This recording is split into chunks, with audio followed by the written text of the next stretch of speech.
He started to fly the ball and give the ball a little more air yesterday, and he looked far better when he started to do that. He had some 23 overs for one maiden.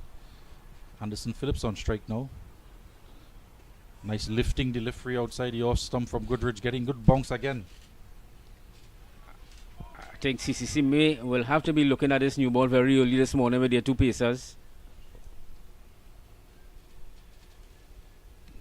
Nice lift outside the off stump, well left alone by Anderson Phillips. He would be eyeing up that bounce as well for when it comes to his turn. But his turn may not come. Surprisingly, yesterday CCC hardly was on the short side to the Trinidad batsmen.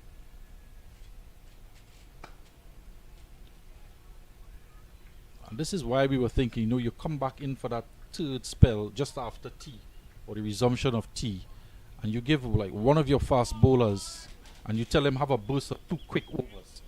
Try to change things up a bit. Try to put Jangoo under some pressure. Oh, at least he could have helped stop the flow of runs a bit. 3 slips and a gully. Again, another lifting delivery. Phillips just pushing at it, rising up over the waist height, pretty close to him outside the off stump. See, Goodridge getting this one to lift just outside the off stump.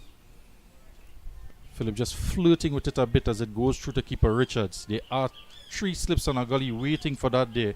CCC would love an early breakthrough, particularly from Goodridge, who had such a good game yesterday. 374 in a day's plays, a lot of runs.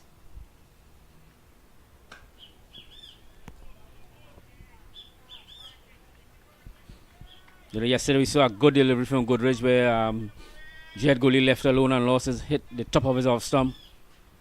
That one seemed to pitch just short of a length outside the off stump and tail back into Gully, who was leaving it alone. And Gully, a batsman who's been in terrific form for the Trinidad and Tobago Red Force this season, to leave that one alone had to be a good delivery. Yes, sure. It was a good delivery.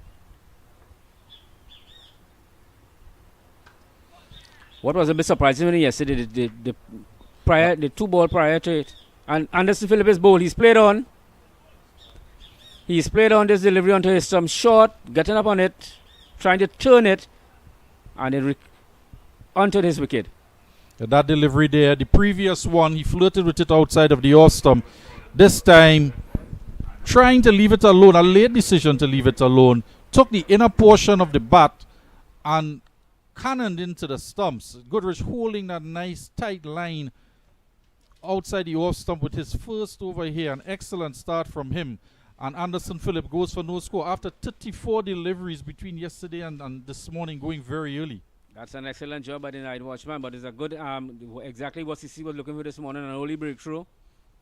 Have a new batsman at the crease. It will give Shamara Brooks, the skipper, some thoughts of taking this new ball this morning here now, which is due. Captain Joshua De Silva strolls out to the middle. Meet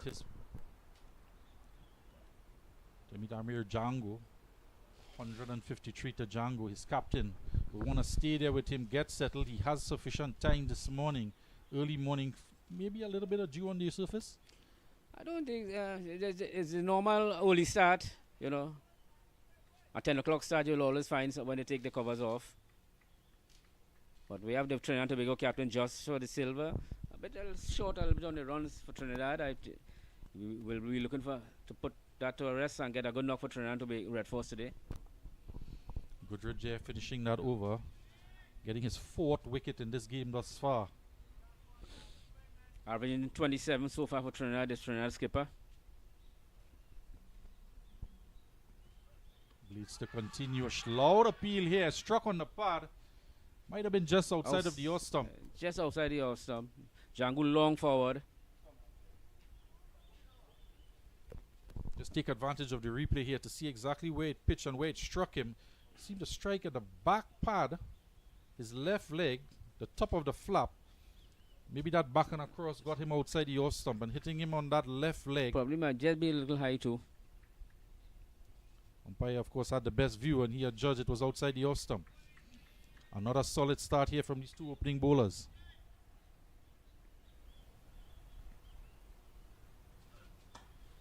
just as they started yesterday, both of them. Good line, good length, and yeah, definitely seen a little movement from both of them this morning.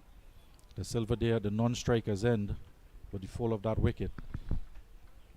You have a good look from his vantage point there to see what Jediah Blades is doing with the ball, if he is getting the ball to go away or if he's getting the odd one to come back in.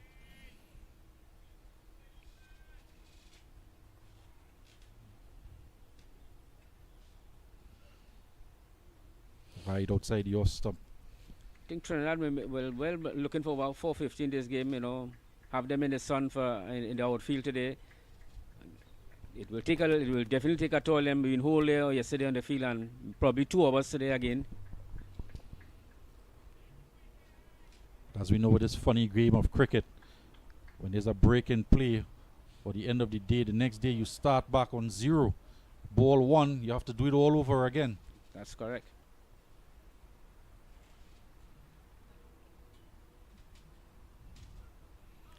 Good delivery from Blaze again, just leaving Jangoo outside the off stump. Jangoo just nodding his head there, admonishing himself somewhat. Has to refocus. It's not going to be as easy as it was yesterday afternoon. He has to set himself again. Just floating outside the off stump, slight movement away from him. Pushing at it. His thoughts overnight going in at 151 not out. He himself just coming off the Ramadan season. He would have been fasting, would have been a bit dehydrated. E-day yesterday. Came out and scored 151 runs. Probably Jason Mohammed too was just fasting. Jason Mohammed was feasting at the end of the day's play. Both batsmen from fasting to feasting. Another good delivery from Blades here. Just pitching on the off stump and leaving Amir Jangoo committed on the front foot, playing and missing. Combined campuses here would be eager to try and just get him back in the pavilion early. We saw what damage he did yesterday late in when he was set. There are 2 slips and a gully. There is a third man and a cover and mid-off. Focus on that off stump just on and about.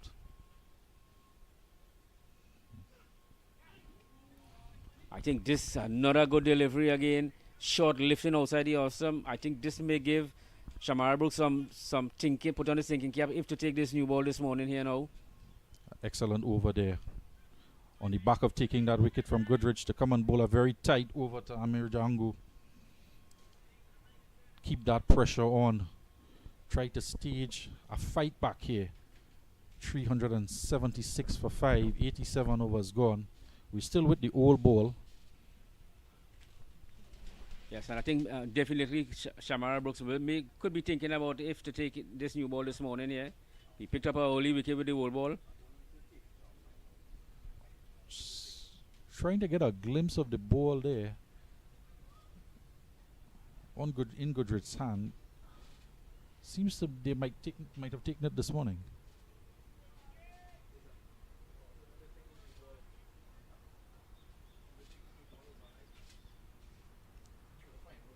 The Silva facing up for the first time. Nice drive through the covers. Just leaning on it there, putting it between the gap. Comfortable too.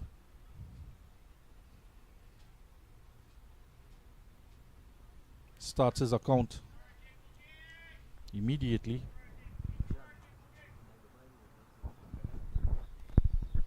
Just pushing pushing this coming on the front right here, cover point, deep cover point, running wrong, pick it up an easy 2. See now, a man being pushed out to the sweeper boundary.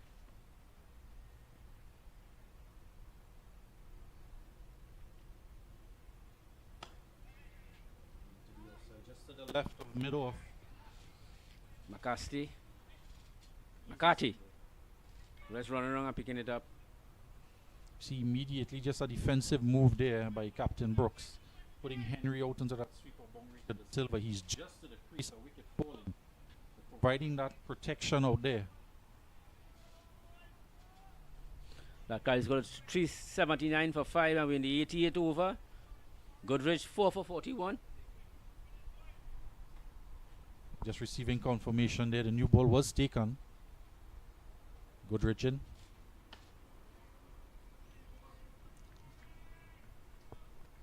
The bowlers were able to get that extra bounce with that brand new cherry.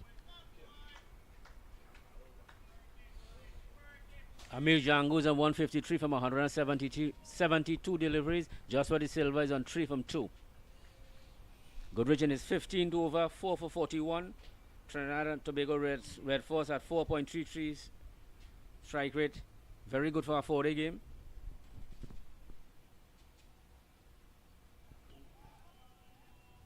There we see again Goodrich, hands in the air after that delivery. A touch of Jet Gooley's delivery there. That one may have just been creeping back into the off stump, left alone by Jangoo. This one just bounced a little more with this new ball. All hands were in the air. They would have loved to get Jangoo there, especially as the new bowler's taken. Try to get him early, stem the flow of runs.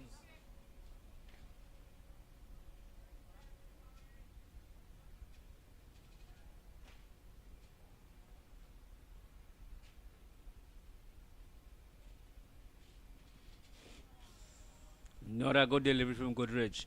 Jangoo on his front foot, beating him all ends up. That one keeper taking it down at his ankles. Keeping a little low. Basically, it's a Trinidad and Tobago. When I say the last recognized batsman, the all-rounders to come after. Terence Hines, Carrie Pierre,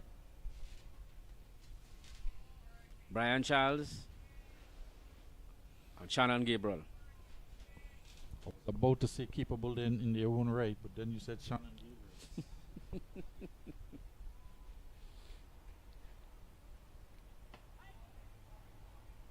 Quick single there by Jangoo. This one closer to him, drops it into the onside, and De Silva quick to respond. I think this is what they have to do. There's a lot of gaps in front of them. Just keep rotating the strike. Force Shamara Brooks to do something else, and with this attacking feel. This may be the best opportunity for Captain Brooks to try and prize out some wickets early. Try to peg the Trinidad and Tobago definitely at least under 450. Yeah, that will be at least that will be their first goal, or even under 450. I would even suggest getting Anderson Phillips out early would have helped in that cause, because we all know how ferocious he can be with the bat, even as a night watchman. But when he comes back in that next morning, he can't throw the willow at it. Kane Blaze on dead on target here. Game it is over. Supporting Goodrich from the other end. Blaze first over was a maiden. What would you think would be his second plan of attack here after this opening pair finishes their spell? I know it's early days into the morning, but surely Brooks would be thinking ahead. Who is he going to bring on? His Primus had a rough start yesterday. Well, you'll have to go back with Primus. And yesterday's gone already. Today's a new day, a new start.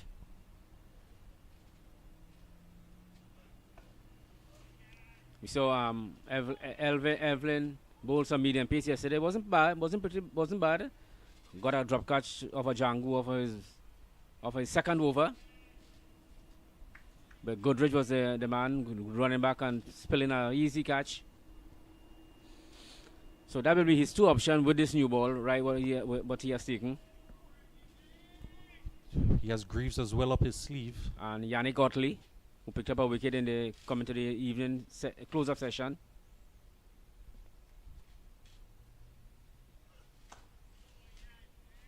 Squeezing this on out. The right of cover. Scurry for 2 runs. That's like Kamil Puran chasing it and retrieving it just close to the boundary, picking up 2 easy runs. We have to describe the outfield today and yesterday. It looks in immaculate condition. Definitely so. Seeing some green patches all over the place. That's the 2 days of rain. Must commend the staff here in the respect facility in St. Augustine. Must say too, they have been preparing some excellent wickets here. Last game over 1100 runs were scored.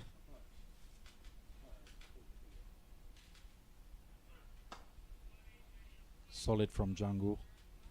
Early on in the over, he seemed not to be in full control of one. Funny enough,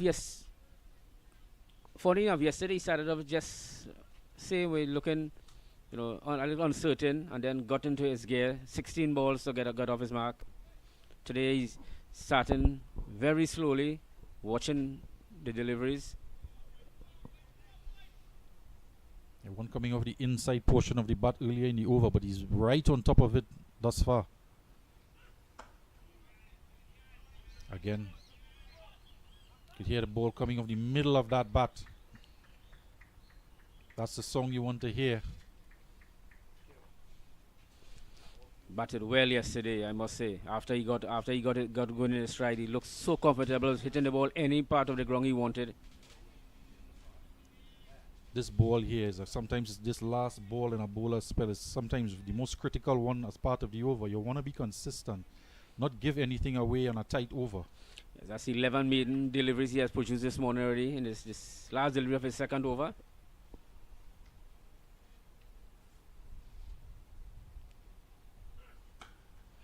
Again another maiden from him. Jangoo just coming on the front foot and playing it. Another excellent over from Jediah Blades. Building on the good work from yesterday. 382 for 5 after 89 overs. You know, yesterday's scores, all the games are well evenly poised. Guyana making a good recovery. They were 107 for 5. They ended up at 278 for 7 of 88 overs. Barbados Pride 248 for 3. West Indies skipper Craig Braffington 117 not out. And the Windward Island Volcano striking back against West Indies Academy after being bowled out for 162. The West Indies Academy is 99 for 5. Yes, that first and second place on the table up for grabs. There's Goodrich again on target, just full of a length. Joshua De Silva just playing to mid-off. So 100 from West Indies Test captain Craig Brathwaite off of 275 deliveries. Uncharacteristic. Solid Test opening batsman, getting Barbados to 248 for 3 wickets. De Silva there just holding up Goodrich there, not quite ready. There's a vehicle just passing behind the side screen. We don't mean the tractor. The tractor is just connected to that side screen, eagerly anticipating when he has to move this time around.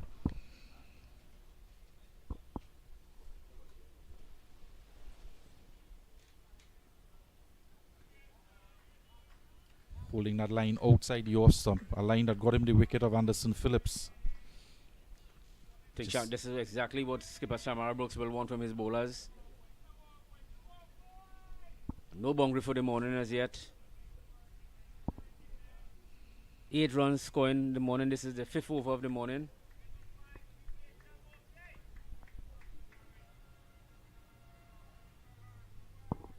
Encouragement coming from all around the field. All the players chipping in.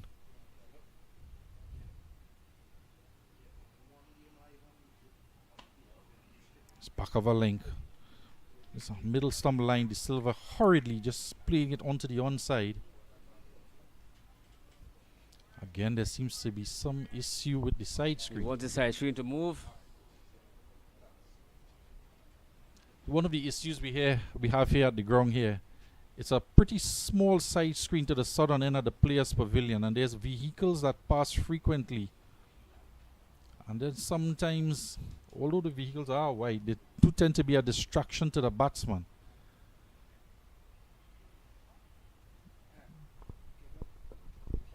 See Josh De Silva asking for the side screen to be moved slightly to the western side of the ground.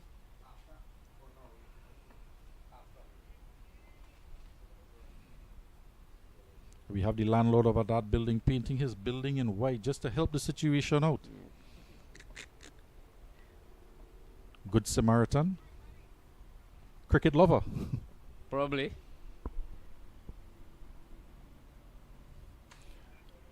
Wonder what happens when it's night cricket and it's the white ball.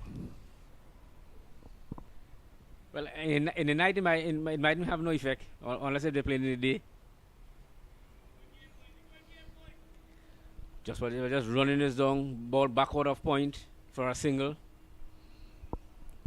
Importantly, just keeping that strike turning over Again, another good spell coming up from Goodrich here this morning. He's in his third over. Getting some slight movement, which is just causing little problems for both batsmen. You see that forward short leg in this morning. Haven't seen too many short balls. Oh, this one he's playing all around it, limping over for a single. Will be a leg by a throw at the non-striker's end. Jangoo just limping that on. It's been struck on the ankle, it seems. Have a look at it here. Goodrich in. It's the first one he's pitched right up to him. See him limping a bit. Probably got hand to foot. Yeah, maybe that has struck him on the inner portion of that. That's Just not quite where there's protection of the pad onto the knee. Just striking him on the leg, maybe on slightly legs on the leg side. Seems that one from Goodrich getting that one to tail back into the left hand as he did dismissing Gully yesterday. Struck Jangoo just inside that knee rolled area there. Had him in some discomfort. He was able to get down to the non-striker's end, hobble down the wicket. There was a chance of a run out, but he eventually made his ground. Seen this morning, couple of the balls not really getting a good height again, just under the knee roll. This last delivery again keeping slightly low from Goodrich. The CCC batsman will be thinking about that. Seem to get some exaggerated movement there, perhaps some swing back into the left-hander. Jangoo was trying to just play a forward defensive stroke, and it seemed to just tail in between bat and struck him on that knee. It's not quite 100% yet, but he is there now to face strike against Blade. Blades for the morning has gone 2 overs, 2 maiden.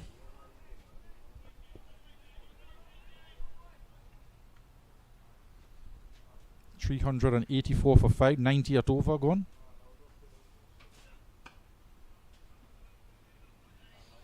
Jangoo just working this ball and cover for a single. There's a short extra cover in place and a deep cover point, sorry.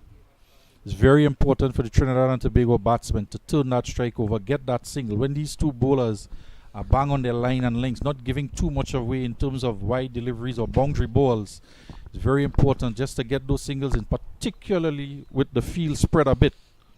And if you look at it, there is a lot of gap in front of the batsman for that easy single. Again, the side screen has to be moved on the northern side now. See the groundsman pushing it. It's not called Physical and Education Center for nothing. A lot of physical activity moving that side screen each time.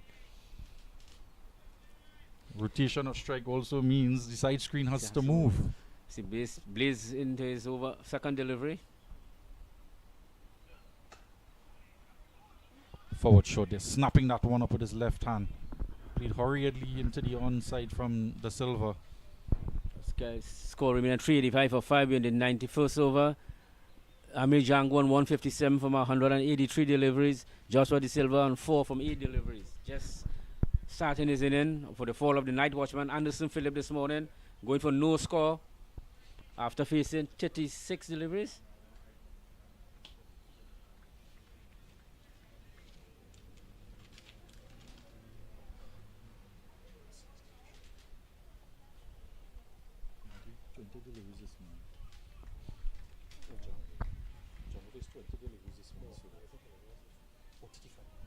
So Anderson Phillip, 35 deliveries from yesterday and this morning. Didn't get off his mark. Did a perfect job as a night watchman.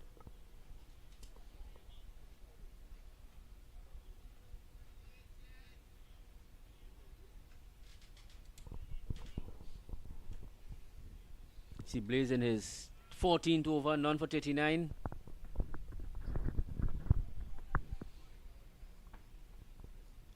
Blades left arm over the wicket to the silver. Nice drive right down the ground. This is going to go run away for 4. That's into that side screen. Silva. Straight back. Lovely, gorgeous shot. Straight driven. Blades first time pitching up. And the silver eager to pounce on it. The Trinidad captain gets his first boundary of the morning. Just coming on from pushing it past the bowler with his fast outfield here. Mid-off and mid-off short. Just run into the boundary. Blade into his fourth over. Glorious sunshine, hot conditions. Over pitching there. This will give Joshua De Silva a lot of confidence. His first boundary for the morning, and the first boundary for the morning. Incidentally, that would have been the first delivery we would have seen gone to that forward short leg personnel in Evelyn.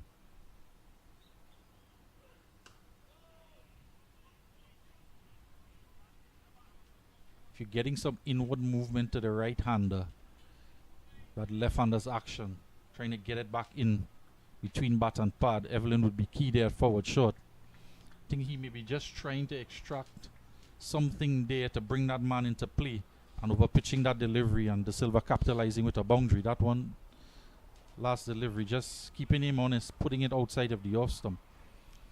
Obviously that man forward short leg is just playing for inside edge onto that pad.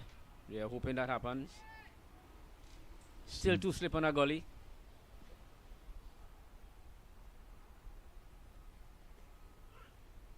Wow, beauty of a delivery from Blades. Going straight through Joshua De Silva defense. Shout of exasperation from keeper Richards there. That one beating the outside edge, perfectly lined, going fractionally across De Silva. We're just speaking about Evelyn in that forward short leg. And then he pushes two across the right hander, beating that outside edge. A very good comeback from Blades there, and that over being struck for a boundary. 389 for 5 after 91 overs. So at a strike rate of 4.27, slightly dropping what they started off at. But still, it happened yesterday. They started off a bit slowly, and at the second session and third session picked it up a lot.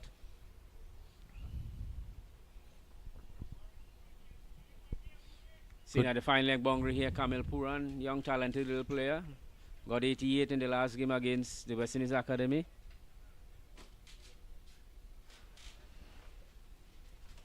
Goodrich to continue.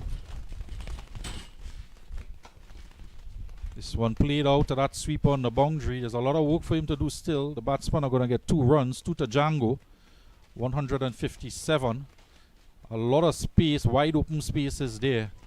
Easy to push and get not just the single but 2 runs. They have this deep cover point. The whole cover region is open. The other guy closes more of an extra cover. Just Short curious. extra cover. Just curious about it as well, because there is a fine leg and a deep backward square. We mentioned earlier at the start of the innings to Jangoo in particular, with 2 men out on the boundary and a fine leg.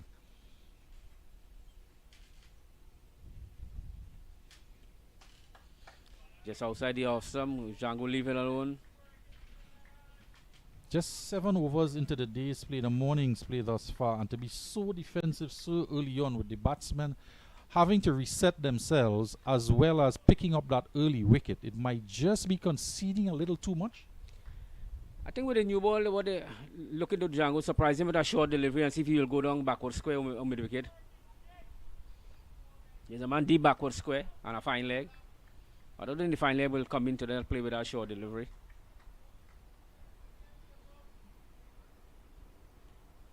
Because they have the whole cover region open for him.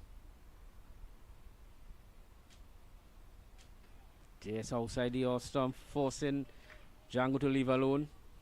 That's the delivery they're looking for, trying to get him to play in that free nature, giving him that space outside the off stump to get him to flirt at that one going across him.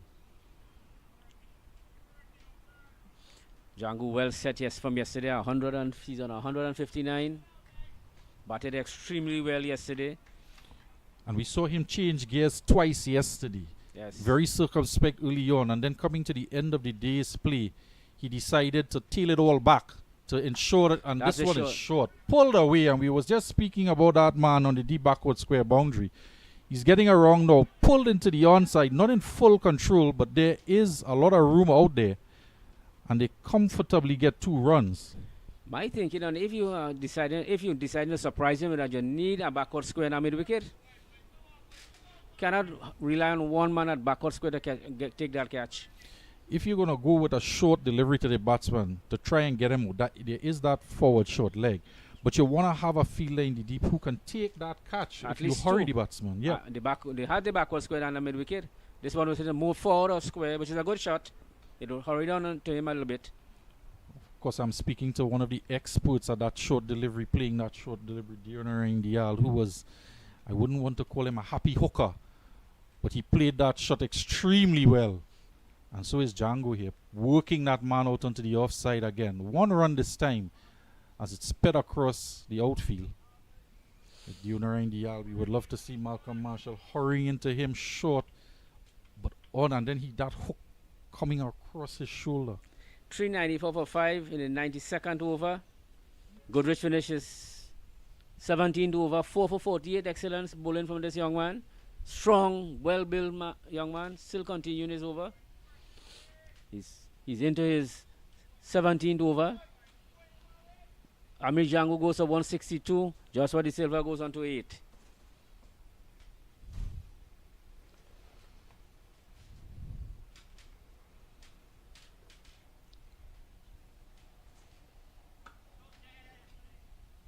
Excellent running again. Through at the non-strikers end. Just soft hands playing it. Short of the right of the gully. Well judged single by both batsmen. That brings the end of the over. 395 for 5. 92 overs finish. Throw coming in there from backward point. Just seemed to strike De Silva as he was getting into his crease. And then he immediately stopped, turned around and looking to see if there was a chance of a second run. Very eager to get everything they can. Blaze is going to pick it up from the northern end. 14 overs, none for 43. Jangoo just showing some signs there, just stretching that hamstring out. He was struck on the knee in the previous over.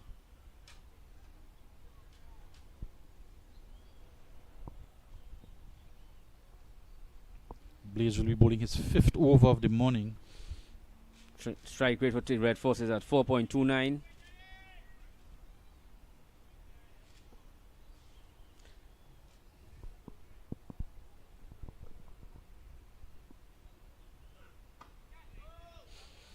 Red Force in an excellent position. You have Terence Hines, a man who strikes the ball very hard, very aggressive batsman, to come next. That one there walked off the hip. There is a man at backward square. There is that forward shot that we've been mentioning. Blaze probably trying to get that one just to tail back into De Silva from outside the off stump. He has pushed a few across him in the last over. Yes, hoping that he comes into play with a bat pad.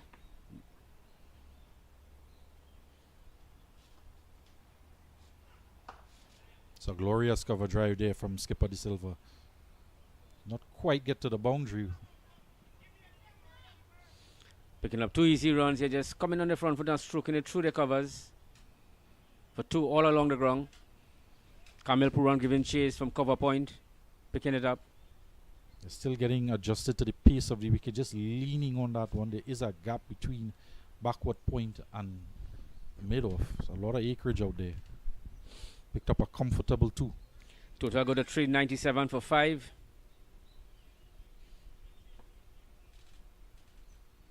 Into his 5th over, Blades.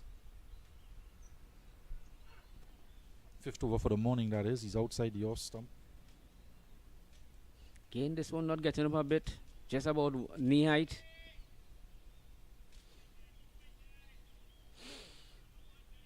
For long, do you feel it will be an asset to Trinidad when they bowl later on to the CCC? Definitely Anderson Phillips will be eager to come in. He's had an excellent season for Trinidad and Tobago, picking up quite a number of wickets. I wouldn't be surprised if he's right up there in the leading wicket taker. He has 23 wickets.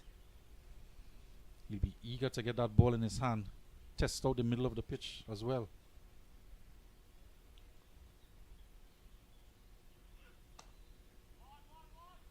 Shannon Gabriel coming back into the Trinidad and Tobago team. He as well will take that new ball. A lot of firepower up front for the Trinidad and Tobago. That's good. 2 good, genuine pace bowlers.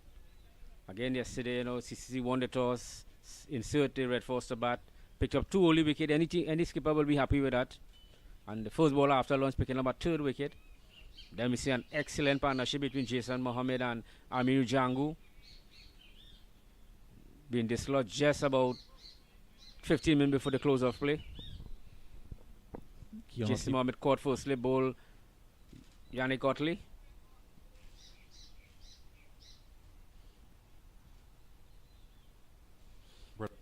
He provided 47 runs opening the batting. Would have been excellent companionship for Jason Mohammed to build back that Trinidad and Tobago innings for that 3rd wicket.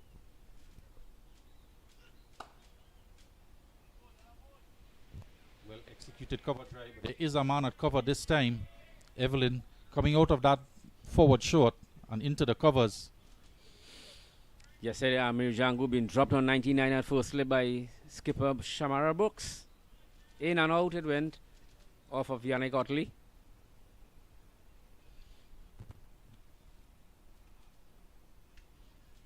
Dropped on 99. In and out. Comfortable first slip catch to his left. Low down. He went on to punish them. Still there.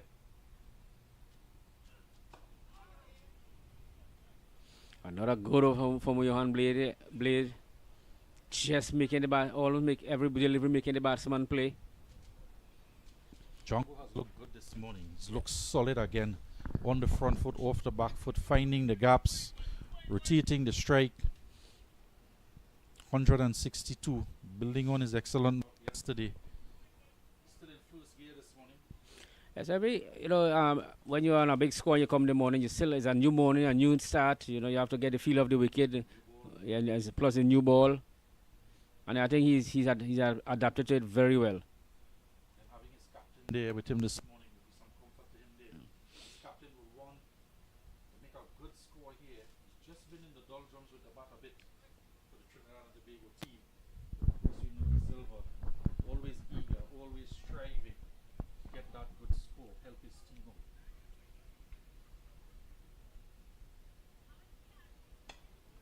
See Goodrich picking it up from the Sports and Physical Education Center and again. He's in his 18th over. It's 398 for 5. Both opening bowlers bowling 5 overs this morning. Hard work out there.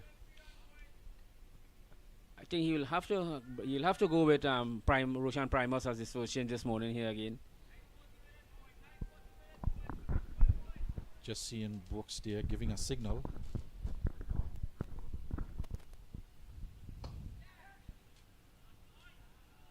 And the signal was to Evelyn, but he could only be retrieving that ball from the boundary. Nice, that one. Nicely played off his pad. And that brings up the Trinidad and Tobago Red Force 400 and another batting bonus point. Yeah, into his 5th over for the morning there. Goodrich straight onto that leg stump and punished, whipped away into the onside. Evelyn has been taken out of that forward short leg position and put at mid wicket, but he could only retrieve it from the boundary as it sped across the outfield. And an excellent start here from skipper De Silva. He's on to 16.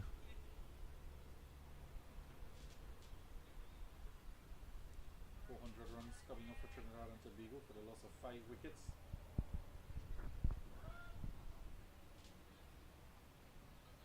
Captain will want to get that extra bonus point here to go past 450. I think they scored very quickly yesterday, and I think how quickly that 450 come Trinidad may go beyond that. If Trinidad is to put up any fight, the little chance they have to get maximum bonus points in this game. It's the first time for this season in the regional tournament we're seeing a team notch over 400 runs. Yes.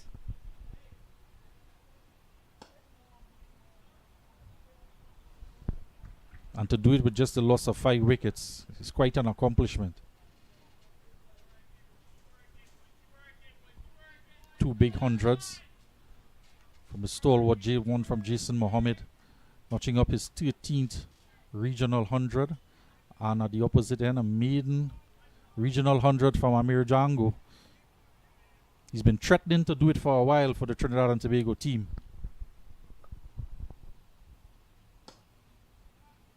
That's a lovely shot. Just what this was just coming on his front foot and stroking it past mid-off. Mid-off could only watch it go to the boundary and retrieve it. De Silva just putting an exclamation mark on that shot there, walking down the wicket with his bat held straight back. Jangoo was unfortunately left on 93 not all stranded against Barbados in the last rounds. Batted extremely well in that game also.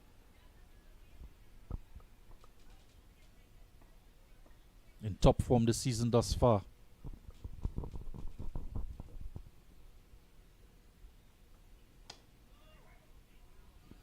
Hurrying De Silva there, Goodridge. There is that man at mid-on. He's fielded a couple in this over. Goodridge just getting a little straighter in line in this over. Couple deliveries onto middle and leg, worked into the onside, and one straight back past the bowler.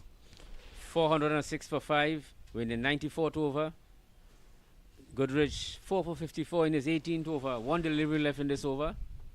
I think we may see a change at the end of this 5-over spell from him.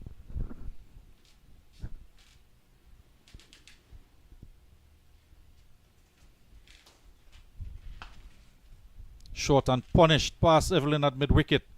De Silva quickly onto the back foot. It goes into the boundary now. Another 4 runs to De Silva. Takes him to 24. Goodridge testing out the middle of the wicket, but doesn't seem to be anything there. Short and put away. Good shot again by Joshua De Silva, getting on top of it and hitting it forward of mid-wicket. To the left of the mid-wicket. And run into the boundary. I think Goodridge has done well this morning. You know, he did exactly what the skipper wanted to pick up a wicket. He got the night watchman out. 3 fours in that over. Yeah. Separated by dot balls. That takes his total to 410 for 5. We are in the 94 overs completed. Goodridge 4 for 61. And as we see from the northern end here, Yannick Otley replacing Blades. Joshua De Silva goes on the 24 from 23. Jangoo is on 162 from 190 deliveries. Strike rate of 4.36. There is a bowling change now from the northern end. Yannick Otley will be into the attack.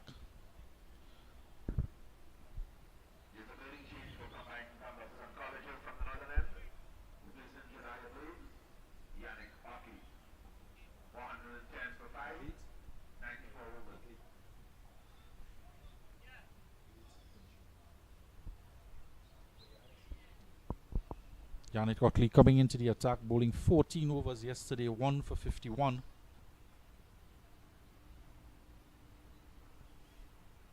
Picking up the wicket of Jason Mohammed. Caught at first slip. Good catch. He'll be into bowl to Jangoo. There is a backward square on the boundary. There's a long on. Kamil Puran seems to be making his way to long off. And there's a deep mid-wicket to start. I think today he's starting on a deep mid-wicket. That ball coming in, as you were saying, coming into the left-hander in an aggressive mode. You want to have that protection at deep mid-wicket. We didn't see that fieldsman there yesterday. A lot of boundaries were scored in that area.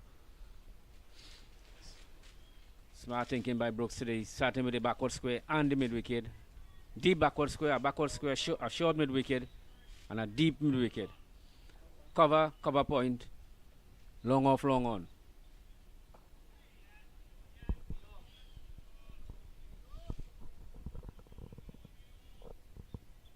And Yannick Otley starting it very slow, giving it some air. Jangoo on his front foot, playing it defensive.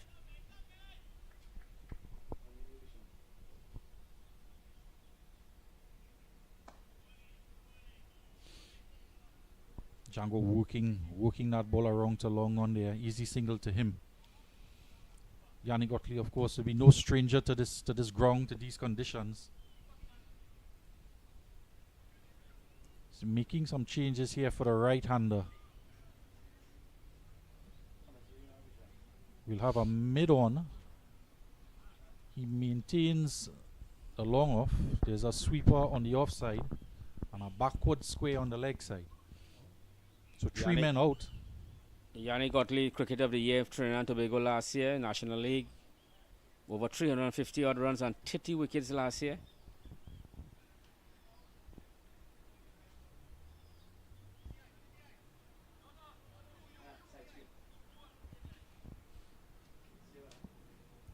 Again, we're fiddling with the side screen here for the left-hand, right-hander. The Silva on strike.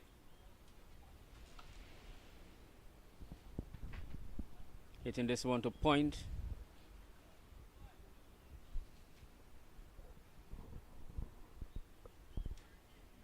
Joseph looking very comfortable since he came to the crease this morning.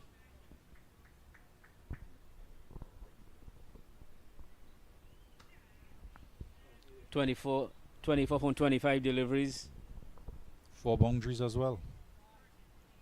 Sweetly struck boundaries, I might add.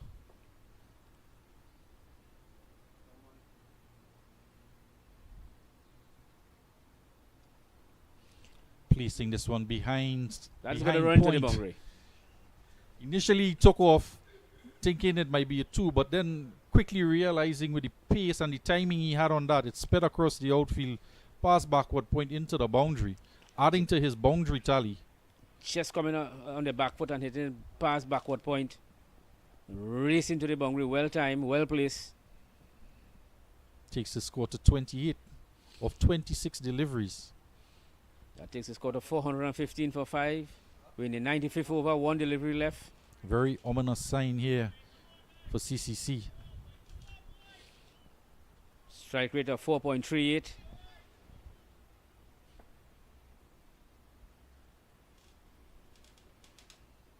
Again, it's as if it's a replay here. Taps it down behind point.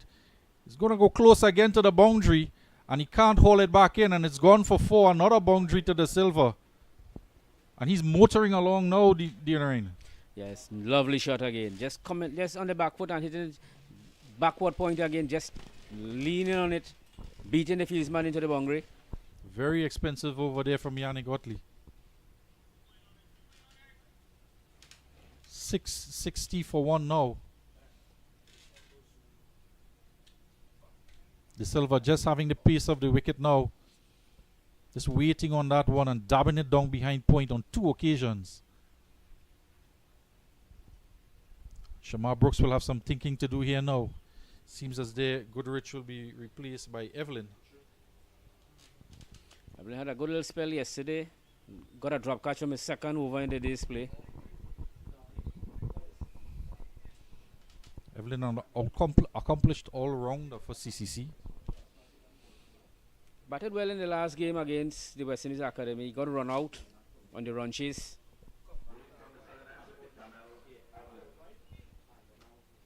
I think he got 57 in the second inning and he got run out while they were chasing 386.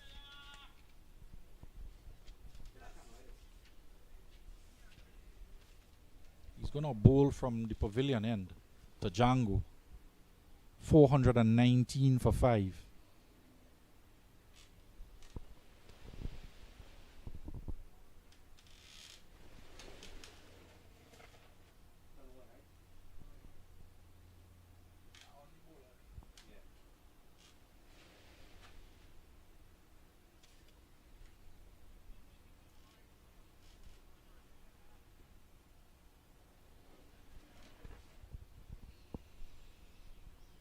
Backward square, third man, 2 slips in place. This one pushed down to mid-off, takes Jangoo to 164 with that single. The highest score in this tournament so far is 165 from St. Clair from Guyana. That score very much under threat here.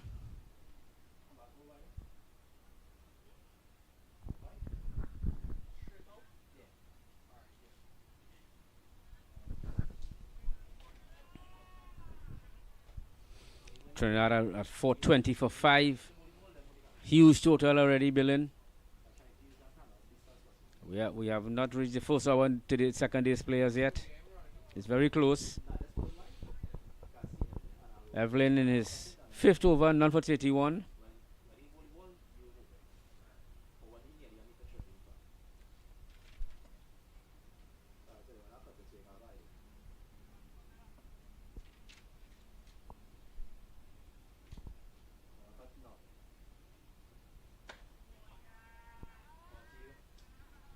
Silva looking very comfortable out there. He strode in this morning with the fall of the wicket of Anderson Phillips for no score. And he's looked quite confident as well as competent. Yes, and scoring very quickly too. Which Trinidad, what Trinidad needs to be doing this morning. This game will be Trinidad will be looking to bat once alone, if it's possible. John worked into the onside, ball angled into his legs. A lot of work there to do. Kamil Puran out there at the fine leg boundary. Throws at the non-striker end. Jangoo hurrying to make it back, trying to come for a third. Turned down by the Silva.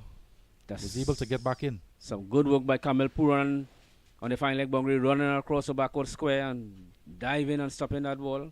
Sliding and stopping that ball. Good cricket all around there. Batsman on 164, eager to come back for a third. Perhaps wanting the strike as well.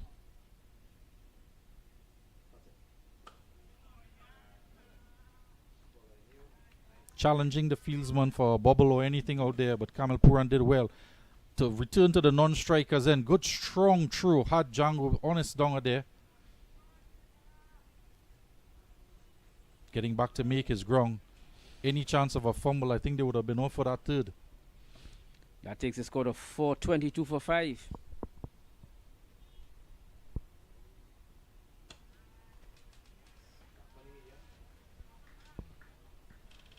Evelyn walking away. His first over for the morning. And Trinidad net run rate, Trinidad run rate just keeps climbing at this. They are 4.41. He had some expensive overs yesterday. Going for 30 runs in his 4 overs. Economy of 7.5. And already here, just straight down the leg. And again, into that onside. There is a man at deep mid-wicket. Roshan Primus running around to his left and picking up. Single to the total. 423 for 5 after 96 overs. Captain De Silva moves on to 35.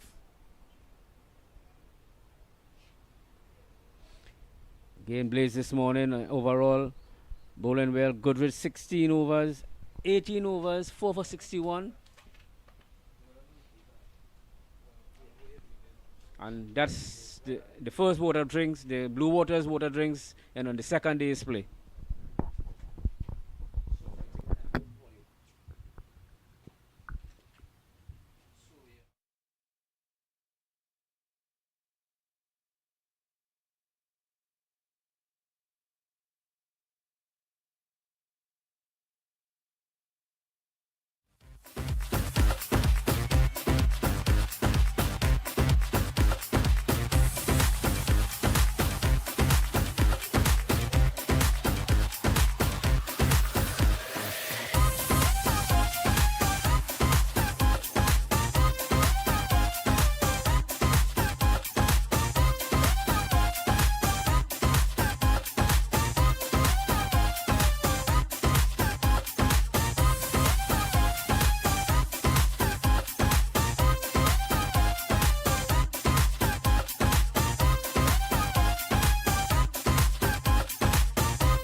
Welcome back to the UE Spec facility here in St. Augustine, Trinidad and Tobago.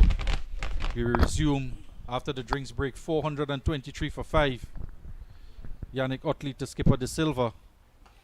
De Silva on 35, looking good thus far this morning. 1 hour play gone. How do you judge the first hour of play, Dionarine? I think you'll have to be in the red force again. Compiling runs very easily, accumulating runs very easily. Just the loss of 1 wicket, night watchman Anderson Phillip. But Amir Jangoo and especially Joshua De Silva's scoring very freely. Joshua 35 from 33.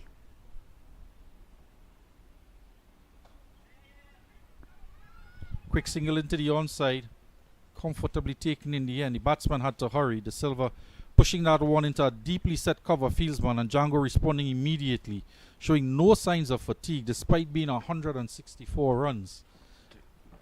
Almost 52, 53 runs added already this morning. Seeing Yannick Otley from the northern end coming into Amir Jangoo, well set. I think today they have the backward square and mid wicket for him now. So you'll have to be think twice of playing that slog sweep to mid wicket.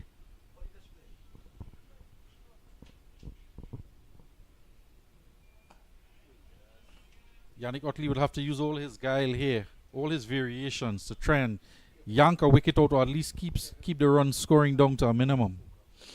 That brings the end of his over. They scored 423 for 5 at the end of the 97 over. Yannick Otley 1 for 16, 15 overs. Joshua De Silva on 35 from 33. Amir Jangoo on 164 from 193. And at this stage, I think Trinidad and Tobago may settle for 500 runs. Evelyn to continue from the pavilion end. Came on first change after Goodridge from a good start. They was tiring a bit. Went for 4 boundaries in and over from courtesy captain Joshua De Silva. Evelyn replacing him. And it's kind of been inconsistent line and length from him thus far. As a captain, Brooks would want him to be very tight here. I think this is the point where the CCC has to try and be very defensive.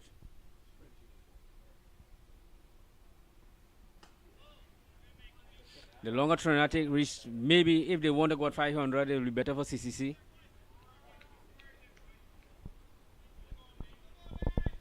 Manager Dave Furlong would be very happy. He was questioned in the media about the progress of the team for the season thus far, and he was very adamant and confident that his team would do well here today over this 4 days.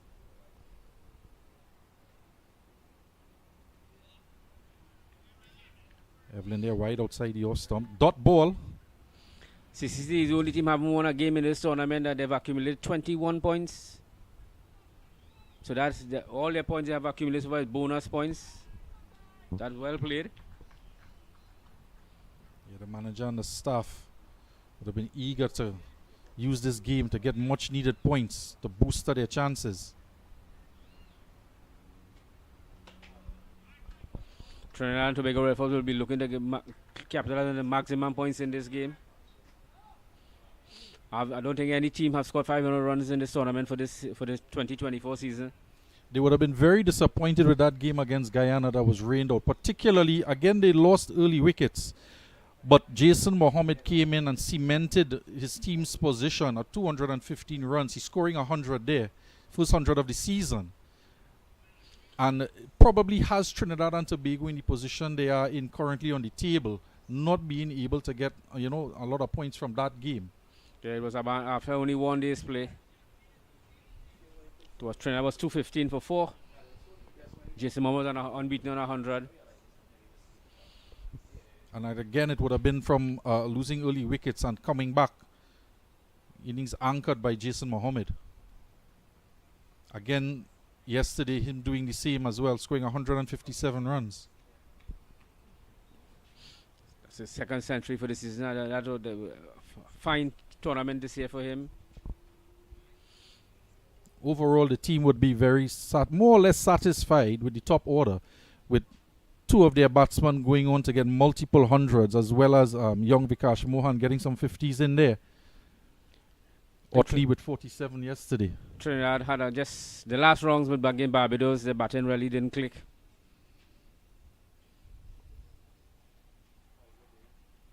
What was a little disappointing in that game, a left-arm spinner bowler Trinidad in the second inning. End of the over from Evelyn. None for 34 after 6. A better over there. Yeah. 424 for 5. Amir Jangoo on 164 from 195 delivery. Jason Mohammed got 157.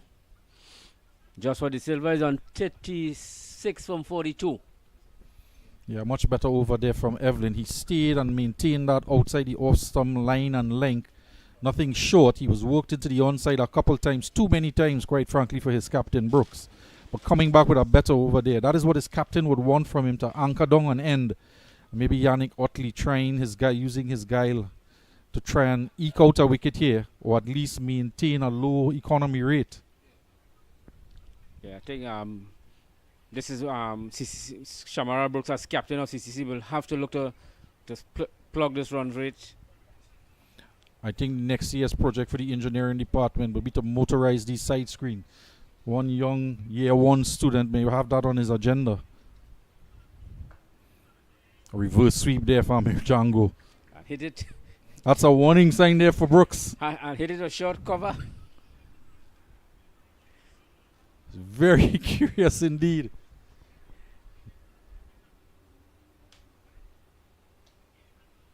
But what it shows is his eagerness to score, to try and get Yannick Otley off of that line and length that he's trying to hold on to try and put some more dot balls in there.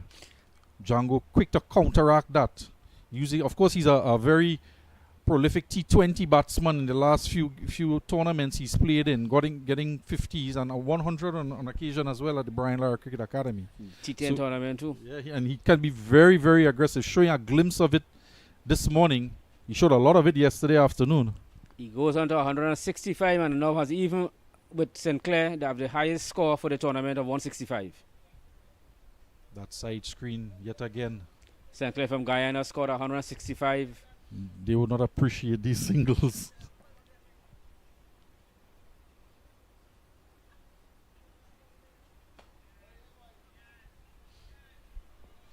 Much fuller this time to De Silva. Previous over went for a couple boundaries short outside the stump. De Silva was able to dab him behind point for a couple boundaries. Now they are making a change, bringing a cover point, backward point, cover, and a deep cover. Just as we speak about that, he's reinforcing that area behind point. Yeah.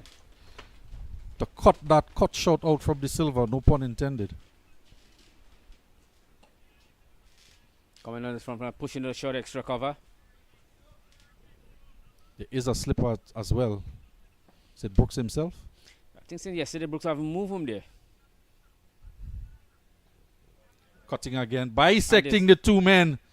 If ever there was a gap, probably 10 to 12 meter gap, and he finds it between those two men into the boundary. No, I think he's just aiming. He's just aiming for that light pole structure all the time, because that is where the ball has found its way every time. Another boundary to De Silva. He's dealing in boundaries. 36 runs.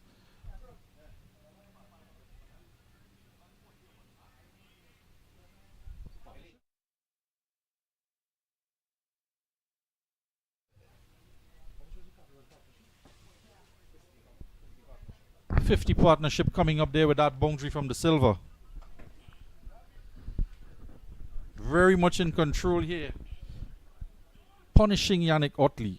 Although he reinforced that field behind point, De Silva was able to pierce it again. He did forward of the man this time. Excellent placement.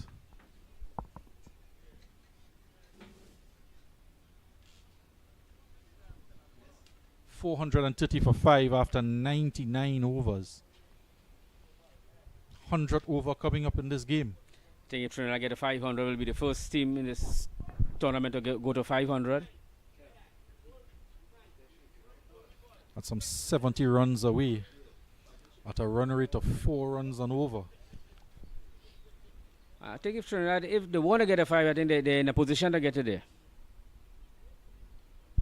That would require some 17 overs again at 4 runs and over to get to 500, which would put us past lunch, maybe an hour after lunch if this rate continues.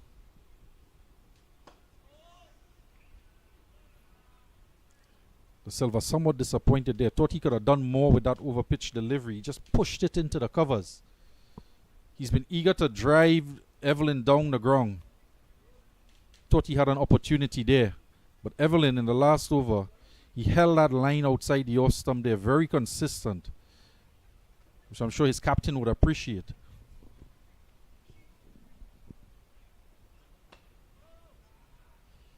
Dragging it back there now, just to keep the Silva honest. Silva just coming out, working it on the onside, no runs, straight to the fieldsman. Score remain on 4, run 30 for 5, we ended the 100 over.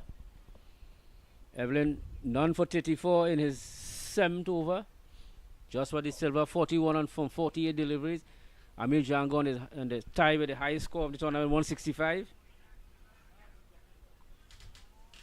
No run again, some dot balls building and some, I'm tempted to say pressure, but over 400 runs, how much pressure can there be on these batsmen?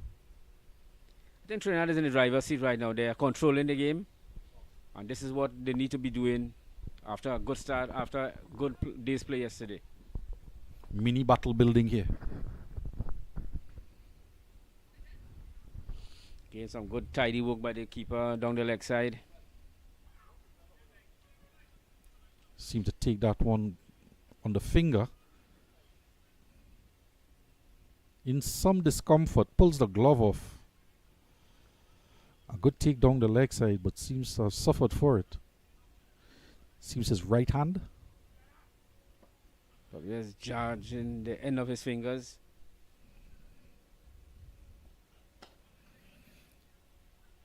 Well, that's a glorious shot. Down the ground, on drive, pitched up by Evelyn. The Silva's been looking for this shot in this over to punch that one down the ground there, getting that release, adding to the scoring rate. And the captain would be very proud of that shot there. Stroke down the ground, past mid-on. That carries him to 45 and 51, 45 and 50 deliveries, 51 deliveries. Takes his score to 434 for 5. Seems to be racing to that half century. He struck 2 straight drives, an on drive and an off drive, down the ground, back past the bowler. Very confident.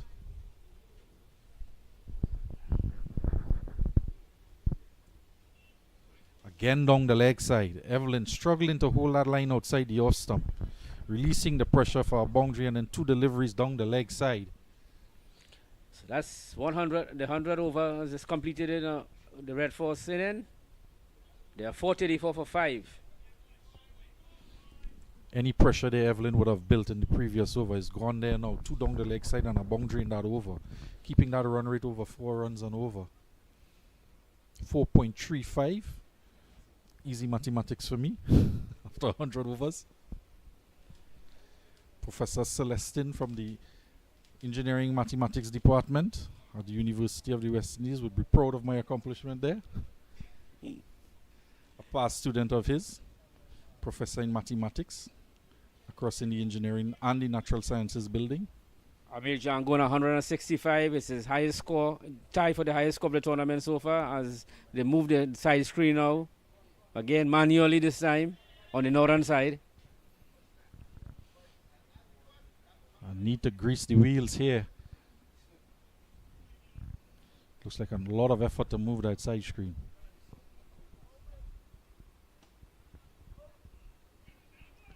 Partly down the leg side.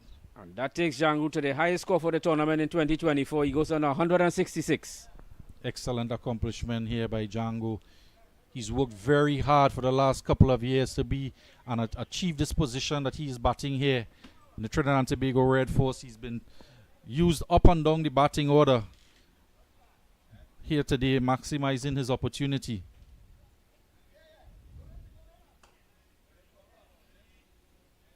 He'll be very happy with this achievement here today.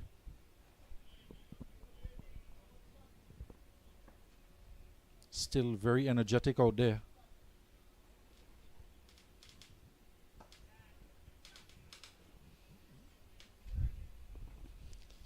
Just coming on the front and pushing it to short cover. Over extra cover, Rochelle Primus.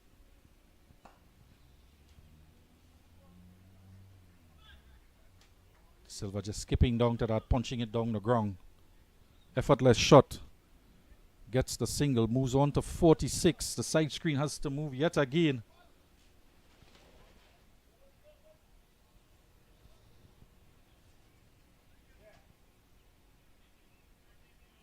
I don't think they should leave it. I think they should start pushing it back the other way because these two men keep turning over the strike. Within 20 seconds. Oh, and this is a reverse sweep. Excellent connection there from Jangoo. Into the boundary for 4. Sounded very good off the bat, off the middle of the bat. He tried the shot earlier in his innings this morning. Didn't make a connection. Last over hitting it to cover. This time smacking it into that boundary on the offside. There's no sweeper out there. There's no need to be a sweeper there. He shouldn't be playing that shot in this 4-day game. But such is the confidence of the man. He's seeing that ball as big as a breadfruit now. Takes him to 170. The total 440 for 5. He would have been fasting during the course of Ramadan, but he's certainly feasting here yesterday and today. Celebrating the Eid holiday. 3 days of celebration. Getting 151 yesterday on Eid Day, the public holiday. And this morning, motoring on. 440 for 5. End of that over. Trinidad Tobago getting close to another point of 450 runs. 440 for 5. We are welcome another point. If they go to 499, they will accumulate another one.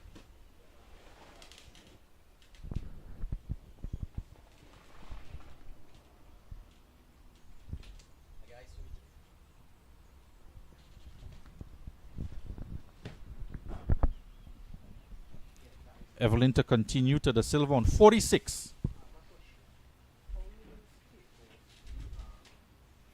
Tap down.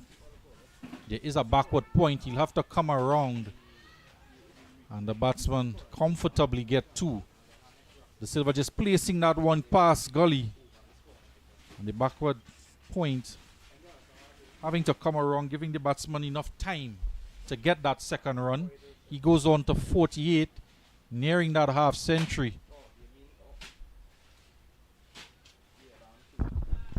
And playing a knock here that his management team and coaching staff would very much want to see from him.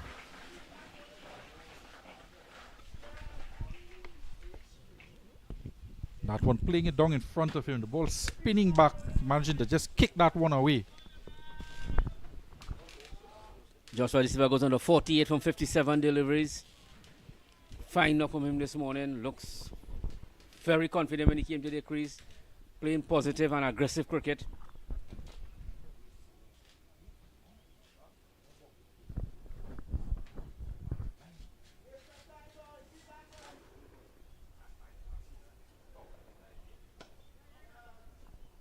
Again, Evelyn straying onto that legs and easily walked into the onside.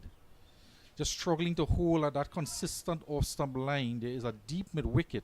So anytime he strays onto that pad, it's an easy let-off for the batsman that they can get 1s and 2s.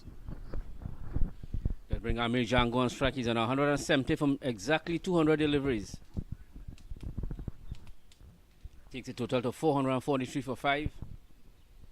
Trinidad Red Force in a commanding position here. Any team will be happy to with the score on second session on the second day. Second hour, sorry. Second day. And that one is hoisted into the air on his leg, short of a leg, and he pulls it into the onside for a massive 6 into the hockey fields. He did a couple of that yesterday, but this one is a massive 6 there. Tremendous shot from Amir Jangoo. That one was very close to the domes there. A massive 6 hitting with a gentle breeze coming across the ground would have aided that ball. But it would have been 6 regardless. That carries a total of 449 for 5. I would encourage anyone out there in Trinidad and Tobago close by, make their way out to the ground. It's an exhibition in batsmanship here from these two, putting Trinidad and Tobago in a very strong position at 449 for 5. A lot of runs on offer on an excellent batting strip here at the UE Spec facility.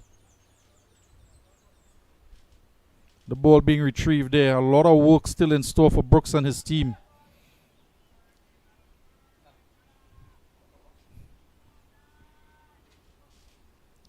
Evelyn going for 47 runs in his 7.4 overs thus far.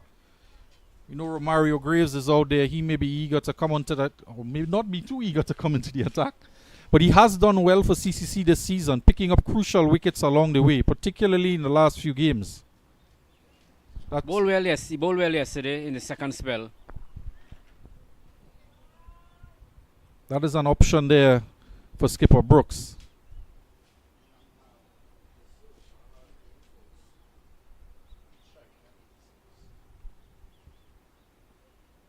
And another short ball, not getting all of it this time.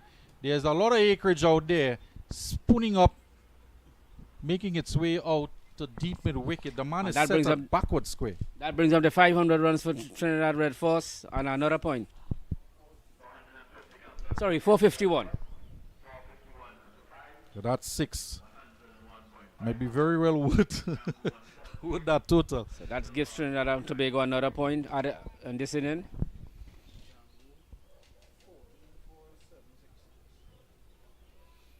Jangoo 14 fours and 7 sixes.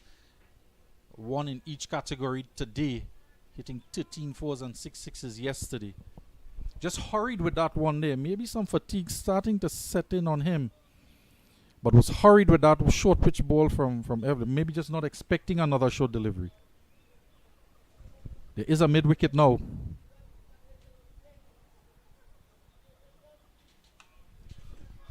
And that one hoisted over that man a deep backward square. Effortless, really.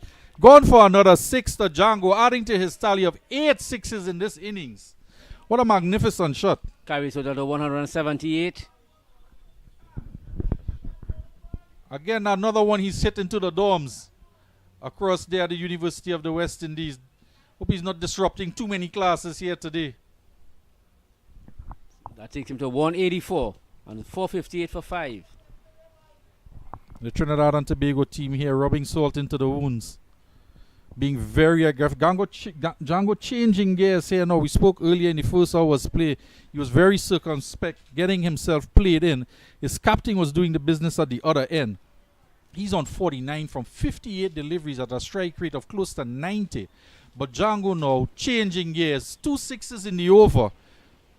There's now a corner being put into place. So that'll be 3 men on the onside on the boundary and 1 on the off. Evelyn in again, trying to finish the over. This one played into the onside. Past that man of cover. It's going to go close to the boundary. Hauled back in. 2 more runs to Jangoo. 186 for him at the end of that over. Total goes to 460 for 5. 16 runs coming in that over from Evelyn. And Captain Brooks here running out of options.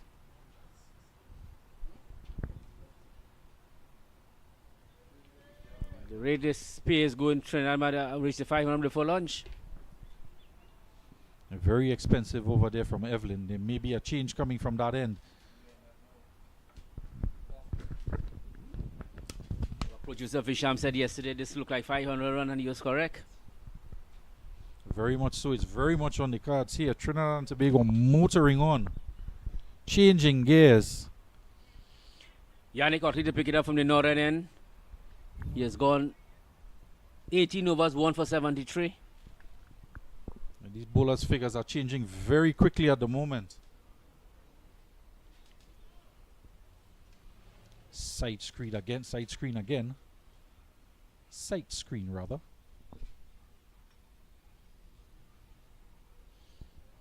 3-man job this time.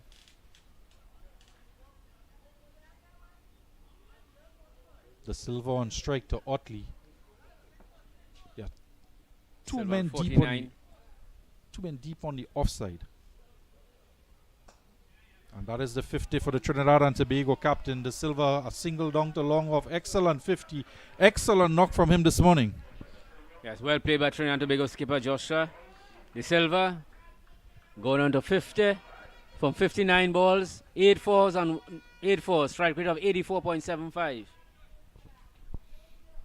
Excellent knock by skipper Joshua De Silva. Exactly what the Trinidad and Tobago team needed this morning. You want to capitalize on the good success yesterday and all the hard work that they put in. And the captain coming out this morning with the early fall of Anderson Phillip, doing the business, cementing his team's position. And now Jangoo reaping the rewards of that hard work this morning. That is a score of 61 for 5.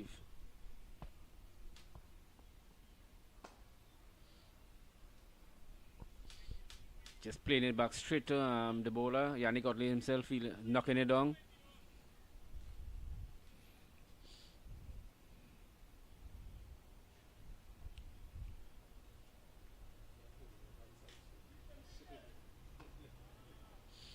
Jangoo whipping this one forward square, sorry. Down the man down there deep, picking it up, gets a single.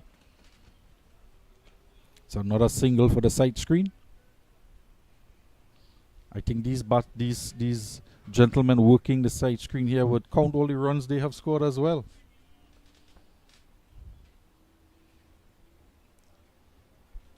There is a weights room in the building behind us at the gymnasium facility here at UWI. Silva just working this deep cover to pick up an easy single. The workout is for the staff though, not in the gymnasium. It's out by the side screen. Again another single. Again they have to move. At least bowling with a deep backward square and a deep mid wicket and a mid wicket short backward square.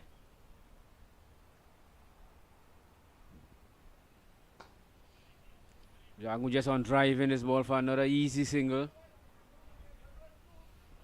Joshua De Silva, he's not even in his crease, running that single and motioning to the man at the side screen to move the screen. That takes Jangoo to 187 from 207 deliveries.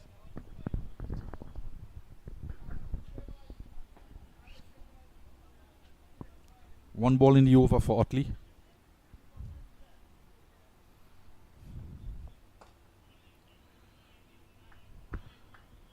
Brings to the end the over.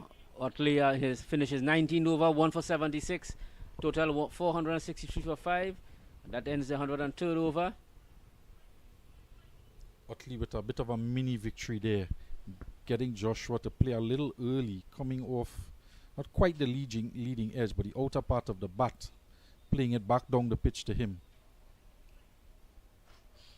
A bit of a mini success there for him. They take what will come. Yes, the bowler will be happy with that. If he got a little more grip and turn there, it could have been an opportunity. But this pitch here is played so well, so flat, good bounce, ball coming onto the bat. Not much purchase for the spinners in terms of grip and rip on the second day.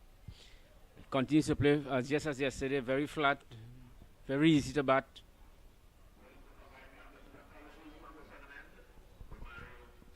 I see a bowling change from the top end. Romaro Greaves replacing Evelyn. That change we were anticipating. Coming about 2 overs late. But Graves is on nevertheless from that southern end, the pavilion end. Yesterday, 23 overs for 88 runs. A mammoth spell for him.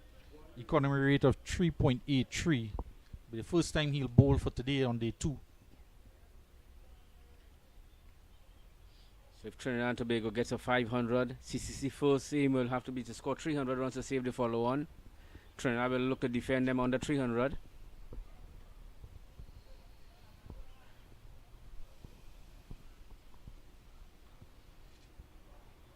A very popular name, Romario. There's of course Romario Shepherd playing in the IPL. Struck a mammoth 32 runs, was it, in the last over for Mumbai Indians?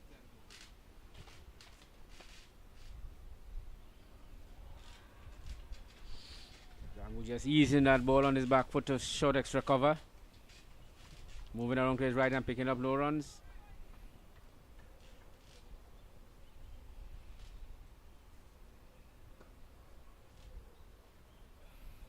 Batsman looking quite comfortable here. Wicket very flat now on easy pace. No turn. De Silva with a change in headgear. Takes his cap. Gets rid of the helmet. He'll face Graves for the first time.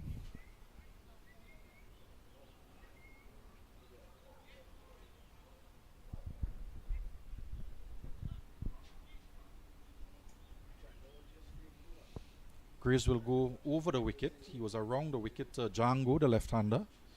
Back over the wicket to De Silva, the captain.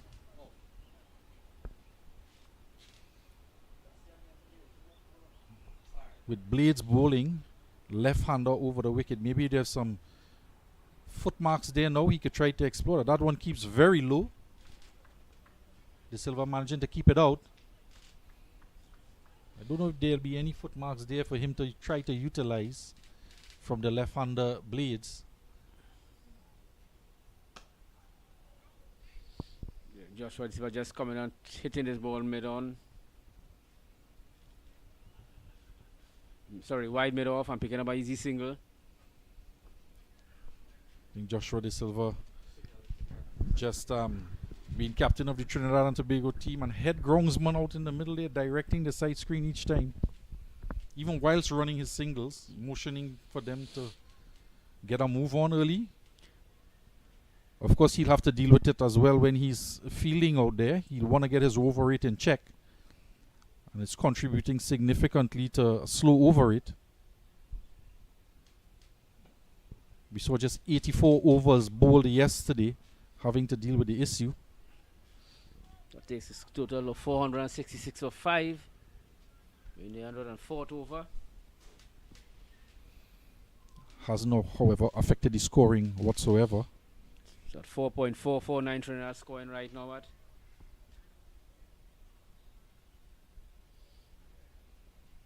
I think if Trinidad keeps going like this, the 500 could be on before lunch. Well, we predicted within the hour after lunch, but you're quite right. That was with an average of 4 runs and over. They've gone past that since we resumed from the drinks break. Their scoring has very much been more than 4 runs and over. So some 3 sixes after the drinks break.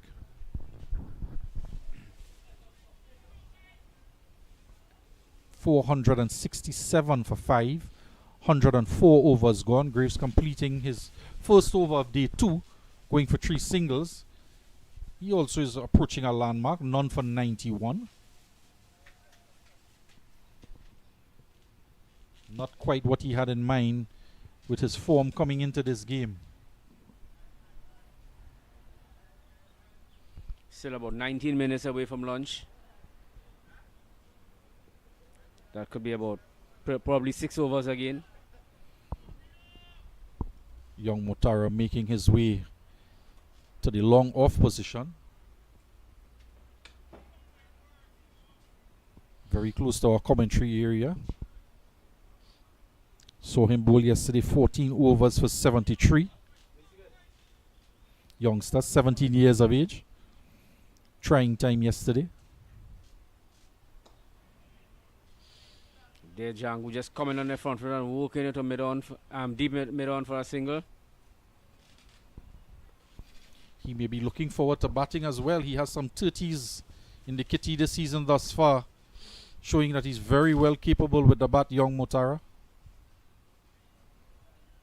He might be eager to bat on the strip as well. Got 58 in the last game, run out, last man to out, after retiring hurt.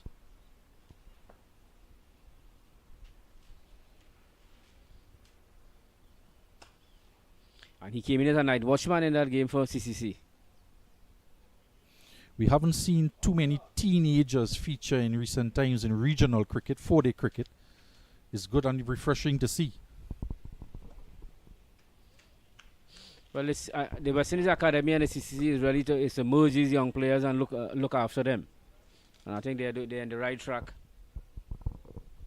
Yeah, we know the Trinidad and Tobago under 19 team in the last couple of years, continuing on in the Premiership 2 division in the league in Trinidad and Tobago. So they are competing at a higher level, an under 19 team.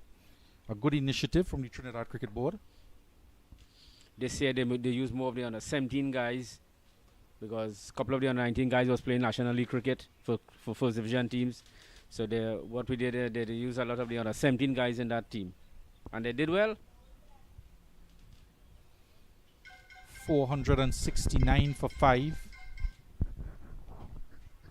105 overs gone.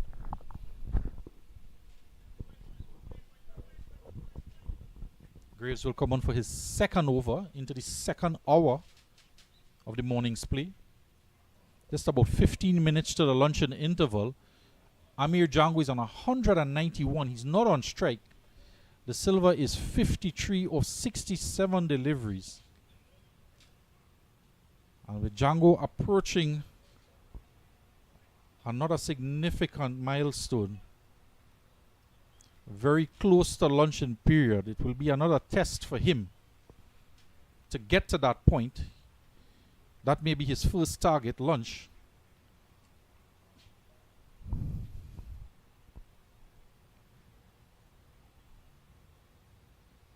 This one short, pulled into the onside, but there's a man there at backward square on the boundary. Too much of a good connection there from Captain De Silva. It's a cry of anguish that he wasn't able to put that one away. He's been in very aggressive mindset this morning coming out to bat. Striking some 8 boundaries in his 54.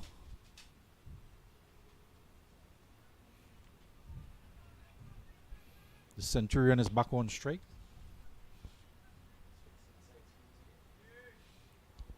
Jangoo may welcome the slight delay. Gets him closer to lunch. He is on 191, as we mentioned. Defending.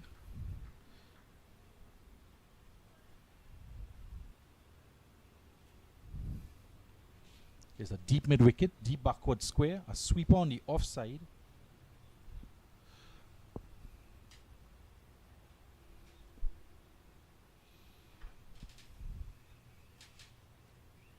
He's down the wicket. Graves dragging his leg back, punches it to that man who is sweeping on the offside, and just one run. But Jangoo showing his eagerness there to get down the wicket. Well in control, gets a single, takes him to 192.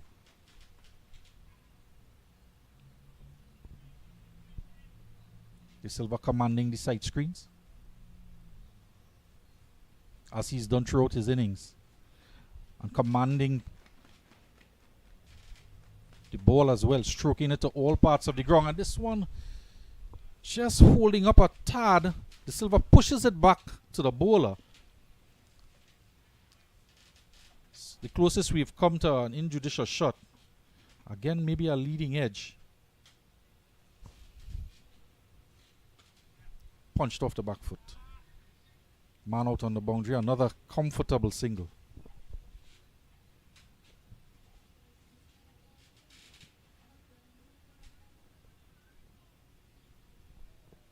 Three singles in the over thus far. Long off, long on, back in place for Jangoo.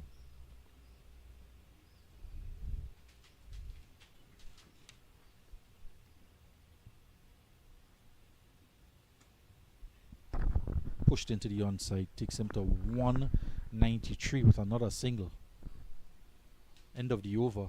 473 for 5 after 106 overs.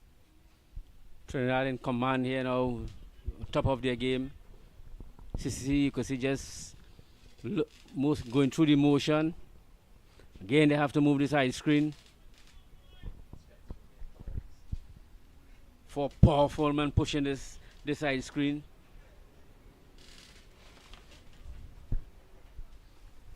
Could see some of the CCC players just going through the motion. The stuff yesterday, whole day. Today, a full session before lunch on the field. And And the weather is not too kind to them. Very hot.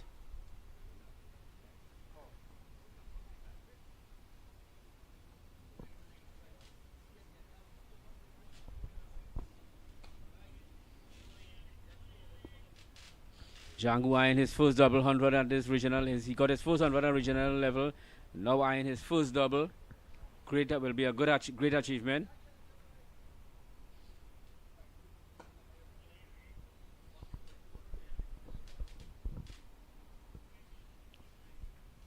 Otley into his 7th over on day 2. He's gone for 29 runs in those 7 overs.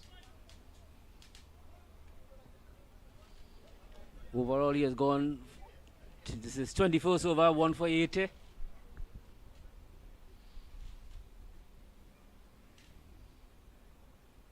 The boundaries he's conceded have been behind point or through that backward point area and just singles down the ground.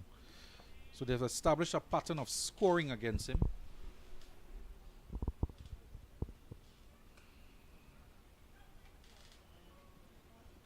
De Silva pushing past that man at point. Beating him at the point and the deep cover coming around and Hurled himself there. Seemed like the fieldsman hurt himself diving for the ball.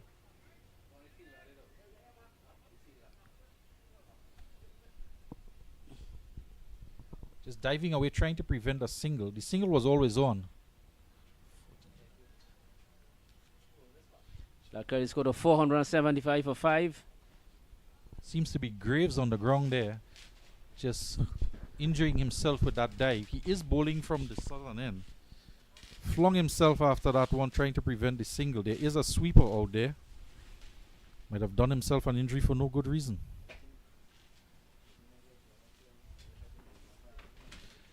There is a break. The training staff is on the field.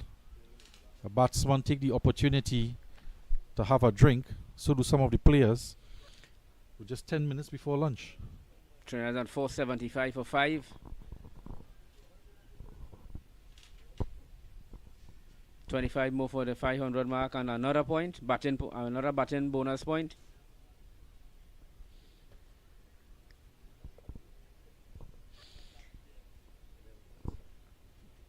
Even though they get the 500 here, Trinidad may just bring them out for 10 minutes, but on the field again.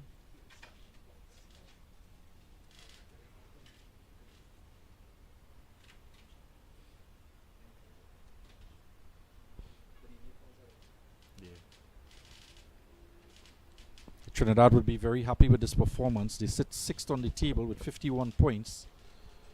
Batting points will very much come in handy. But at what point would you see a declaration taking place here? Certainly it's on. I will believe. I don't think they will go beyond 500 runs. So again, we're looking at into that just after luncheon period. I think if Trinidad, even though they get it, and they will want to just keep them at 10 minutes on the field after lunch, just for have them out there. Yes, get the opening batsmen, top 3 batsmen, back out onto the field after lunch. Trying to disrupt any concentration or focus they might have about opening the batting, thinking about opening the batting.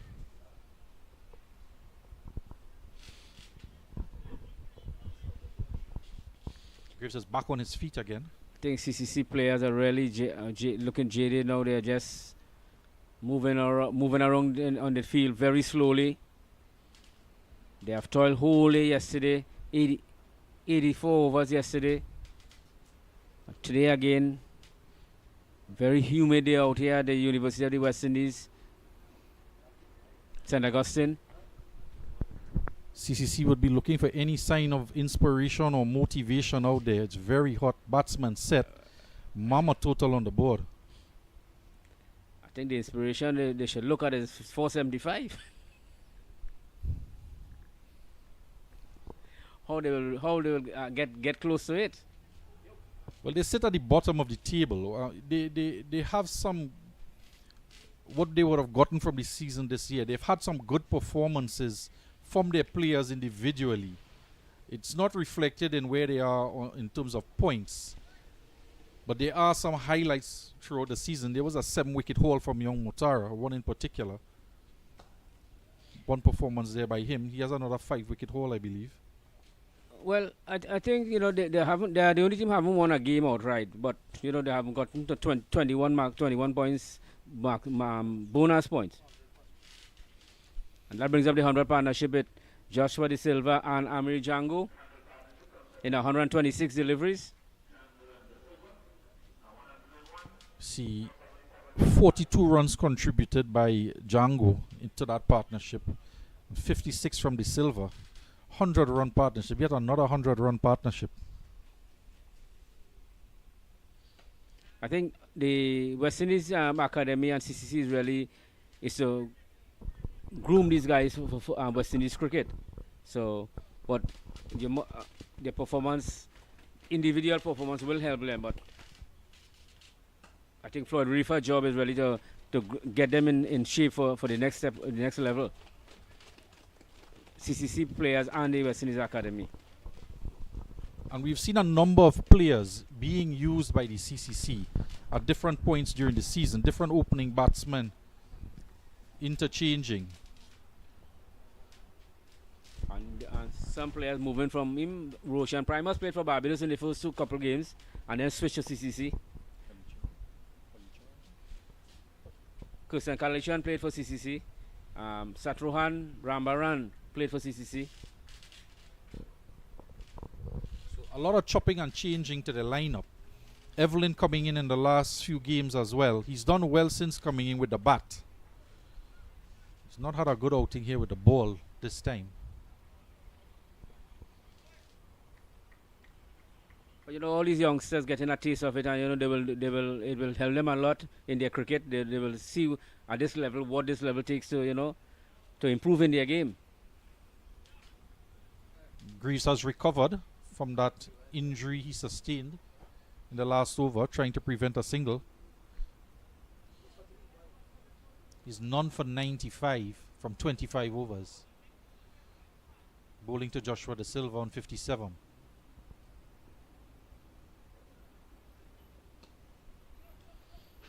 Two runs on offer here. Huge gap between deep mid-wicket and backward square. Kamil Puran was missed out on Trinidad selection, and he got called up at the CCC. He got 88 in the last game. Very attacking in the second inning here, chasing down 380 odd runs in that last game. And this is the thinking behind teams like the CCC and the West Indies Academy, to keep players in the game, although they can't make their host country's team, but they are still able to come and play at a high level in the competition, at regional level. Yes. If you look at it from CCC, Carlos Braffett, Jason Holder, who won West Indies team, played for CCC and have migrated onto the West Indies team. Joshua De Silva played with CCC when they won the 50-over tournament in Trinidad, and he has moved on to West Indies team.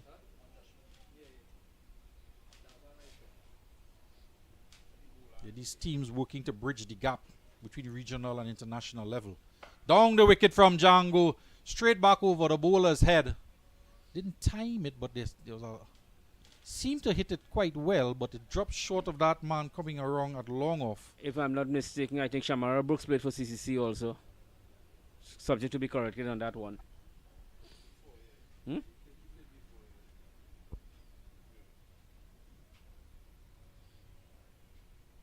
It's tough to keep track of players in today's game. They change so many teams so often. Yeah. Danish captain CCC after making West Indies team.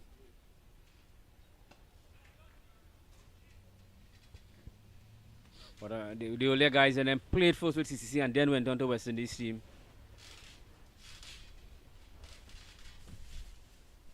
So it seems to be an aspect of the formula that is working in terms of a feeder for the West Indies team, the senior team.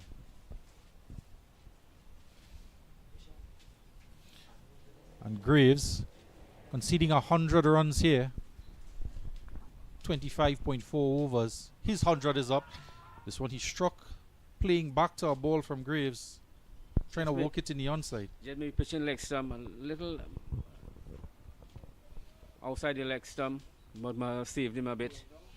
Yeah, it looks like it was going down the leg side. Graves coming around the wicket to the left-hander Jangoo, pushing that one into his pads and heading down the leg side. Loud appeal though. Easy to see why the umpire would give that not out. Jangoo remains on 196 from 222 deliveries. Excellent scoring rate for him. 483 for 5. 108 overs finish. It's the first appeal we've heard for the better part of an hour.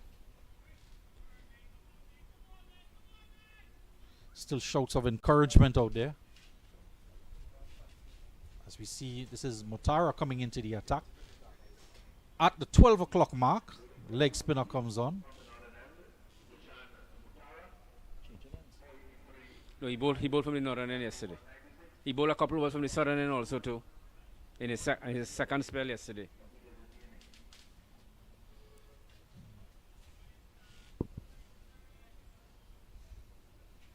Going at 5.21 runs yesterday with his leg spinners, conceding 73 runs. A couple bad overs. He was hit for some boundaries from Jangoo.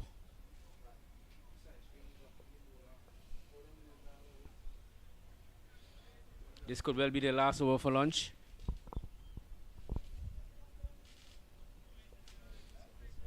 Joshua De Silva on 61 from 77 deliveries. 3 men in the ring, 1 man at slip in the captain, Brooks. Everybody else patrolling the boundaries. Last over before lunch. Just pushing his bound along on for a single. You want to tempt the batsman a bit and bring everybody in. It's the last over before lunch. Try to create something. Change up the thinking of the batsman. Try to play those mental games. I think on this flat wicket here, it's very hard to have a man close in to that batter or anywhere close by.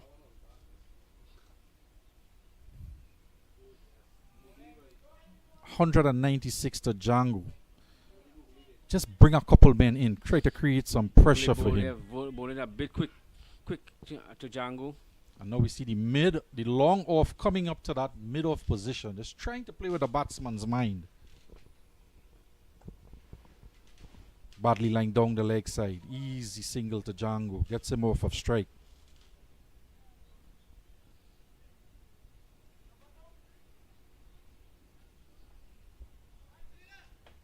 The game is very much played in the minds of the captain. We have 2 out there, 1 on strike and 1 at first slip. As a cover, a backward point, deep cover, long off, long on, slip, short mid wicket.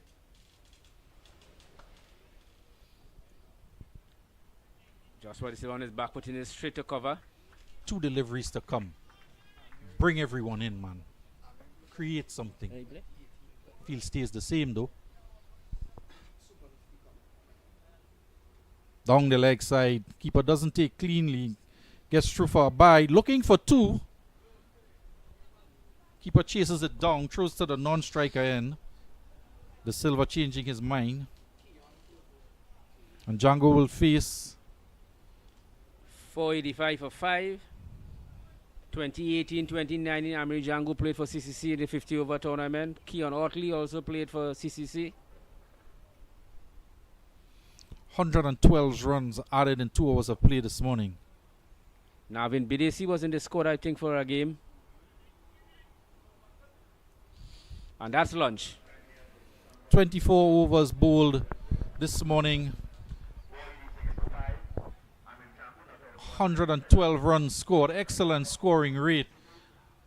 Amir Jangoo still there, 197 runs off of 225 balls. Excellent strike rate. His captain Joshua De Silva providing excellent service. 62 to him of 80 deliveries. Trinidad and Tobago will break for lunch. 486 for 5 off 109 overs. And CCC facing all the challenges here. And that will be the lunch break. We'll see you when play resumes.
Good afternoon to all our viewers. We are returning here to the coverage of Trinidad and Tobago versus the CCC. Trinidad and Tobago resuming after lunch at 486 for 5 after 109 overs. Amir Jangoo not out on 197, and his captain Joshua De Silva there on 62. As I welcome back Dion Randial, joining me here, Billy Fulong on coverage. Yes, Trinidad Red Force in full command here. Really, I'm feeling sorry for the CCC guys. Got a good bleaching yesterday and today again. And they may well go into another 10 overs on the field here today again. Amir Jangoo edging to a double century. Joshua De Silva on 62. Amir Jangoo on 197. Taking it up from the southern end, or the Sport and Physical Education Center, Goodrich. He has 4 for 61 in 18 overs. Captain Shamar Brooks just having a short conversation there with the Trinidad captain who's facing strike to Goodrich. I don't know if he's discussing declaration with him.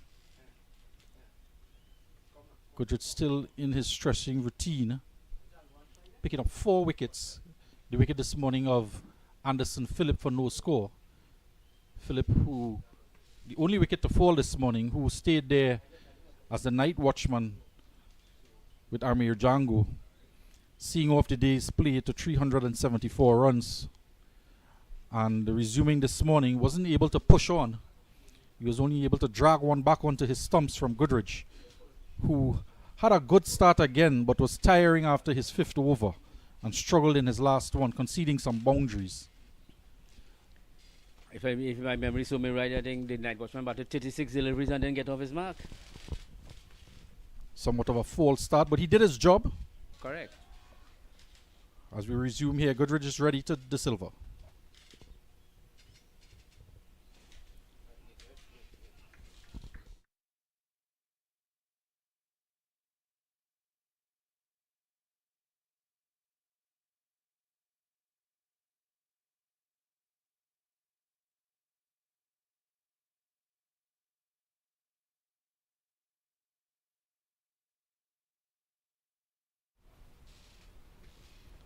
A wide delivery there. Very much an after lunch lazy start there, pushing that very wide, almost off the pitch. This is the first score in very quickly since he came to the crease for the Red Force.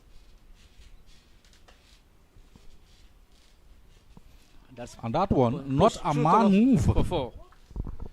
Pitched up, driven by De Silva, through the covers. Not a man moved.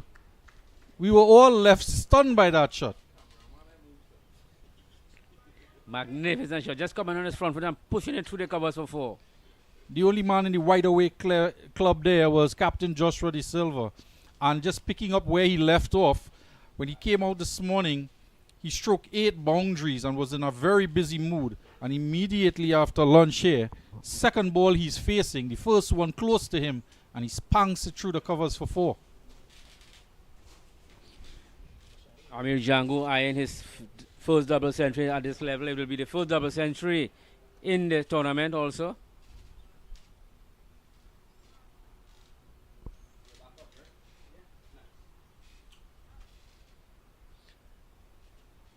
He has moved the short mid wicket and brought him to extra cover. Cover slightly a little deeper now. The cover moving to his left. Short extra cover mid off. Gully, one slip.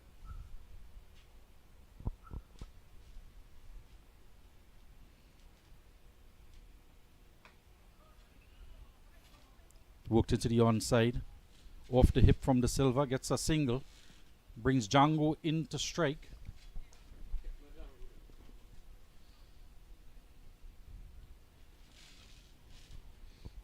Amir Jangoo in this 4-day competition. An excellent run of form. Seeking to put the icing on the cake here. Approaching that double century. It will be the first in the regional tournament. He's also his maiden century as well. He's going to make it a double. Is he going to make it a double?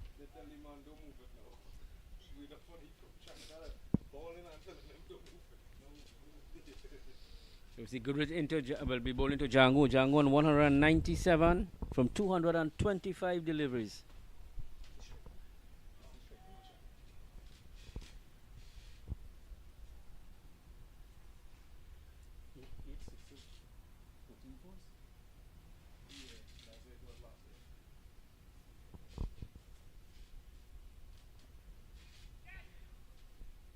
Worked off the hip. Did he get bad on that? It goes down to the fine leg fieldsman. Leg buys from the umpire. He'll stay on 197. Goodrich into his 19th over, 4 for 67. Yannick Otley is the only bowler to get a wicket.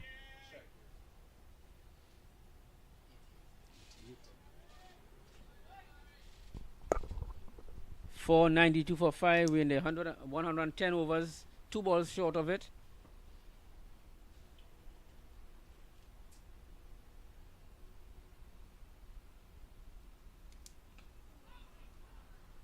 Tricky shot there off the inside edge down to fine leg. 1 run to the silver.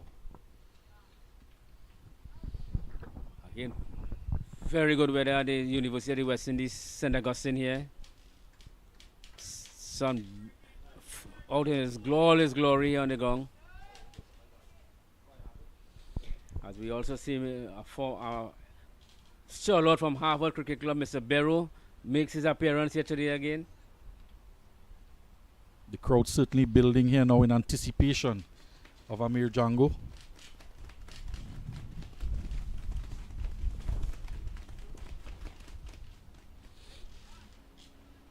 Driven into the offside. Fatima boy come good. 493 for 5. Amir Jangoo on 192 from 227 deliveries. Joshua De Silva on 68 from 84 deliveries. Goodrich 4 for 67 from 19 overs. Yannick Otley is the only other successful bowler today, yesterday and today with 1. Motara will continue from the northern end. Just had that 1 over before lunch.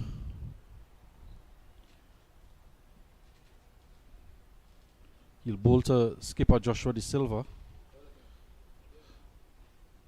No doubt there'll be a lot of fans, past students of Fatima College, tuning in today to witness this innings from Jangoo, as well as some St. Mary's College boys as well.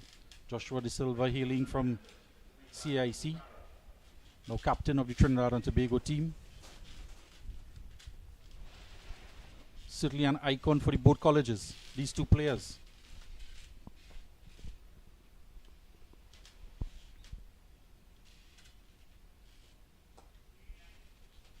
Nicely worked into the onside for a single.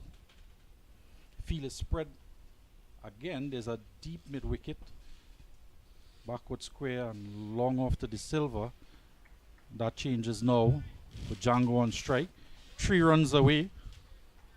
There's a long one, a deep cover fieldsman, and a deep mid wicket. Backward square.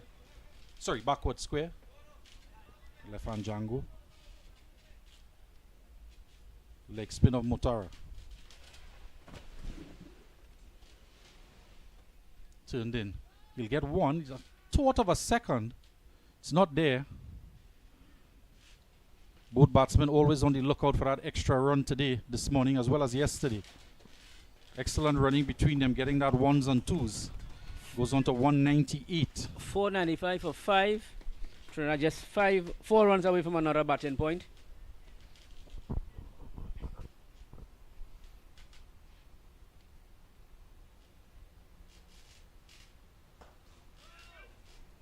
Approaching 2 landmarks here, 500 runs.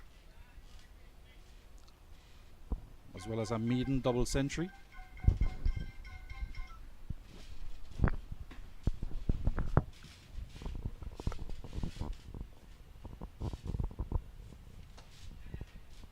Worked again into the onside, leg spin, walked onto the onside to deep mid wicket.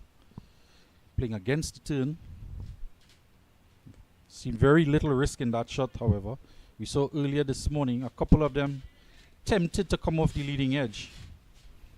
But De Silva maintained control and stroked those back along the wicket, this time working it into the onside. Jangoo again, 192. Drive, single, mid-off, 199. One delivery left in the over.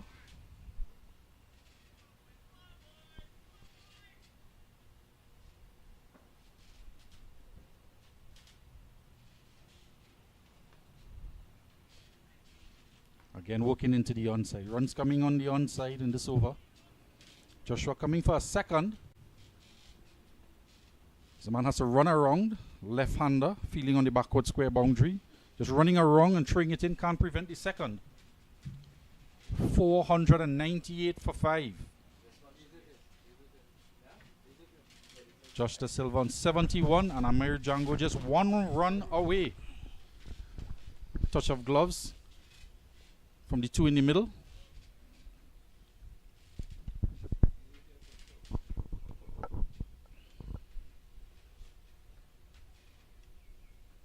Jangoo will be on strike.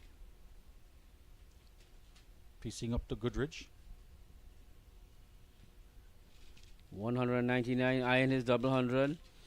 499 for 5. After 111 overs, Goodridge continued 4 for 67 from 19 overs. Amir Jangoo just one short of what would be his double maiden century. He got his maiden century in this game also. Players just coming off the boundary. The third man comes into backward point. The backward square goes to forward of square next to the umpire.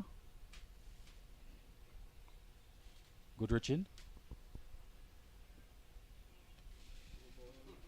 No ball by Goodridge. And massive anticlimax there.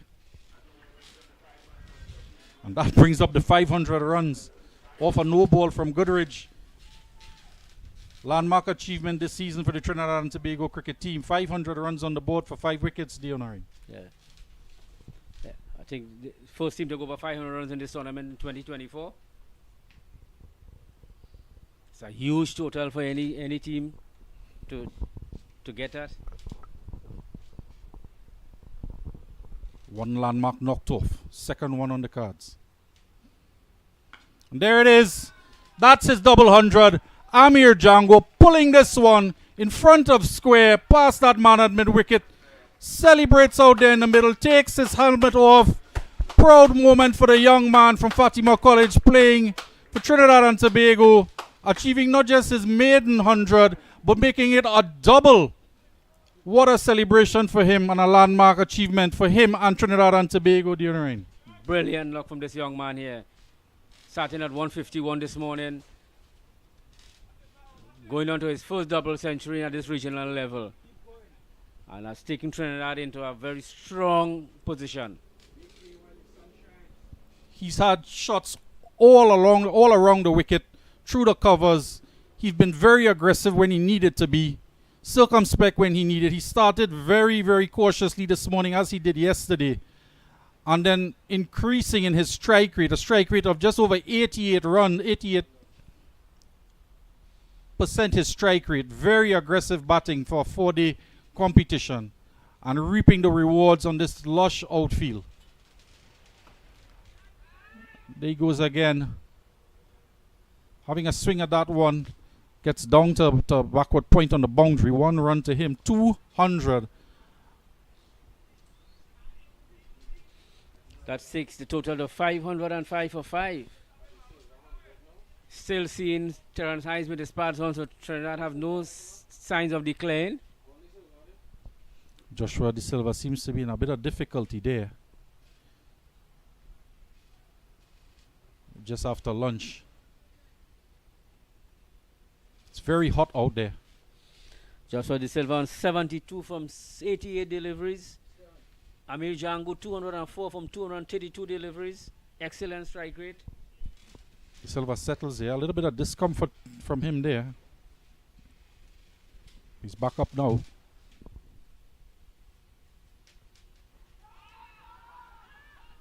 One seems to be going down the leg side, clipping the pad on the way down to fine leg.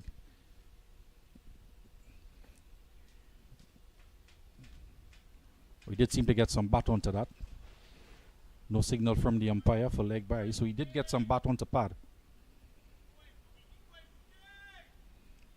Double centurion, back on strike, 204. A mammoth innings here. Coming in at number 5. Firstly, a rescuing effort with himself, Jason Mohammed. Some good work from Keon Otley early on. And putting the CCC to the sword. Yes, that was a good partnership yesterday, which really broke the back of the CCC. Today, this morning, Joshua, after losing the early wicket of the night watchman, Anderson, Phillip, both of them have carried on the task of rebuilding it, and have carried Trinidad to well over 500 runs here today. Some 8 sixes from Jangoo, 14 fours. And another massive hit. This one's making such a sound off the bat over the deep backward square. He's hit 2 there earlier today. This one seems to be the bigger of the 3. Magnificent shot. Short. He rocked on his back foot and hit it mid-wicket for a huge 6 here. That's I don't know if that's the hockey field across there.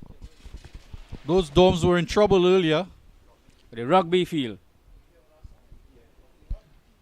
Made such a sound off the bat. I think he would cherish this bat after this innings. He may not use it again. It's no good after this. 200 runs. 512 for 5.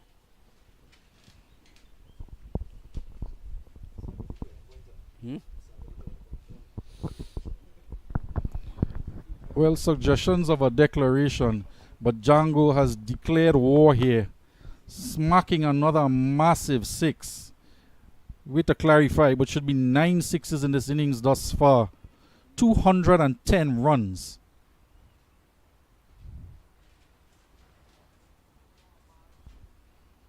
And another 6. It's not a replay, folks. It's into the rugby field.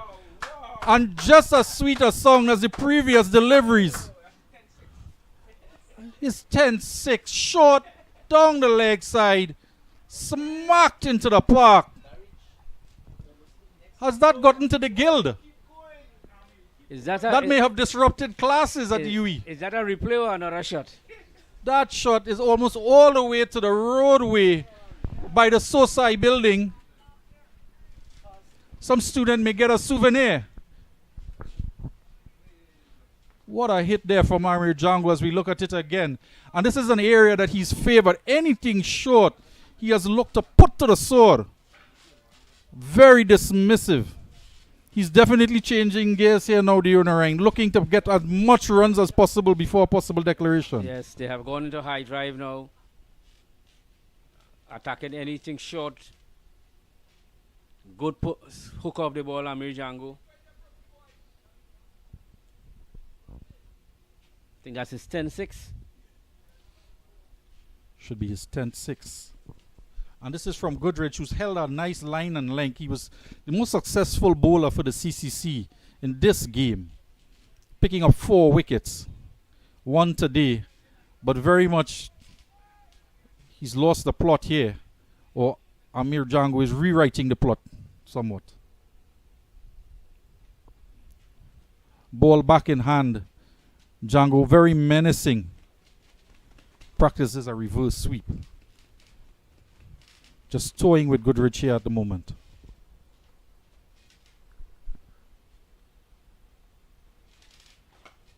This one smacked through the offside this time. Getting his right leg down the wicket. Very much in T20 mode now. That brings the end to the over 518 for 5 after 112 overs. Amir Jangoo on 217. Joshua De Silva on 73. And this would be the approach of the Trinidad and Tobago team now.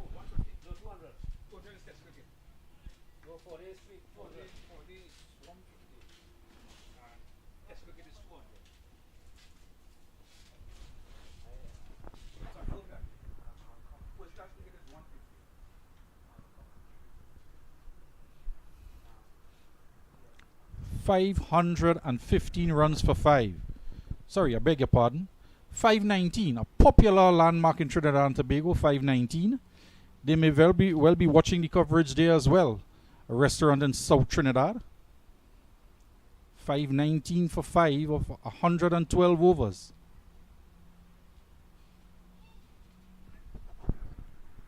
Mutara.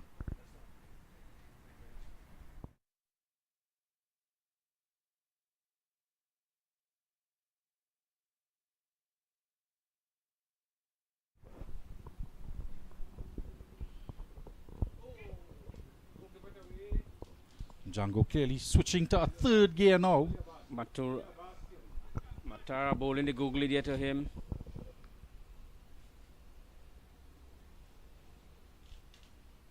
Young Mutara up for the challenge. He would have gained a wealth of experience this season playing for the CCC.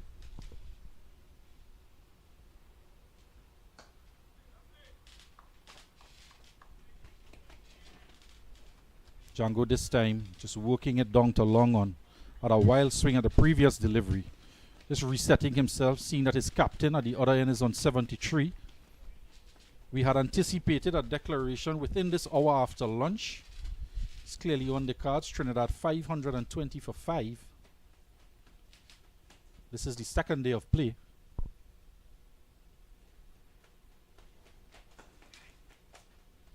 Trinidad scoring at 4.63.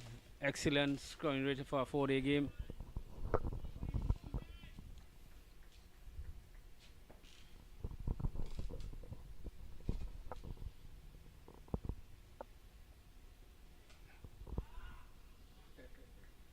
For the second time, the Silver just missing out on a loose short ball down the leg side, finding that fieldsman. No run this time. Previously got a single down to backward square. This time the man is in. No chance of a run. Remonstrating with himself. Oh, that's 6. Hit straight back to us here at the commentary, and Joshua De Silva straight 6 down the ground to Mutara. Clearing the fences, clearing that left leg and clearing the fences, and that one cleared the boundary. Another 6 runs to Trinidad and Tobago. Joshua De Silva on 79. It's a huge hit coming down and just hit this straight over the bowler head for clearing the fence. That's the 150 partnership of 163 balls.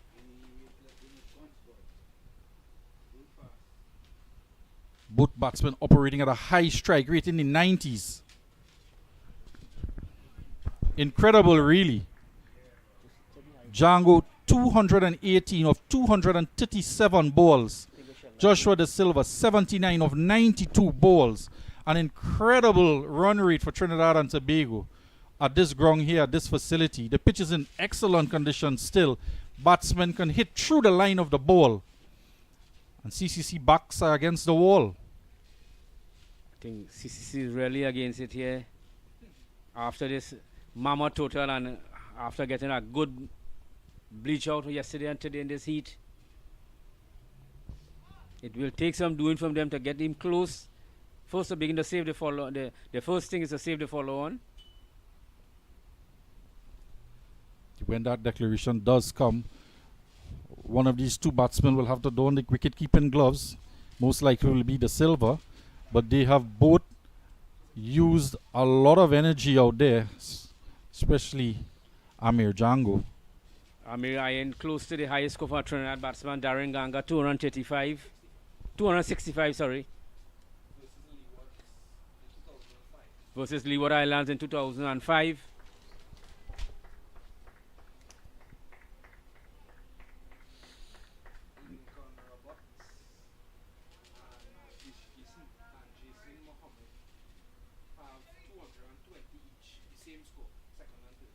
Lincoln Roberts and Jason Mohammed on 220 each. So for Jangoo will be eyeing that one first, and then 265 if Trinidad keeps on batting. Just wonder if he is away or if he's been made away. His strike rate now certainly thinks that he'll go for it. Goodrich continuing from the southern end. This one hit high into the air. Not a good connection. It skies up. Mid-on comes around. And takes the catch. Utley takes the catch. Mammoth innings comes to an end. What a knock from Amir Jangoo. 218 runs.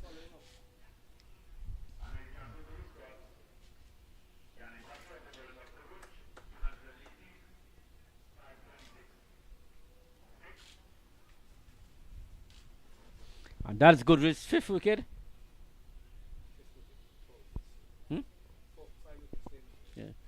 5 for 87. Excellent spell of bowling from him after 500 over 500 score to get 5 for 87 is excellent bowling from this young man.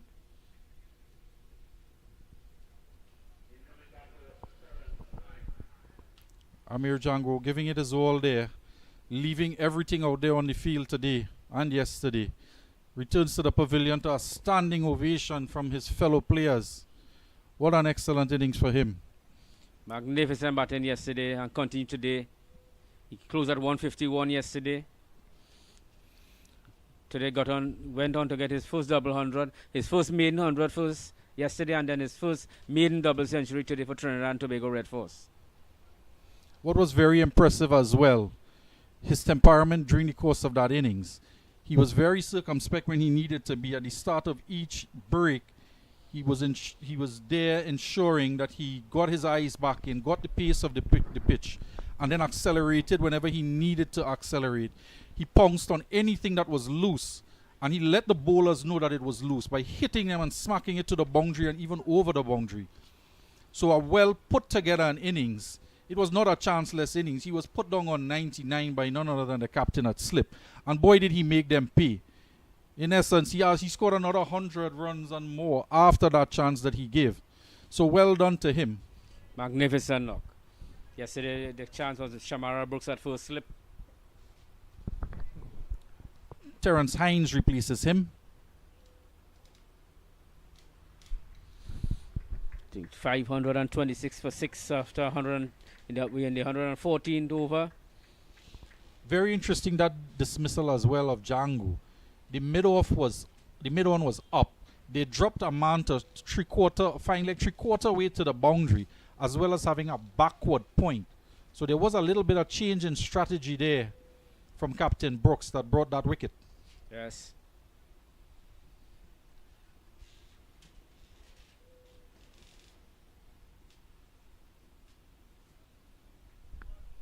But Jangoo just changing his shape somewhat, different to what he's done throughout the innings.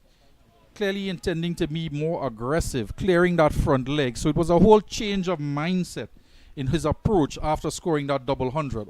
Obviously looking to get as much runs as possible for his team in as quick time as possible, eyeing a possible declaration. We do see that the declaration didn't come. Terence Hines is out there to partner with his captain, De Silva. I think Trinidad, the Red Force will have to need as much time to bowl them. After 500, you have no batting points to get again. And at 526 for 6, that's a huge total still to be, and they continue batting. We've seen 3 balls down the leg side. Of course, not being a wide in this format of the game. It's 3 dot balls nevertheless. It's one way to go. But I think the umpire, just having a word with the bowler there. And I see Brooks as well, just having a word with the square leg. Don't know if it's in connection with bowling 3 wides consecutively down the leg side.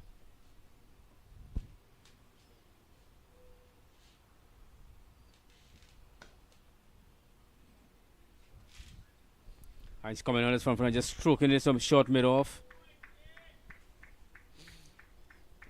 Again, well, Goodrich 5 for 87 in his 21st over. Excellent spell in this match. West Indies coach, of course, focused on all these games taking place in this round of competition.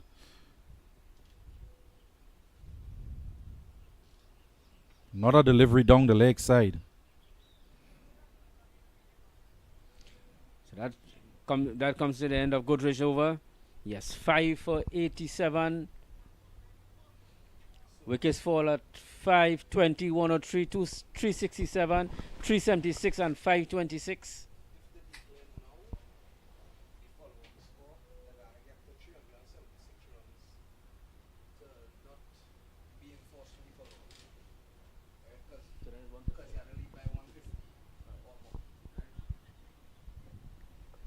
Just some discussions there with some of the players and the umpires. The hazard, I guess, it would have been 4 deliveries down the leg side, been very contentious. The follow-on for this 4-day game is 150 runs. So when CCC takes their turn at the crease, that will be their first task. See Matara from the northern end.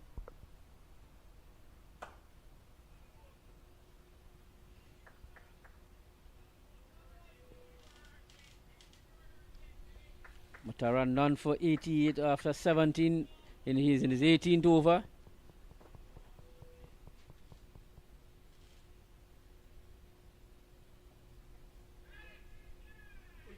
Joshua De Silva down the leg side. This is the 3rd time he's tried to beat that man. Another short ball down the leg side, and he puts it in the hands of backward square, going for 79 runs. We look at it again. Pitched outside the leg stump. Got himself in a bit of a tangle and tried to paddle it around the corner. One man to beat. Couldn't beat him at backward square, and he's gone for 79. Otley taking a simple catch straight to him. So Trinidad Tobago lost their 7th wicket at 526. And the incoming batsman is Carey Pierre. So no declaration just yet with Captain De Silva going. He'd be disappointed going for 79, particularly in the manner that he got out. Just a loose ball down the leg side. He tried to put one away in the previous over, couldn't do it. That was along the ground. This one was in the air, straight to the man, Otley, at backward square. And Carey Pierre makes his way out to the middle. He will partner Terence Hines. So it seems as though Trinidad and Tobago are going to try and get as much runs as possible here. Obviously looking to bat just once. Having the bowling pedigree of Shannon Gabriel and Anderson Phillips as well, who has done very well this season for the Trinidad and Tobago outfit. Of course, the spinners Brian Charles and Carey Pierre.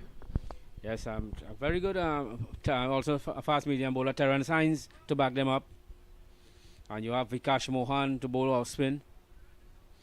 Vikash Mohan over the weekend got 6 wickets for Clark Road in the 50-over tournament against Victoria.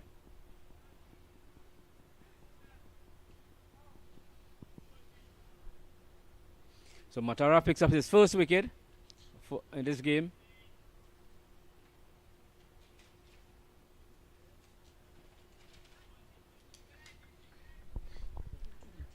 First ball to Carey Pierre outside the awesome. Look like a quicker delivery.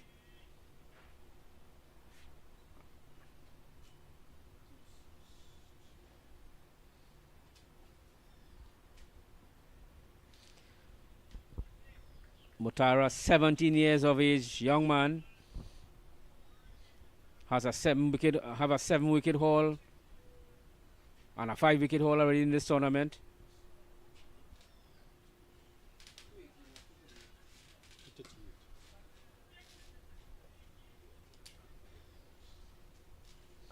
Carey Pierre just gets on his back foot and hitting the deep to cover. No runs.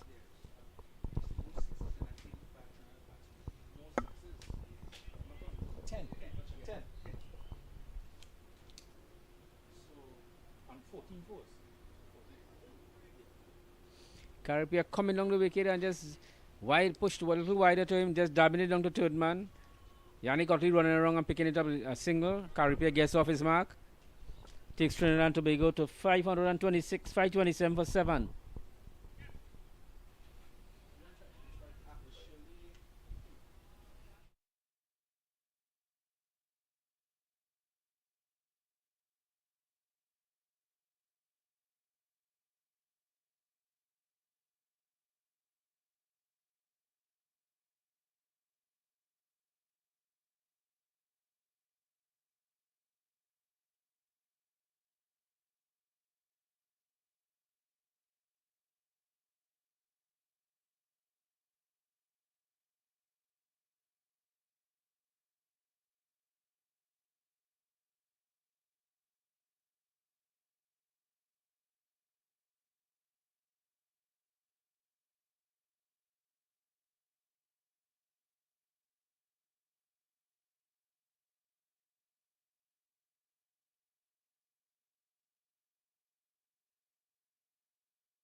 Today, Goodrich 5 for 88 in his 22nd over. A good spell of bowling from this young man.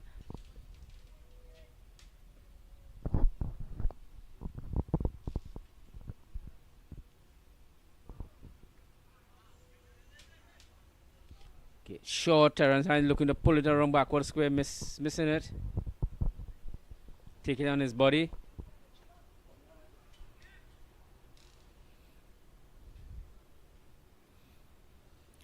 Goodrich will be proud of his performance here today. 5 wickets, 88 runs. He did work hard. He just struggled a little bit in his 6th over this morning. But all in all, he's had an excellent performance, able to hold his line and get the ball to do some movement. Picked up the wicket of Jangoo early on. And now Jangoo.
Goodrich again bowling some deliveries down the leg side.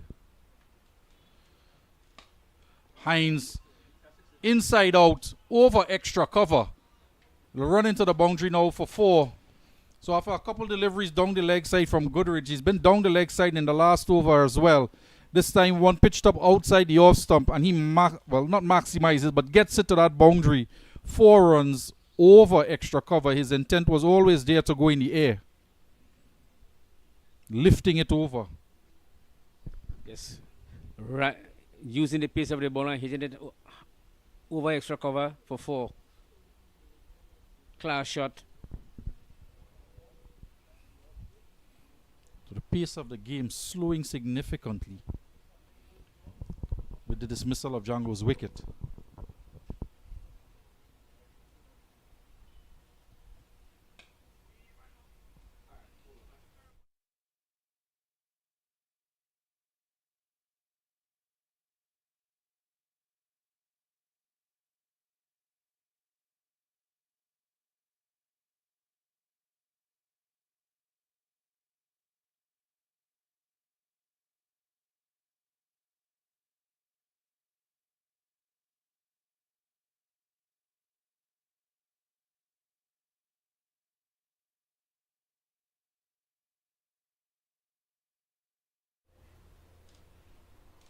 Trinidad and Tobago 532 for 7, 116 overs.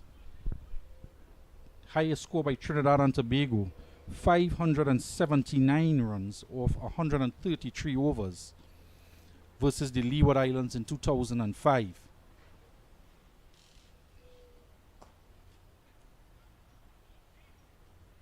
We're some 47 runs away from that. Not quite sure we'll get there. But this total here today, no small thanks to Amir Jangoo, making a record of 10 sixes in his innings of 218 runs. The 4th highest total by a batsman for Trinidad and Tobago.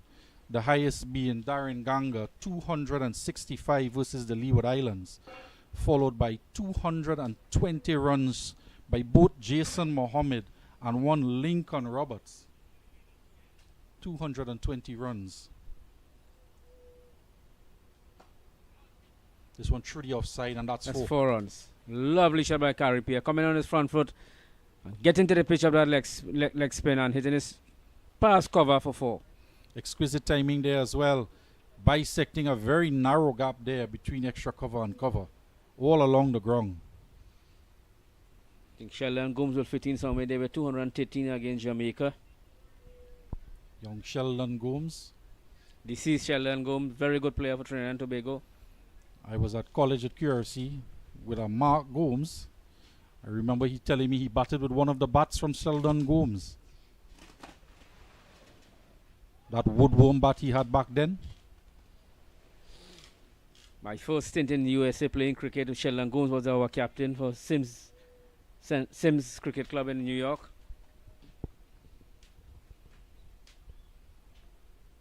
So Amir Jangoo joining the 200 club. Notching up the 4th highest runs scored by a Trinidad and Tobago batsman. And now holding the record for 10 sixes, beating Lendl Simmons and Terence Hines, both of whom had 8 sixes each. And the last 2 sixes, well worthy of that record of 10 sixes, spanking it into the rugby field at the University of the West Indies. Mutara just finishing his over there. 537 for 7, and this is 117 overs gone. 15 extras in this inning. Strike rate of 4.59. Trinidad and Tobago has a very high strike rate in this 4-day game.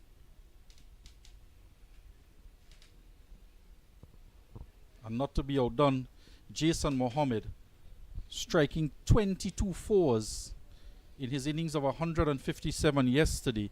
Just 2 boundaries short of his own record of 24 fours, the most fours struck by a batsman at the regional level. So records falling one after the other here at the UE Spec facility.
.38 for 7.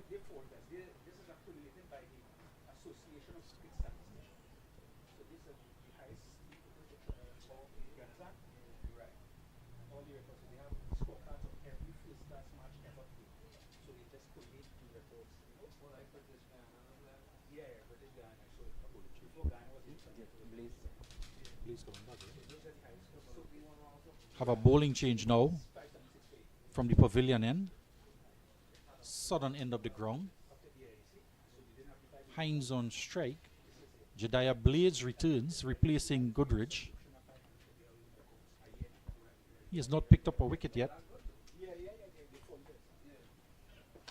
This one smacked over extra cover. Is this going to go all the way? Yes. I tell you, it's into the rugby field as well. Cleared the fences for 6 runs to Hines.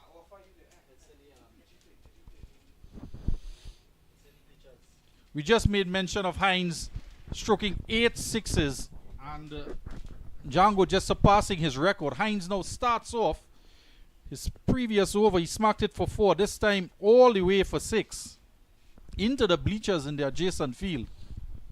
Has to be retrieved. Blaze pitching up and Hines hitting him over cover for 6. Very difficult shot, but well executed. Just use the pace of the ball and lift it over cover for 6. Hines in full flight there. Just wonder if that Caribbean Airlines plane would have seen that ball coming towards them. But Hines in a gear here now. 5:44 for 7. It's very much game on. The two opening bowlers doing well. Goodrich picking up 5, being in for some punishment in his last over. Now Blades here, getting smacked for 6 over extra cover. Not a sight a fast bowler likes to see, being hit back over extra cover, inside out. But that is a shot that Hines has perfected. His bread and butter, as it were, when he's in aggressive mode. Run rate now 4.64. Trinidad and Tobago rubbing salt into the wounds. Very hot out there after lunch.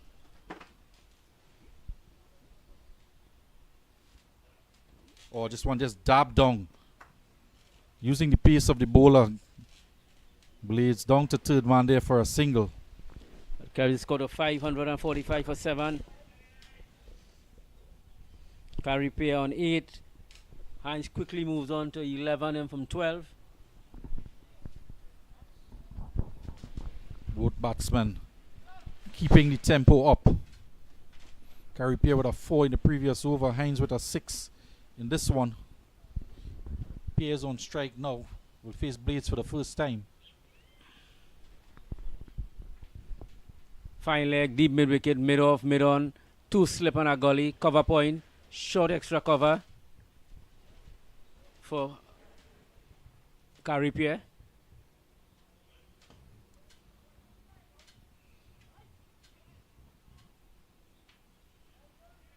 Delivery dug out a backward point.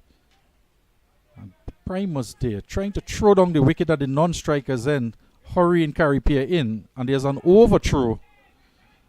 Batsman coming for 3. There's a dive at the keeper's end, with Hines struggling to make his ground, coming back for the 3rd. Not out from the umpire.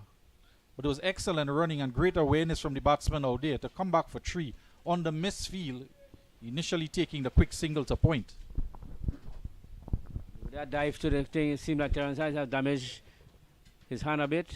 Probably just...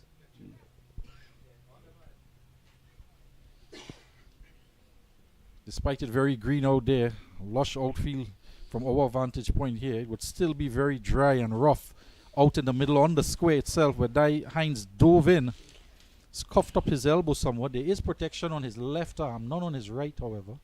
548 for 7, and Red Force continue to bat.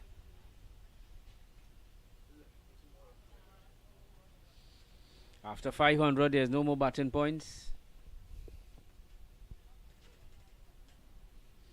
2 runs away from 550.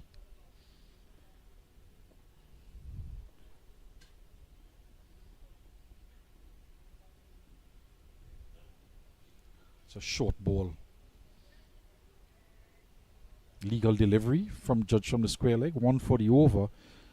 We suspect a declaration is on at any time now. Is somebody still part up there? Yeah. Yeah.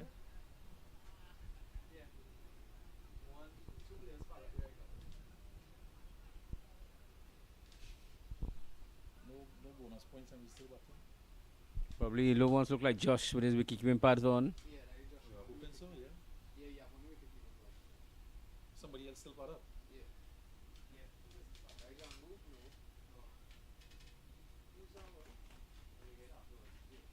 Could be Brian Charles. There's some aggression shown here from Blades. Saying stroke that one back along the wicket. The bowler feels and tries to throw the stumps down.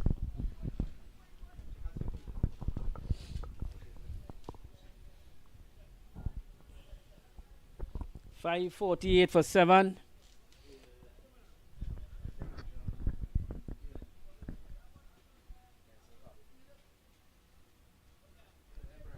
Butara 1 for 94. To continue from the northern end. Hines just getting some attention to that right elbow, the unprotected arm. He dove in trying to regain his ground. The physio is on.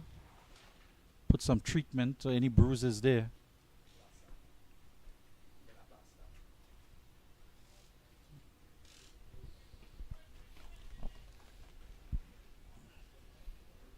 Applying a plaster to the wound.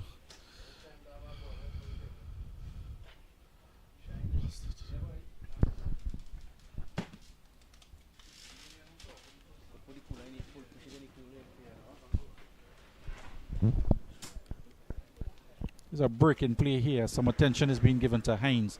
It's 548 for 7 with Pierre on 11 and Hines on 11 as well. We do see in the pavilion, in the hut there, Brian Charles padded up.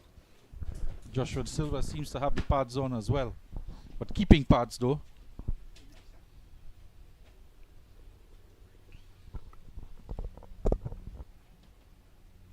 So CCC first job when they get to in the battle, they'll have to score over 400 runs to save this follow on. If Trinidad and Tobago gets to 550.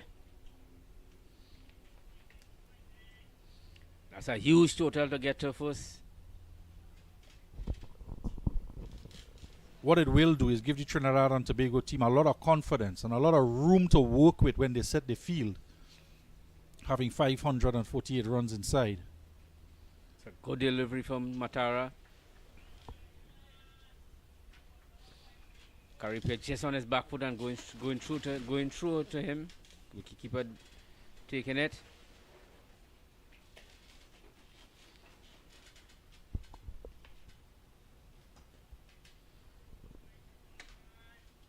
Pierre not making connection, having a go. The mid-off is up. There is a long on. Trying to go over the top here.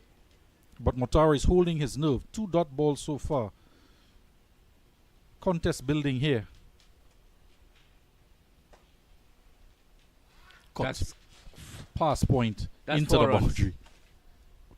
And Bat winning this contest here against ball. Matara wide outside the off stump. Short and cut away by Caripia. Very well put away. Not missing out.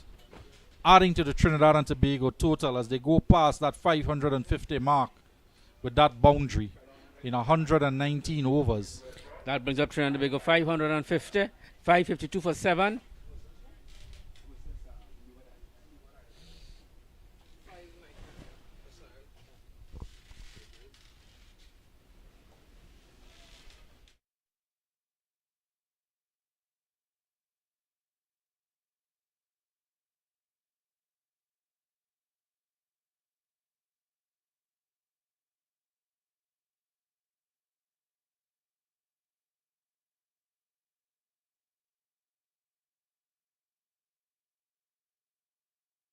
Shot. Well stopped by Henry on the deep cover boundary.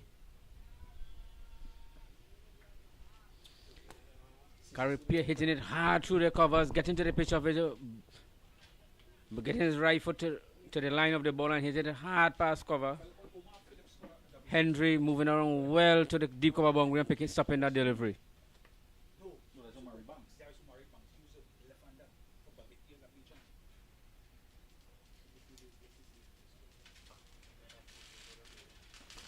That's well fielded by Otley at cover point.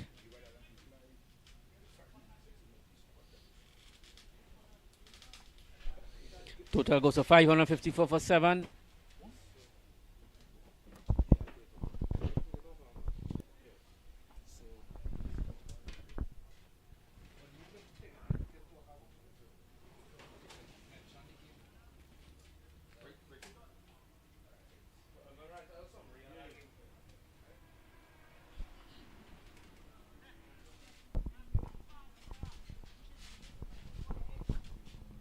Seeing Blaze to continue from the UE Sports Physical Education Center.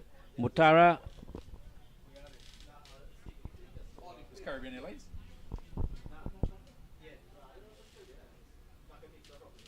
No, it's 1:30. Today is maybe American Airlines or Miami.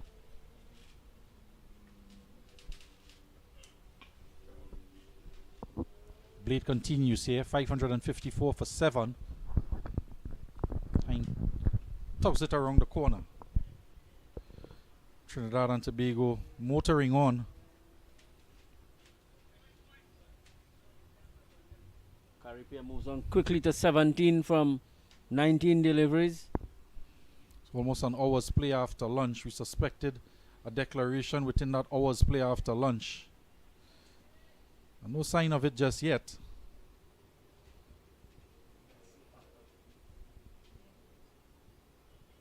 Left-hander blade. None for 58 from his 16 overs. Still making that effort. Hearing him grunt on delivery there. Putting in all the work. Still trying to get something out of this game for his team. At least trying to get a wicket for himself. I think he had a decent spell yesterday and him coming in today. None for 50. This is his none for 58. This is his 17th over. He had 10 overs yesterday. So this is his 7th today. This one striking Caripay on the pad. Shouts for an LBW. Umpire judges going down the leg side. Blades left arm over the wicket. Angling into Caripay. Half-hearted appeal.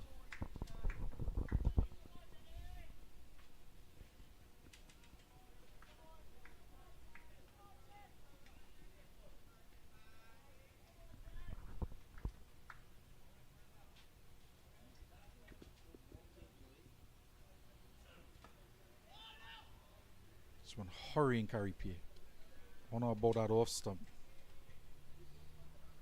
Good delivery at this time of the day, still after all this huge total put up by Trinidad Tobago Red Force. Blade still running in and putting in an extra effort for his CCC team.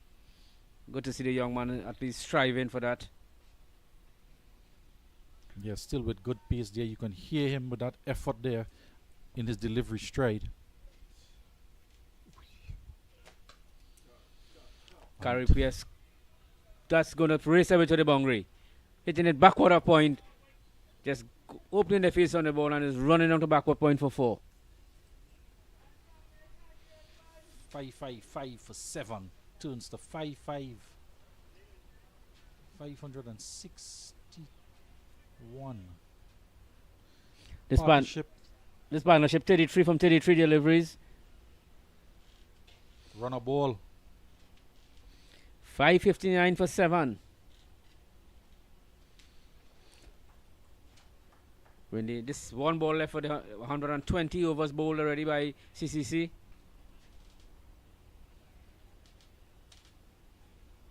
Trinidad and Tobago now 40 runs ahead of the previous best score by the CCC themselves. 519 they made all out versus Leeward Islands back in 2008-2009 season.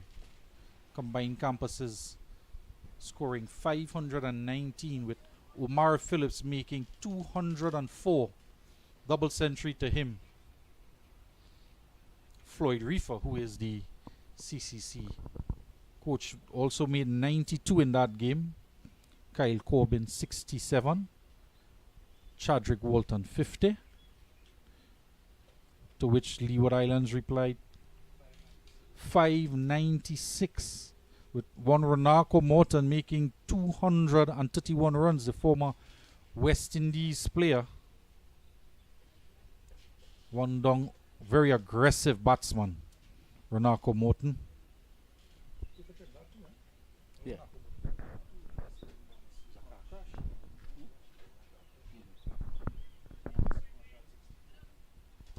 Monson Hodge with 64. Would you have played with Renako Morton at any point in time? Yes, I play. He came to Wanderers Cricket Club and played for Wanderers. I will tell you, it's one of the most decent human beings I've come across. Truly hard-working player as well. Yeah, truly love fella. I think any way you go, people love him. We went to Tobago to play a Big Four tournament. He was there with Wanderers team. I was Wanderers, Power Gen, and 2 teams from Tobago.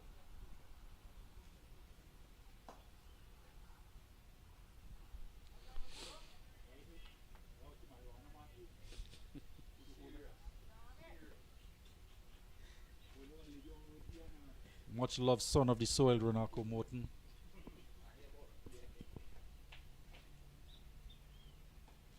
I remember after that Tobago, in that Tobago trip, he pulled me one side and Mark was 15 years of age. He said, "Pops, hold on to this boy going to reach far in cricket." Burkano Morton, and he opened in Tobago.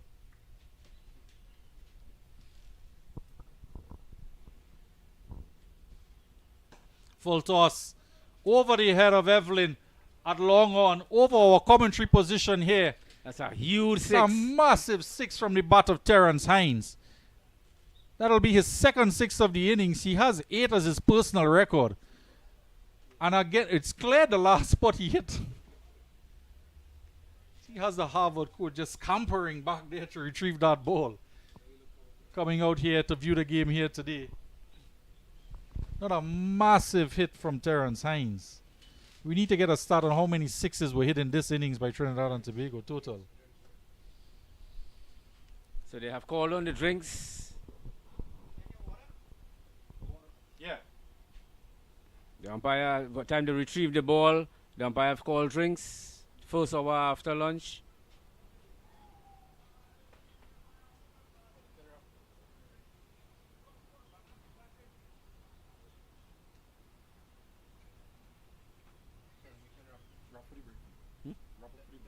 Yeah, so the first drinks after, the blue water drinks after the lunch, with the total on 565 for 7.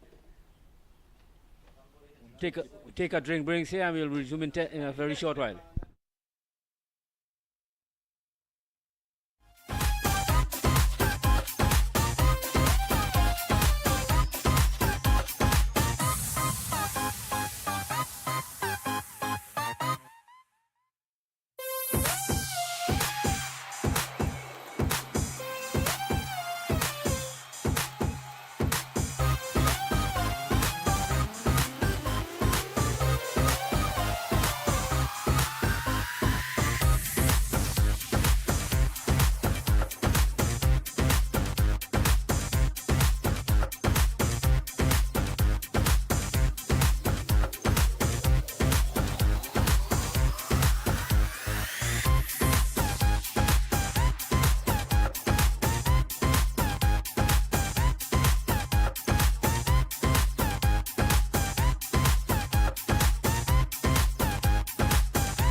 As we resume play after the Blue Waters water break, Trinidad and Tobago, 565 for 7 and continue batting. 120.3 overs have been bowled already. We see Terran Hines facing up for Mutara.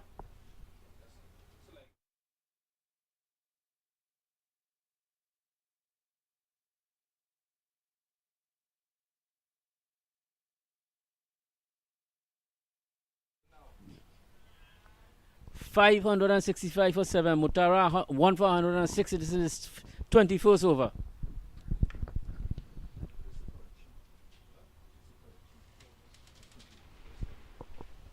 Down the leg side.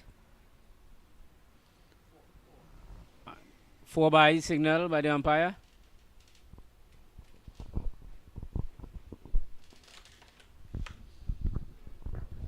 The one difference we've seen with this pair batting in the wicket now, there's been no moving of the side screens. Yes, that's and it's a left hand and right hand batsman. Much appreciated break by the workmen.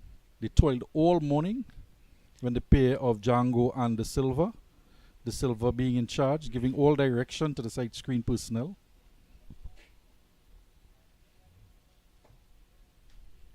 Terrence Hines is on 18 from 20 delivery. Caribbean 21 from 24 deliveries. Both batsmen not needing the side screens. They have one intention: to amass as much runs as quickly as possible. First over after the drinks break. Looking down at the Trinidad room down there, only Josh has on his pad. I don't know if Brian Charles have taken off his one.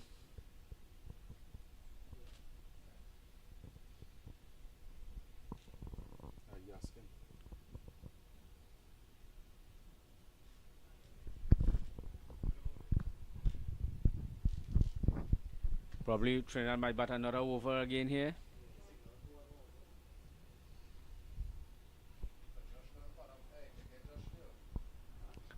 $569 for 7. Obviously, Josh, there was Trinidad and Tobago skipper, wicketkeeper has padded up already. Trinidad striking at 4.70. Very high scoring rate in this match. Caribbean having a look around. Intentions are clear now. It's go time. What a comeback from Blades here. He says you're going nowhere. Stay on your back foot. Have Caribbean ducking. Should be a contest within a contest here now. Caribbean trying to...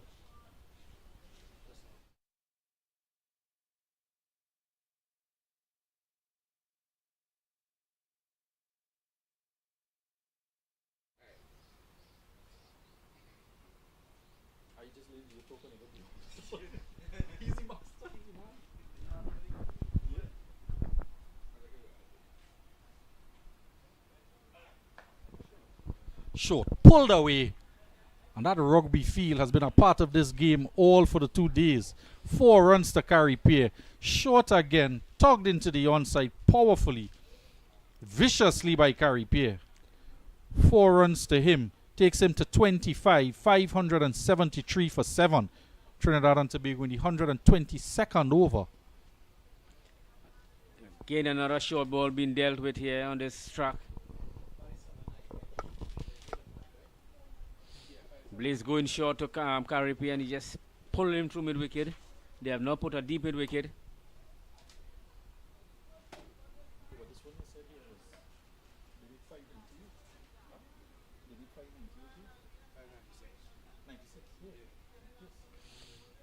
Peeling, this delivery peeling on the outside, the outer edge of his bat and going on to third man for a single. 574 for 7. Blaze none for 67. This is his 18th over. Terrence Hines is on 18. Caribbean goes on to 26. And Trinidad keeps going. Trinidad just keeps going. 574 for 7. Blaze being put to the sword here somewhat in this over. Been struck for 4 from Carey Pierre. This is Hines on strike now.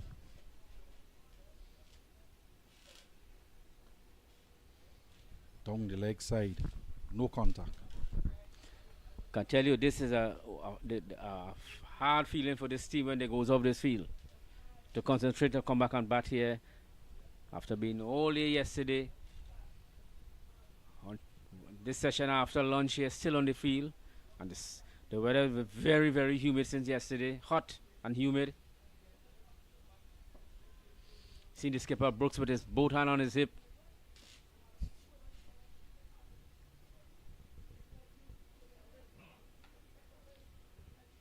Hines just running his ball long to third man to Shamara Brooks. Trinidad and Tobago 575, just 4 runs short of their record of 579 runs scored against the Leeward Islands in 2005. Just 4 runs short of that, and they will do it in quick time as well. This time in the 122nd over. And that 579 was scored off of 133 overs in 2005. So Trinidad on the verge of equaling that record. A boundary away.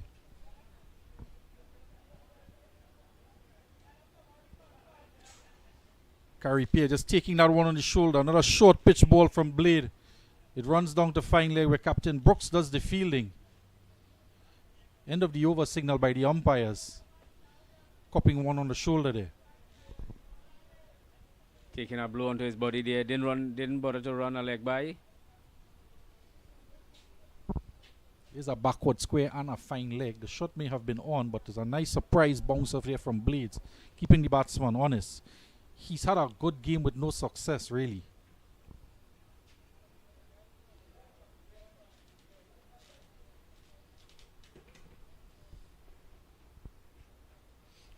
Mutara 101 for 106 in 20 overs. Might be replaced from the northern end.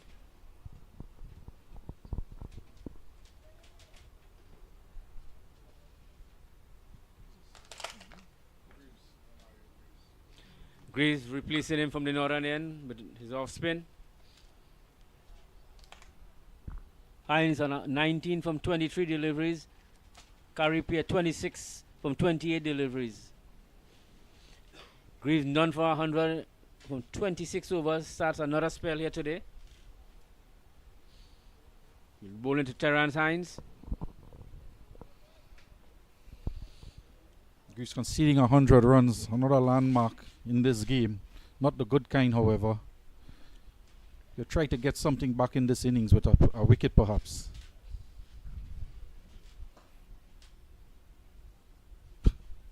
Driving this to long off. Long on, sorry, no runs. Cut deep cover, long off, long on. Backward square, deep mid wicket. Deep wide mid wicket. Short third man. That's the field for this off spinner here. 3 men in the ring. Everybody else patrolling the boundary. Hines clearly will just take all deliveries in this over. And this one he is hitting for 6 runs over that man at cow corner position on the boundary there. Previous delivery, he was hit down to long one and decided not to take the single. Intentions were clear. This time lofting one over the infield. 6 runs now to Hines. I think that's the record for the highest score for Trinidad. Yeah, that boundary would do it. They needed to get to 579. They were 4 runs away, and they've surpassed that 581 record-breaking score for Trinidad and Tobago here for 7 wickets in the 123rd over, breaking the record from 2005 against the Leeward Islands. Mammoth total here and a significant accomplishment by these players here.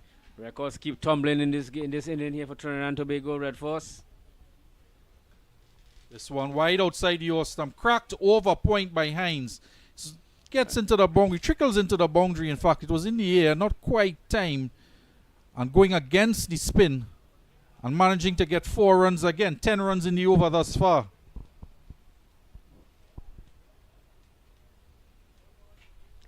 585 for 7. Terence Hines goes to 29 from 28. Caripia on 26 from 28. Thankless starts being given here to Grace by his captain Brooks to bowl what will very well be the last over of the Trinidad and Tobago innings, probably having in mind what the highest total was and now surpassing that. Smack again from Hines over the boundary, over Kaukoda, another 6 runs. 16 runs in the over, and we could see why he turned that single down in the first delivery. Everything must go. It's a fire sale here at the UE Spec facility. Another 6 runs to Terence Hines. 591 runs. It's raining sixes at the UE Spec here.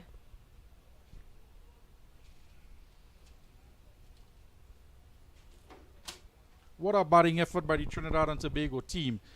And the highest total scored at the regional level, 596 runs in threat of being broken here. Hines pulls this one. Probably could have tried. Refuses the single. Ungainly looking effort there. Trying to maximize everything now. They are 5 runs away from the highest total ever recorded. A play and a miss outside the off stump. It's the end of the over. And Joshua De Silva calls his players in. And that will be the declaration for Trinidad and Tobago. 591 for 7 after 123 overs. A top score by Amir Jangoo. Record-breaking score of 218 runs. Followed by Jason Mohammed of 157 runs. Carrying on this morning. Trinidad and Tobago just losing 3 wickets. Amassing just over 200, adding 200 runs total to their effort yesterday.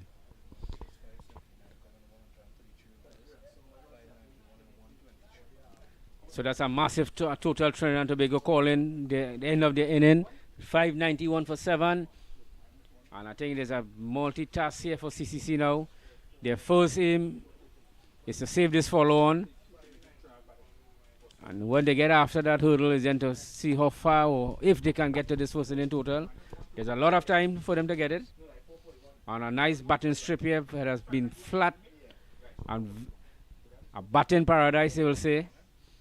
Runs have been all sides of the wicket, scored by Trinidad and Tobago Red Force. So as we await the resumption of CCC inning, Trinidad and Tobago Red Force closing at 591. 591 for 7, declared 123 overs. They need 441 runs to save the 442 runs to save the follow-on. Until we resume in a few minutes at the CCC inning.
As we resume here, the innings of CCC, Evelyn, Camille Puran opening the inning, and Anderson Phillips opening the bowling for Trinidad and Tobago.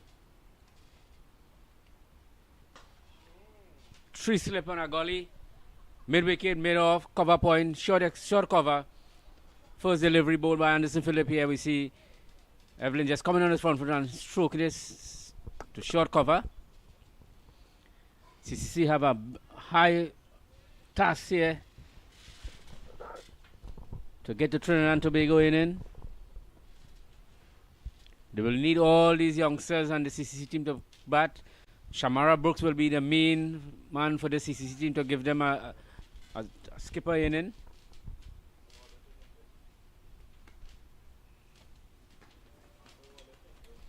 Second delivery from Anderson Phillips is almost been a Yorker.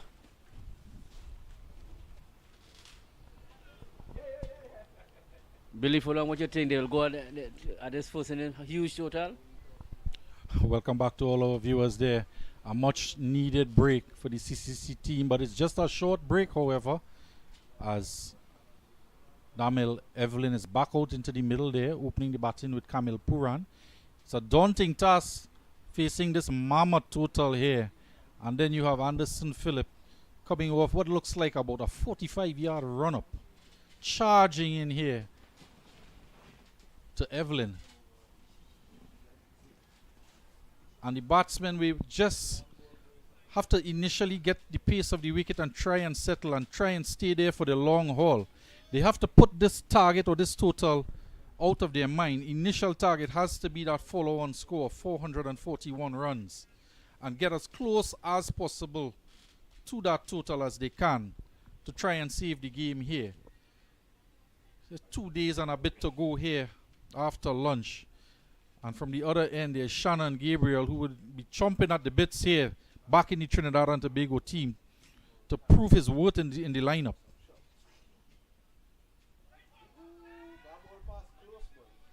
That ball coming back. Evelyn leaving alone that ball. It cut back on him. Joshua De Silva taking it to his left. Evelyn showing impeccable judgment there. A quarter pain's worth. That one jagged back in from Anderson Phillip. I think the last game they played here, CC was chasing 380 yard and they went after it. They lose the game, but they showed no intention of drawing that game. The last game played here.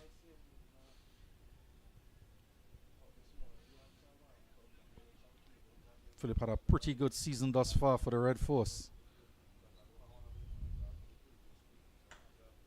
So that one punched through. 4 runs through the cover. That is an excellent shot from Evelyn.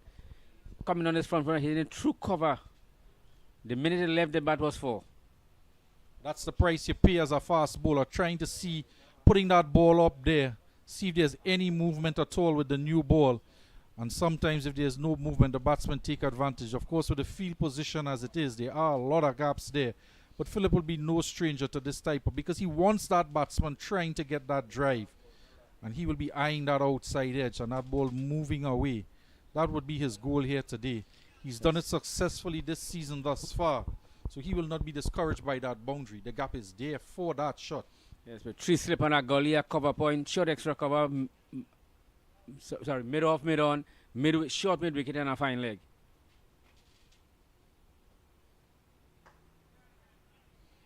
Dragging the length back there.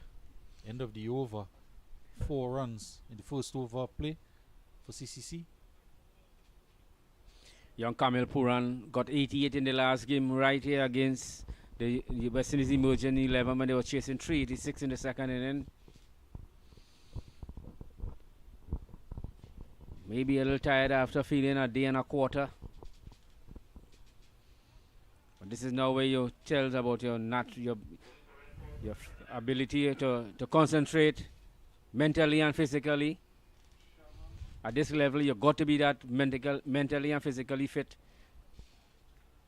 Definitely, we know there with Evelyn there, he had to put in the work with the overs and in the field. He also fielded that forward short leg for much of the innings initially before lunch. And now he's here opening the batting. He has to feel a little fatigued, but these are very fit players out there.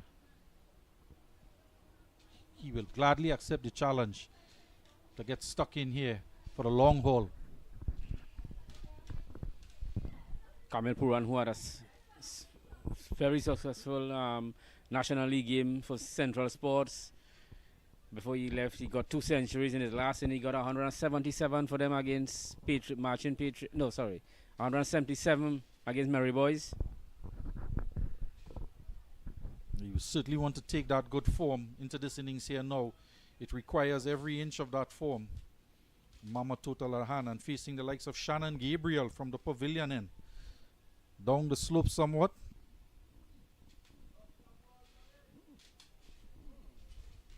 Down the leg side start from Gabriel. Keeping a bit low though. We have 3 slips here. Vikash Mohan in third, Brian Charlton second, Jangoo in third. We have Kian Otley in gully. Jason Mohammed at cover point, Curry at cover. And Anderson on the fine leg boundary. We have Terran Hines on mid-off. No mid-on. Amir Jangoo mid-wicket.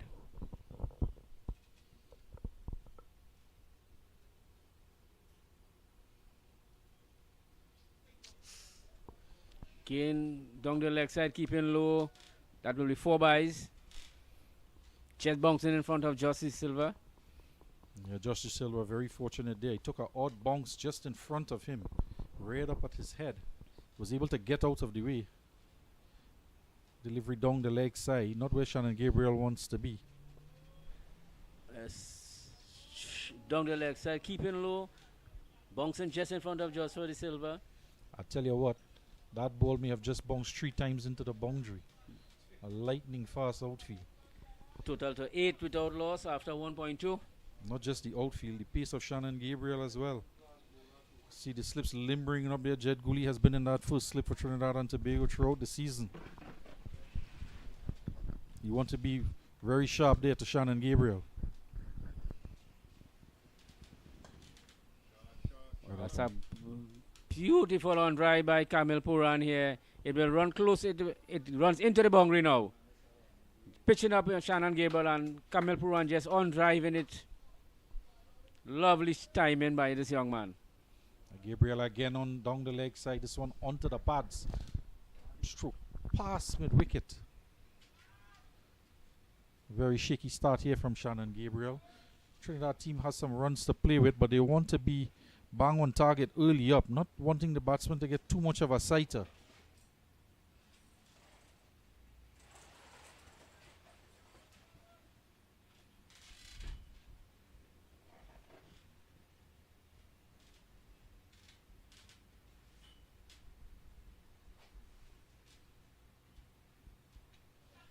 There's an inside edge.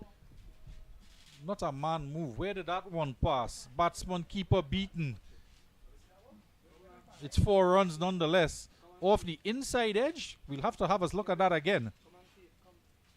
What I can tell you, it was pretty quick from Shannon Gabriel.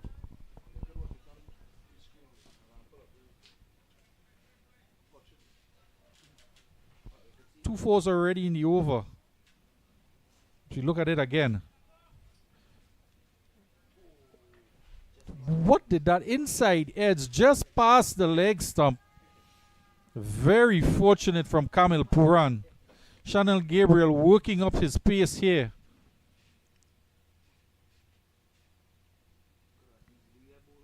Two boundaries off the bat. 4 byes as well. 12 runs in the over. This one is driven back on the stumps.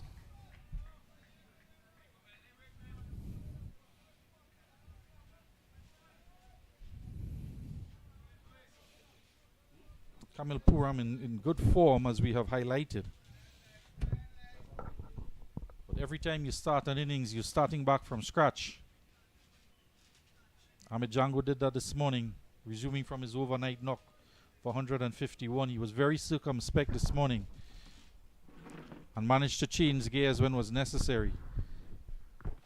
Puran here has to settle down. There's a task to be accomplished here before tea. Just about 20 minutes away. You want to be there after tea.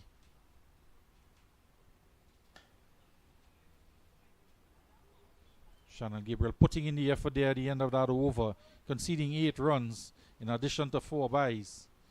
It's 16 without loss after 2. Shannon Gabriel working up some pace in his first over here. So a nice on drive from Kamil Puran, and then inside there's running on the third man to find leg for 4. Anderson Phillip will pick it up from this northern end. It's 16 without loss after 2.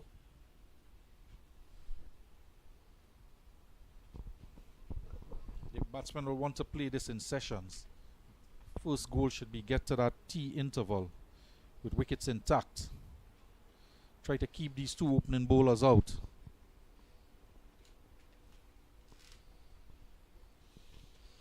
So 3 slip on a gully, cover point, short mid off, mid on, mid wicket, fine leg.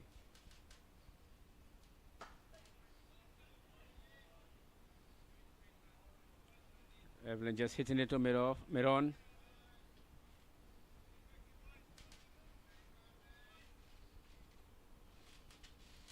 Jangoo in the mid wicket position is clapping and giving his support to his bowlers.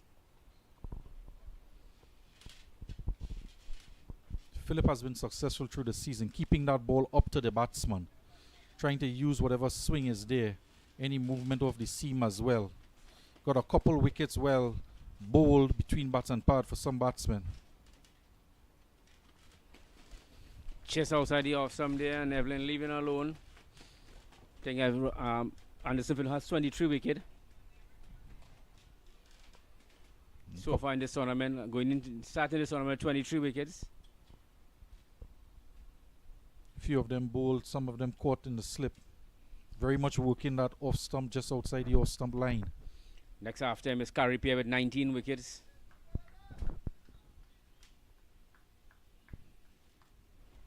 They would definitely be key for Joshua De Silva here to try and maximize points in this game.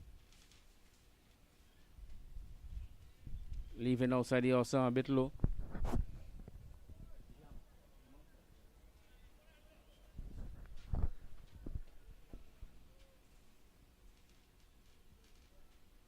Captain may be thinking that he'll have to bowl back to back in this innings.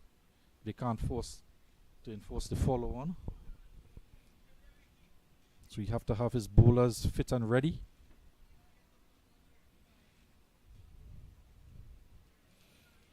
There's also Jason Mohammed as an option. Brian Charles, of course, is there. Not to mention Hines. A lot of options available for Joshua De Silva.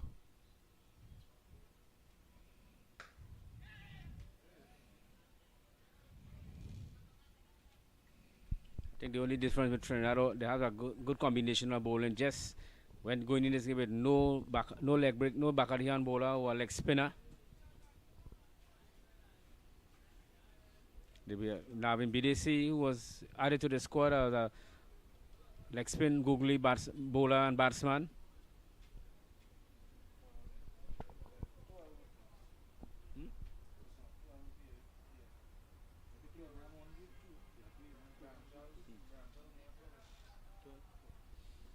Brian Charles coming in third with 12 wickets for Trinidad and Tobago in this 2024 championship.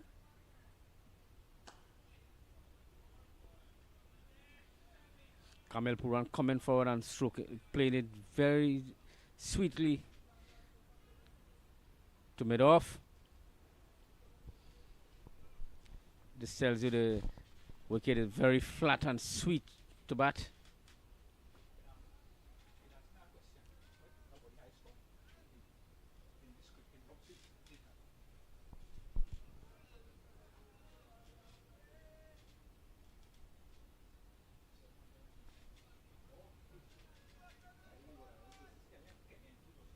Trinidad and Tobago did have the option of a one-leg spinner at one point, Imran Khan. Very successful leg spinner for Trinidad and Tobago in the past.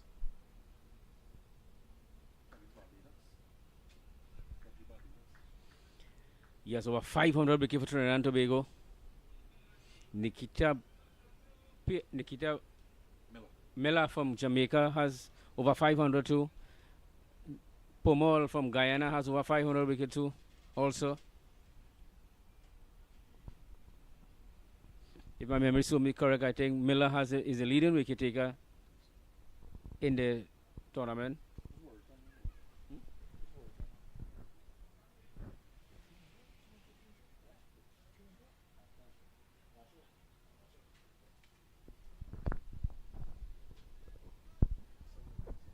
Imran Khan in that what game against Barbados? In a game when Jason Holder returned and dominated the Trinidad and Tobago team. After 3 overs, the score 17 without loss. Evelyn is on 5. Kamel Puran is on 8. And we see Shannon Gabriel picking it up from the Sports and Physical Education Center end.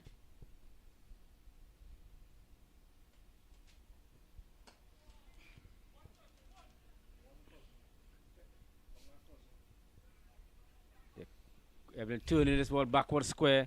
Anderson Philip fine leg running around and picking it up. By the batsman run 2. A very brisk running there by Evelyn. Eager to come back for that second run, calling his batsman down. Early call as well. And that is what they have to do as well. If boundaries are not coming, as with the Trinidad team, you have to get those 1s and 2s. Those runs, especially singles, tend to break up the rhythm of the bowler as well, particularly if there's a left-hand, right-hand combination. No such luck for the groundsmen with the side screens. It's 2 right-handers out.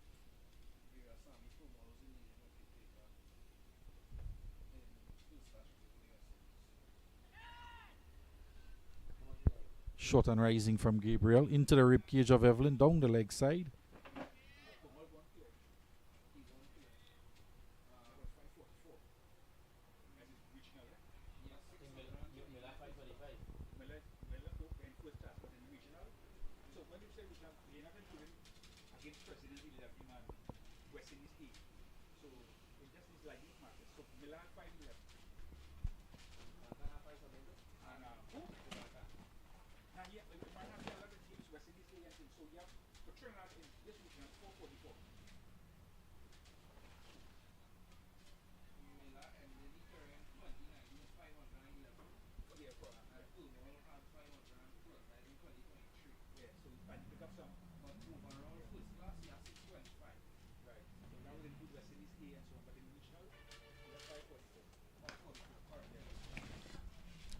Good looking shot there from Evelyn to a ball pitched up by Shannon Gabriel.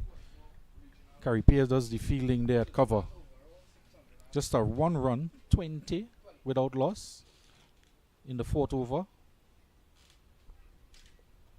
Not a single, good rotation of strike. There's been Veresame Pomol, who was a leading wicket taker in the regional tournament with 544 wicket. Nikita Miller 511. Shane Shillingford 486. Imran Khan 444.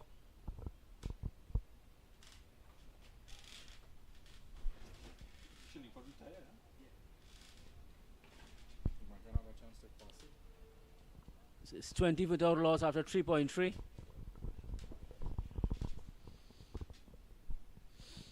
So see, moving the mid wicket to cover now. So there's a 3 slipper gully, cover point, cover, extra cover, mid on, and a fine leg.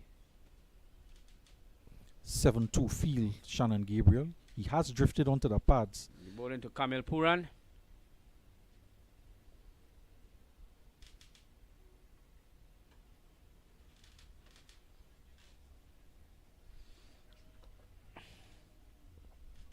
Pushing that one wide there because of that 7-2 field as well. Captain De Silva ensuring that Shannon Gabriel has the protection he needs on the offside. Try to maintain that line outside the off stump. CCC first object will be to go to tee with without any loss of any wicket. Both batsmen looking very confident. Shannon Gabriel prepares to bowl to Kamil Puran.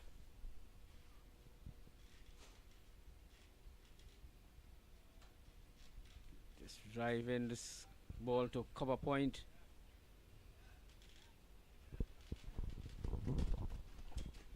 Not quite time there from Puran.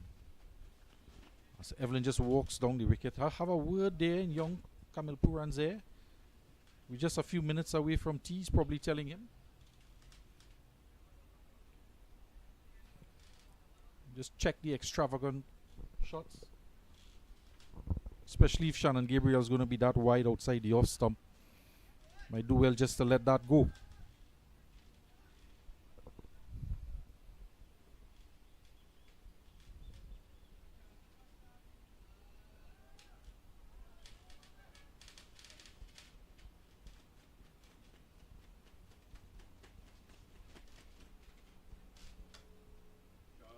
That's well played by Kamil Puran. Backward point there between the gully and the cover point. Fieldsman running to the boundary for 4. Coming up sweetly off the bat. Nice looking shot. Just using the pace of Shannon Gabriel to guide it past Jason Mohammed. He could only retrieve from the boundary there. 24 without loss. Puran goes on to 12. Evelyn on 8. End of that Shannon Gabriel over. Schedule 24 without loss after 4 overs. CCC scoring at a quick pace also too. 6 runs per over. As you see, Anderson Phillip will pick it up from the northern end. Shannon Gabriel just a tad expensive. Had 4 boundaries the over before. And now going for another boundary here. But that is what you get with attacking strike bowlers. They give you all.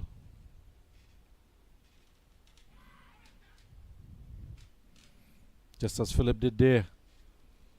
Holding that line outside the off stump has brought him that 23 wickets this season thus far. Sticking with a recipe that works.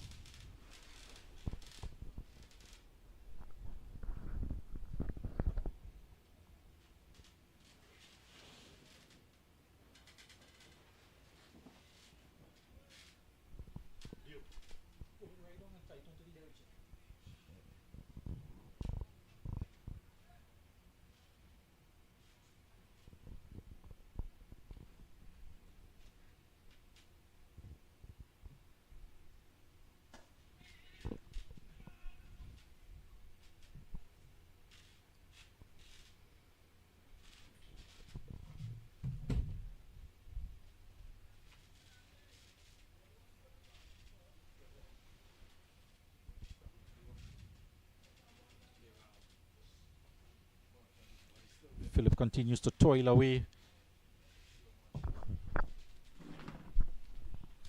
His last burst before the tea break. 4 deliveries to come. He would want to really work it up now. 25 without loss.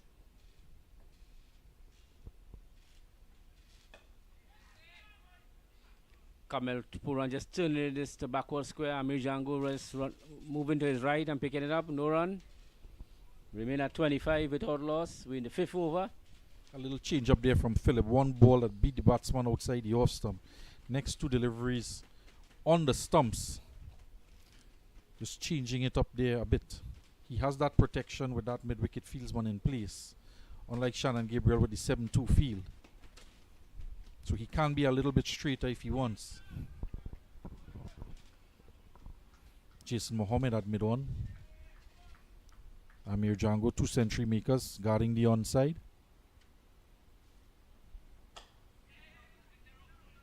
Quick single here. Chance at the non-striker's end. Puran seems to have made it in time. True did not hit the stumps. Hines at mid-off, running around. Backed up by Jangoo. Had he hit it, might have been very close. Between Hines and Jangoo there, they were deliberating just how close the throw was.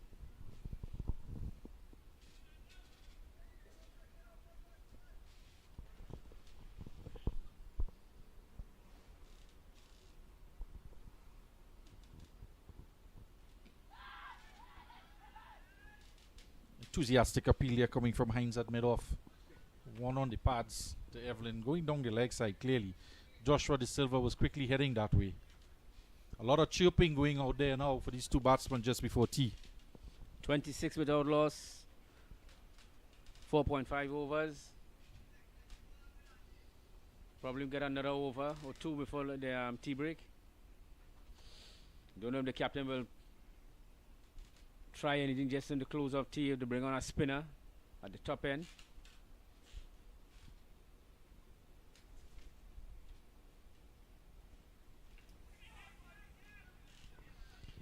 Short ball rising onto Evelyn, hitting him on his gloves. I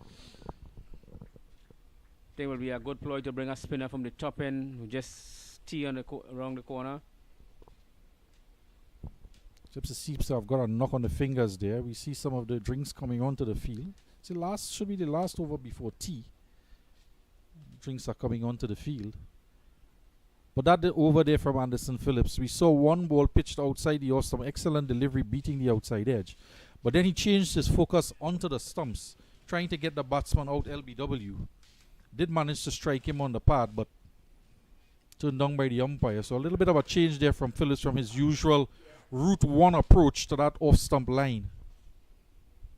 Yeah, bowling change here now. Carry P on, just one over before tea. Just mentioning that, and I think he did it right. Bring on a spinner from the top end, Carry P. Could be the last over for tea.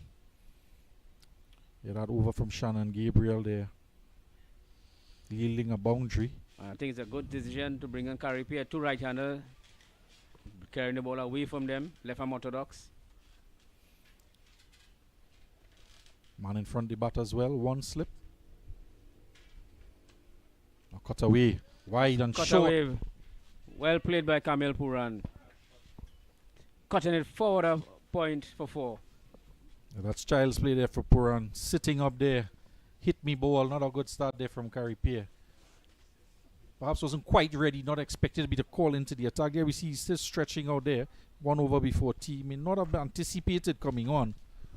It's a little under-prepared for that first delivery, and it was short and wide. Puran was not to miss out.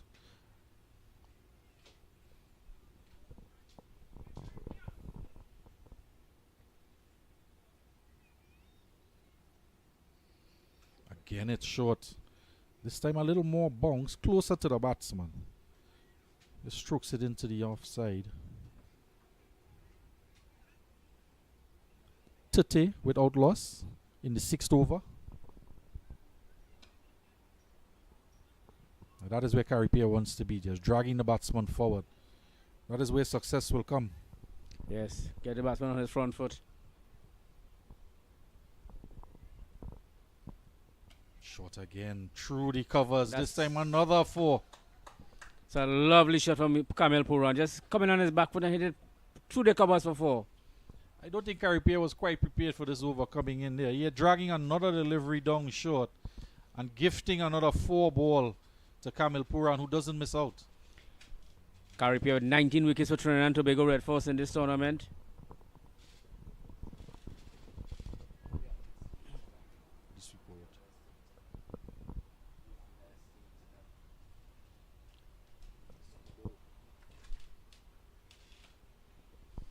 Short again. That man is out there for protection. Joshua De Silva just leaving the man out there, realizing that Carey Pierre is just not quite getting his line and length just yet.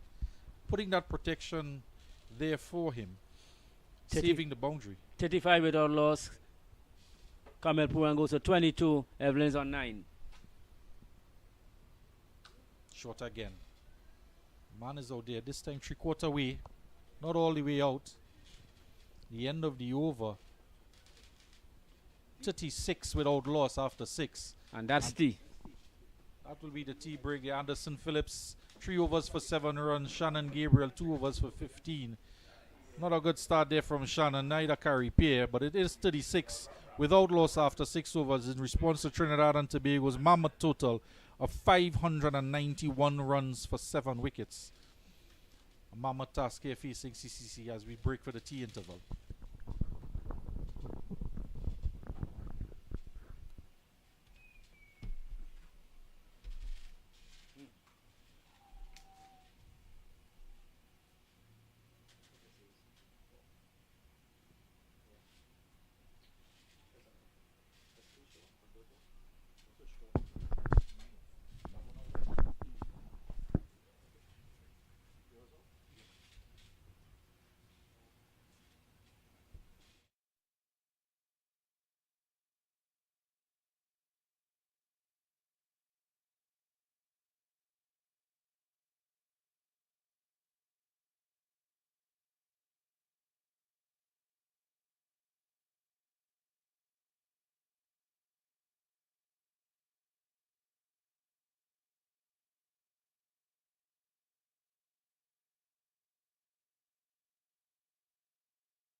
And we're back here after tea. 36 without loss. Combined campuses resuming their innings, trying to get as close as possible to that Trinidad target of 591 runs. And Anderson Phillip with a good start. It's done for 7. Picks up the attack from the northern end. Going up the hill but generating good pace.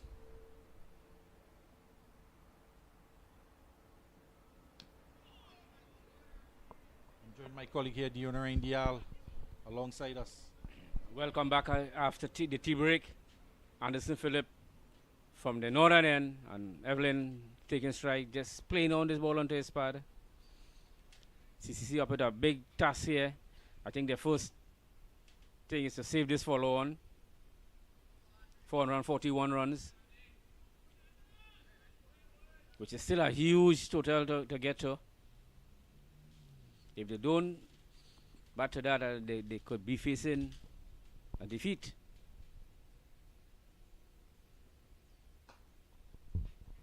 There's a lot of time here to this last session and 2 full days to go still in this game.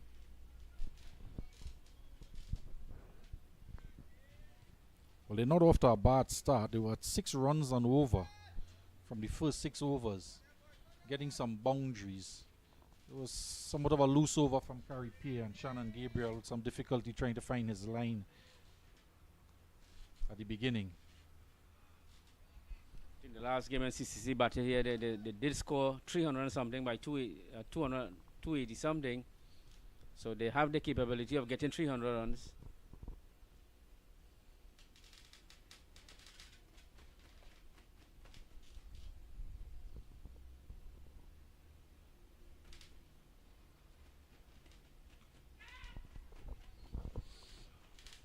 Short lifting delivery there from Anderson Phillip. We saw in the CCC play at the start of the play, they had that forward short leg in.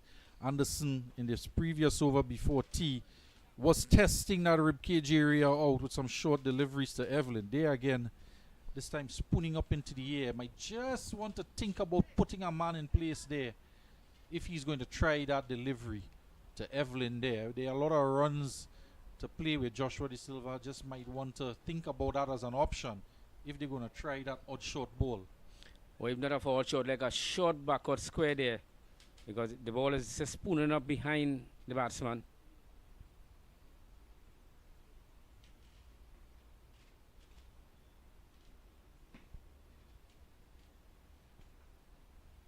That one again off the tie pad. Into that area you were speaking about there. Yeah. With the extra yard of pace or 2 from Anderson Phillip, the ball is going to go a little finer. It is a new ball, so maybe putting that behind square. Yeah, short backward square will be the ideal field there for Evelyn.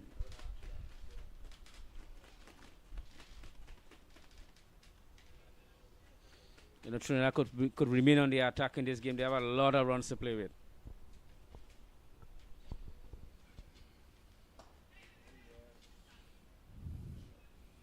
Definitely the attack from Phillip is on the stumps or in line with the batsman. I just want to think about an option. You don't want a chance to go a begging, especially on this flat track. And with a huge score of over 500 runs here. CCC off and running 39 runs without loss after 7 overs. Scoring at 5.57. Carrie Pierre first over went for 10 runs. Shannon Gable takes back up the attack from the Sports and Physical Education Center end. To me, looking at Shannon, a little top heavy though.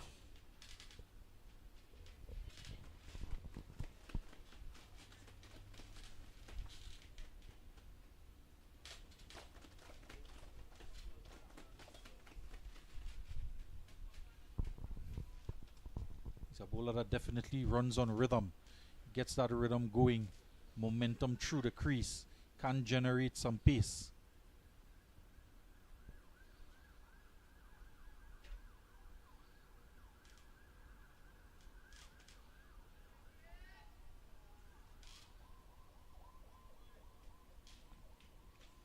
bustling figure.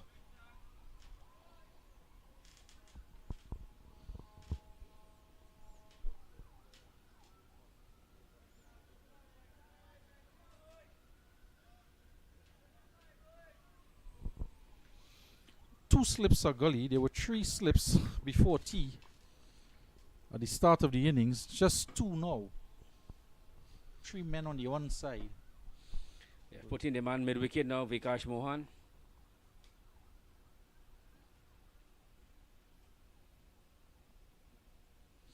Vikash was a third slip for this for Shannon previous over before tea. They are moving to mid-wicket now.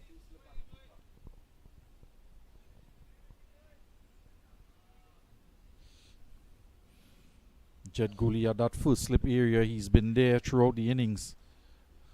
And all the games for Trinidad and Tobago. Brian Charlton second slip. Kian Otley at gully. Jangoo cover. Carry Pierre mid off. Vikash Mohan mid wicket. Fine leg Anderson Phillip. See the second slip well in front of Joshua De Silva. Jason Mohammed deep cover point.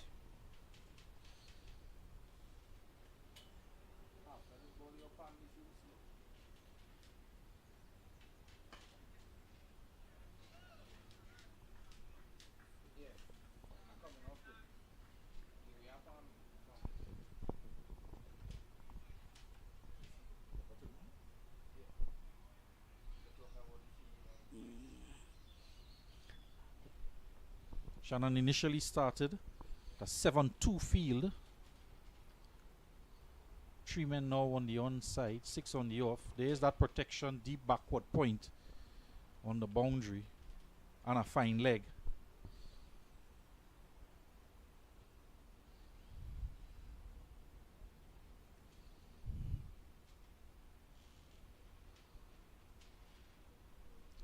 Evelyn in his very crouched stance.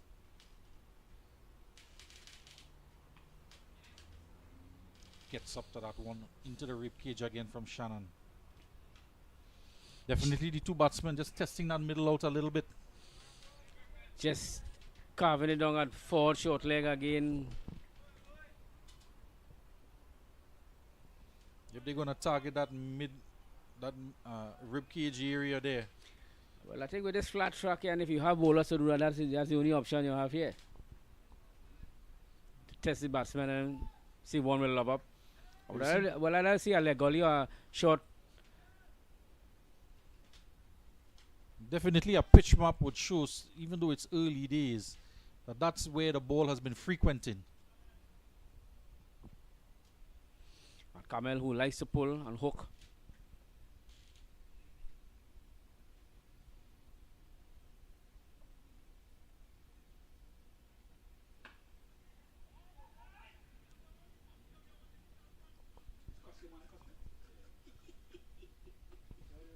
Vikash Mohan just put under some pressure. Evelyn calling through Kamil Puran for that quick single. Some expletives out in the middle.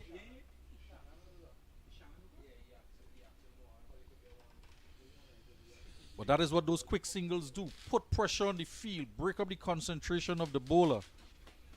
Kamil Puran, the last game played here against West Indies Academy. He was on 88, got out hooking. Ball spoon up to a short mid wicket.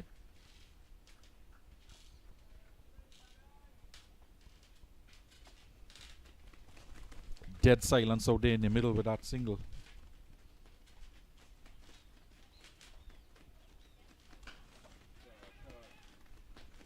Excellent stop there by Carey Pierre. That had 4 written all over it. A cover drive there from Evelyn. The ball pitched up from Shannon Gabriel. Imagine to hold that one in. Brilliant piece of fielding by Carey Pierre there. That was forward really written all over that. He moved to his left very quickly and dived at the ball, dived and stopped it. Carey Pierre, an excellent fielder, particularly off his own bowling. We saw him take some excellent catches at the CPL tournament a few years ago. Caught and bowl, as well as on the boundary. Excellent fieldsman.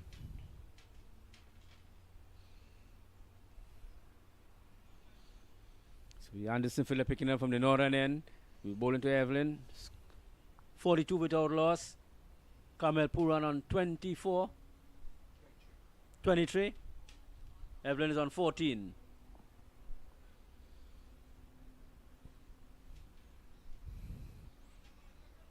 Two slip on a gully. Cover. Mid off, mid on. Cover point. Mid wicket. And a fine leg. There's the edge. Joshua De Silva with a fantastic catch there. Diving all the way across in front of Jangoo at first slip. What an excellent take from Joshua De Silva. Magnificent catch by the keeper. Evelyn there reaching to delivery. Anderson Phillip was again back outside the off stump. And there was Evelyn fishing away. Got the outside edge. And it flew to the first slip. But there was Joshua De Silva intercepting that ball, saving Jangoo the task of having to catch that ripper. And what a take. He'd be very proud of that. I don't believe it would have carried the first slip.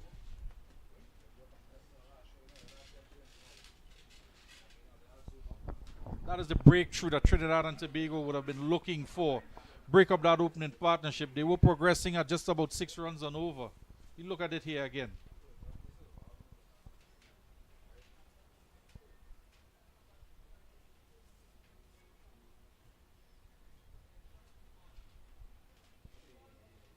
Magnificent catch by Josh De Silva. Quite right, Dio. That would not have made it to first slip. First slip was not even in the frame there. What an excellent take. The new batsman, Henry, comes to the crease. Number 3 batsman for CCC. It's 42 for 1 after 8.1. Anderson Phillip 1 for 9 and 4.1. Getting his reward there again. You see he normally starts with that ball outside the off stump, and then his next 4 deliveries in the over try to get in at the batsman, more focused on the stump. Again, he starts outside the off stump with that first delivery. It's almost predictable that that is what his modus operandi would be, and he gets that outside edge. And it's so important to take those catches when they come.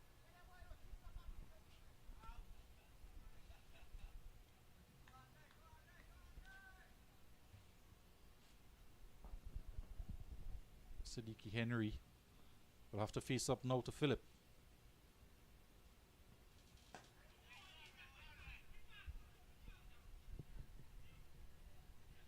A lot of chirping, as you can well expect from the Trinidad and Tobago team, particularly after a catch like that. Everybody wants spirits would be very high indeed, trying to cheer their bowler on. Anderson Phillips has been very successful thus far this season 2024 for Trinidad and Tobago, snagging quite a few wickets.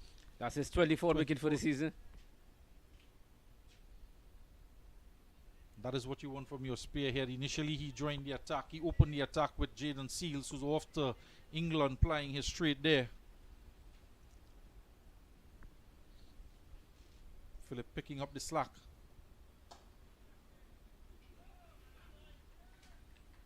No single there. Shannon Gabriel would appreciate that diving stop there, not giving a single away. Nothing more that a fast bowler hates than having to change up your line and length, having to bowl to different batsmen.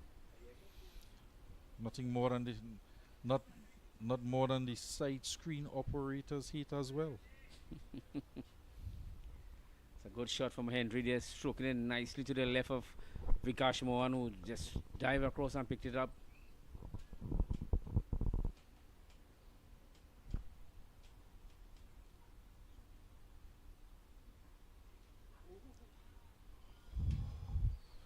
Beaten outside the off stump there. We must. A bit slower delivery from Anderson Phillip there.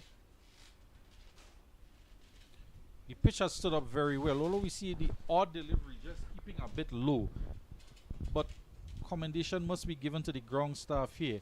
They've prepared pitches that have yielded over 300 runs consistently from batsmen. Once you put your head down, you get values for runs from the pitch and in the outfield.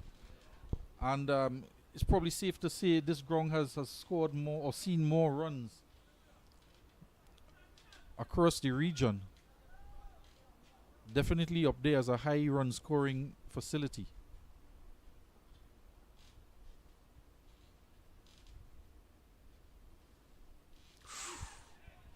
Immaculate delivery there from Anderson Phillip. cramping the batsman for room, taking it on his chest as he tried to drop his arms there, trying to get his gloves out of the way. Batsman definitely under pressure here from a roaring in Anderson Phillips on top of his game. Anderson Phillips generating some good pace here after tea. Have the batsman on the back foot. Yeah, Henry misjudging that one and taking it on his body.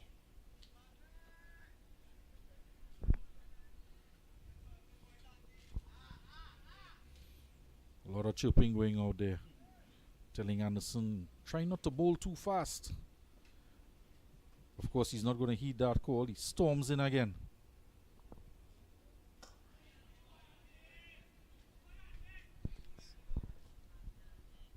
That's the end of Anderson over. The wicket of Evelyn caught magnificently by Josh De Silva behind. The total goes on to 42 for 1 after the 9th over.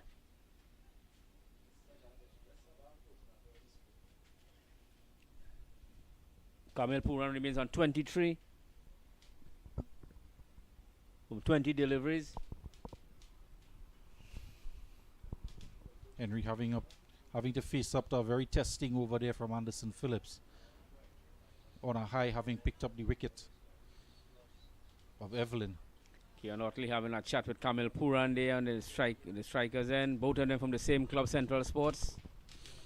Just been crowned national champ, National One League champ in Trinidad and Tobago.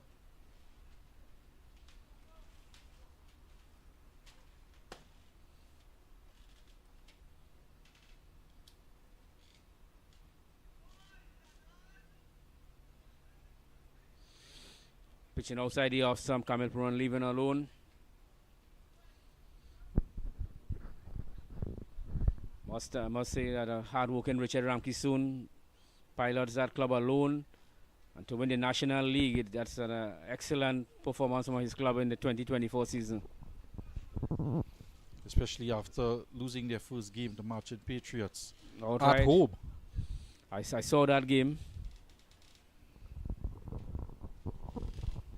Yeah, it was a very strange approach to their second innings, trying to chase down. And then to bounce back to win the rest of their games, to emerge as champions, was quite an effort.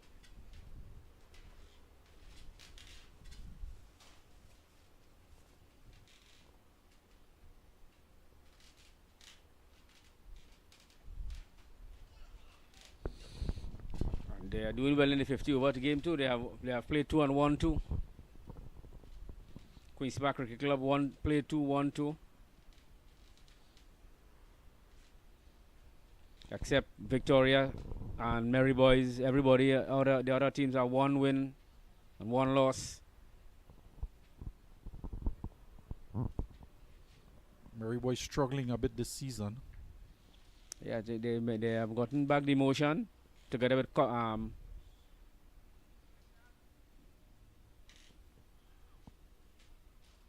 Prisar Sports Club.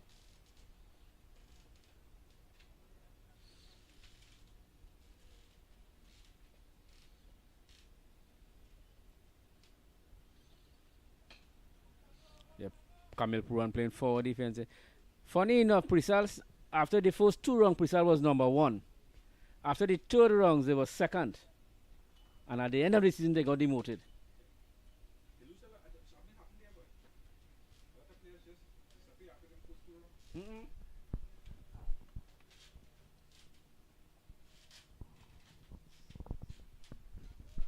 That is, something to be the management of Prisar Club and have to look into that.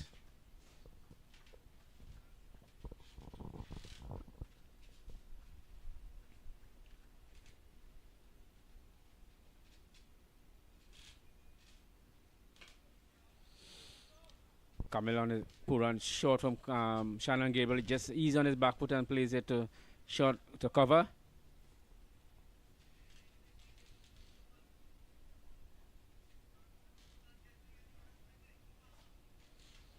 In the last round of the cricket, Clarkwood scored 432 and Queen's Park Cricket Club went over 500.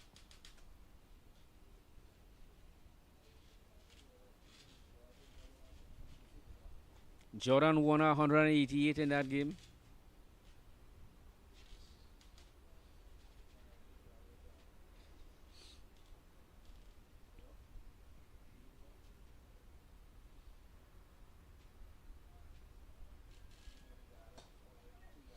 Again, Puran coming on the front foot and playing it straight to mid-off.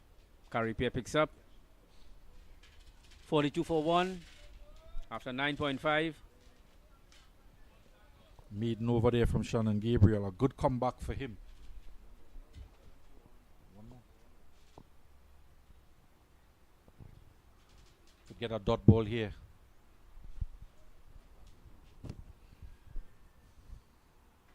Puran has been kept quiet. Dot balls build that pressure.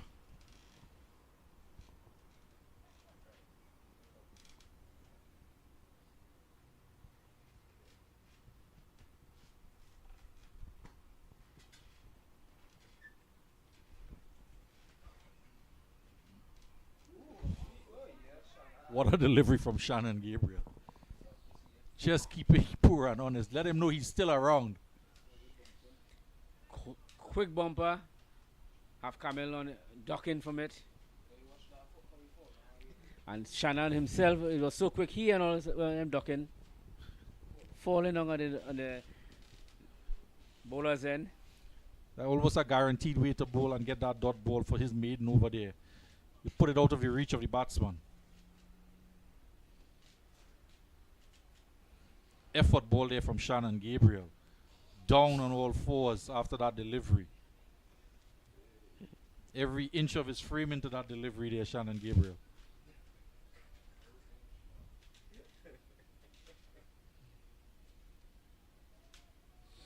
Anderson Phillip picking up from the northern end here.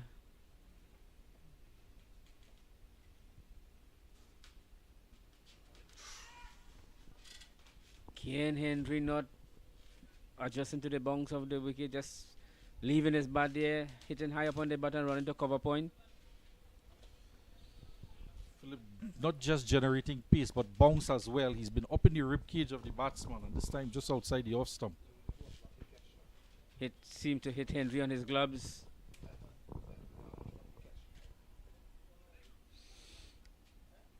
Looking back at this catch here with to dismiss Evelyn.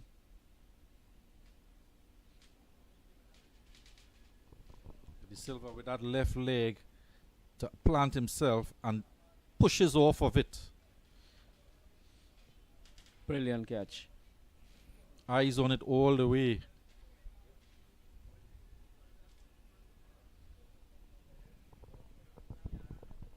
That is something as well the West Indies staff would be glad to see. The wicketkeeper in form. See the physio coming out to check Henry's finger from that lash he just took from Anderson Phillip. So Evelyn get a blow struck on the fingers as well. This time Puran.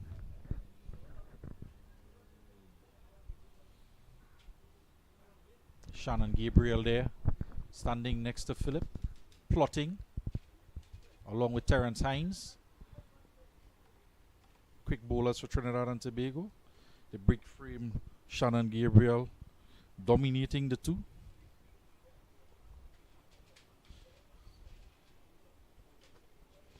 Shannon just asking, telling Phillip he wants one more over. Not sure Phillip is the man to tell. Or maybe he's telling him he wants that wicket.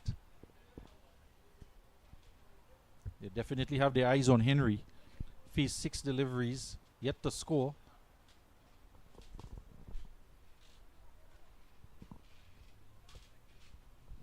There's that fieldsman you were asking for, dear Narain. That bat pad man.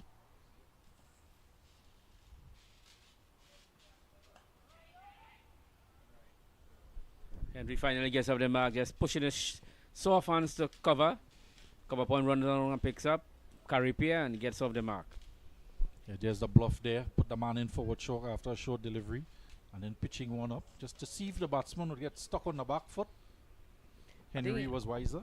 Should be a little more backward, a little deeper because the ball, but if it bounces the gloves at the bat, it will not go to forward short. It will go over his head. Especially at the pace they're generating here, it might Short go just that bit finer. Short backward square.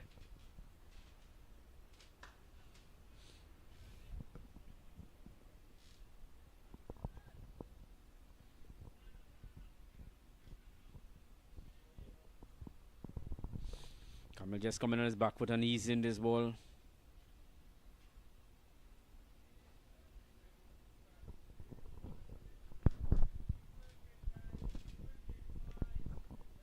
Philip into his 6th over at a break for the tea interval.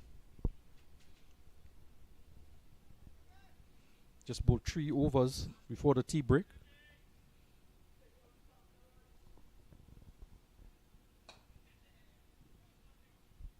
A drive through the offside. Just a single.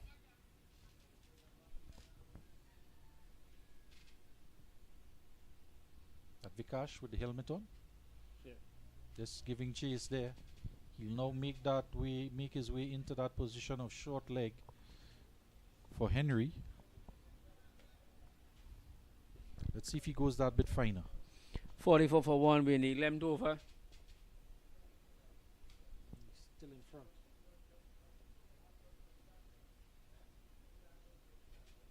You have Jason Mohammed going to backward square now, normal backward square to the right of the umpire.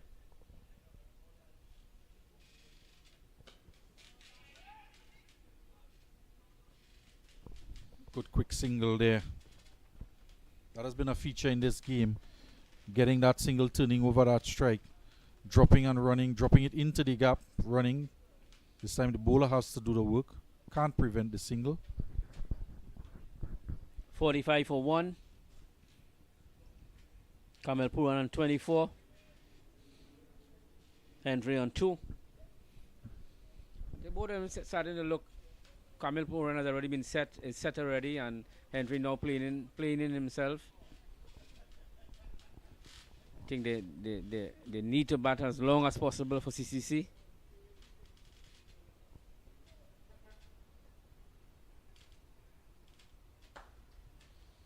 It's a glorious cover drive there.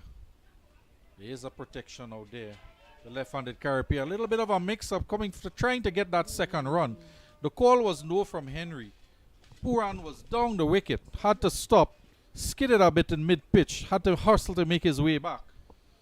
Throw didn't go to that end, however. He was safely back. But we've been looking at them trying to get these twos and definitely singles, but trying to turn ones into twos. But Henry wasn't having it. Had the throw came to the bowlers, and Kamil Puran could have been in some trouble. They tried to sort it out, the 2 batsmen there in the middle at the end of that over. What you don't need in a situation like this is an unnecessary run out. Shannon Gabriel picking it up from the sports and physical education end again. This is the over he was asking Anderson Phillip for. Maybe trying to get Anderson Phillip to let the skipper know, hey, let's give Gabriel one more over. Keep that pressure on from the opening pair.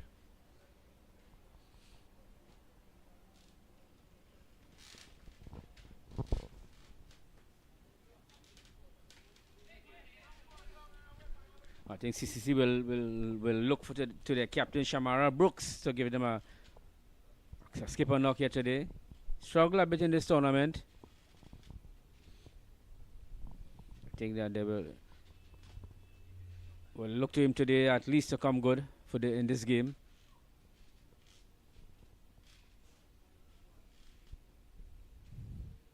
What he would want this pair to do is to definitely see off the opening bowlers. Yes. Shannon Gabriel definitely earning this extra over, having bowled a maiden the over before.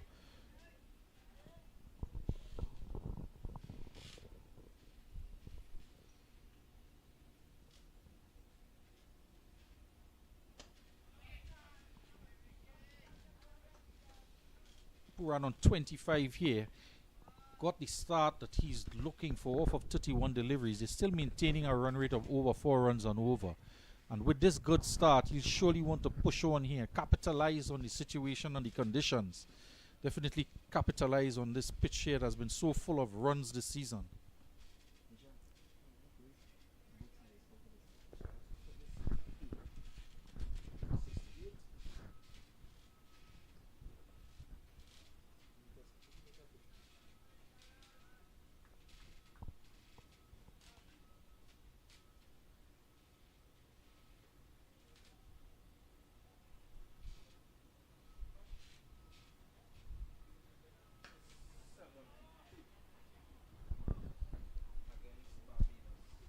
Shamara Brooks' highest score is 72 against Barbados this year.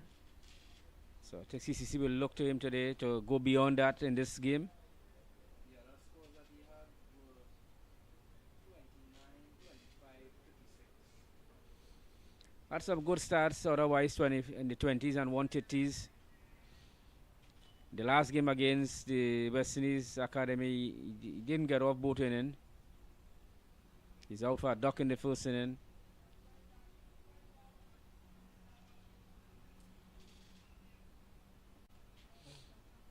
Seen Shannon Gabriel running into Kamil Puran.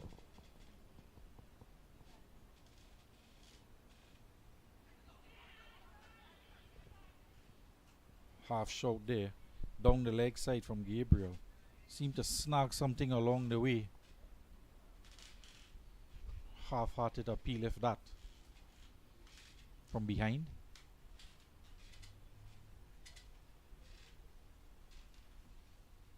Brooks would want to take a feather out of the cap of Captain De Silva.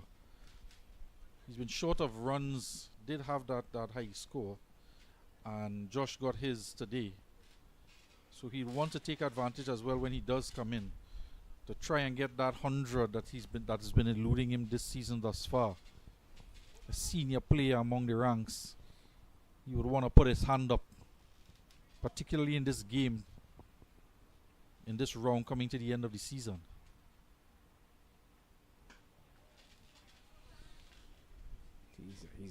He's a class batsman, Shamara Brooks. Nice touch, plays with a lot of timing.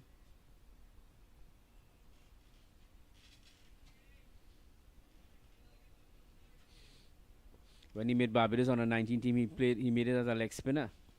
Batting number 6 or 7, somewhere around there for Barbados on the 19.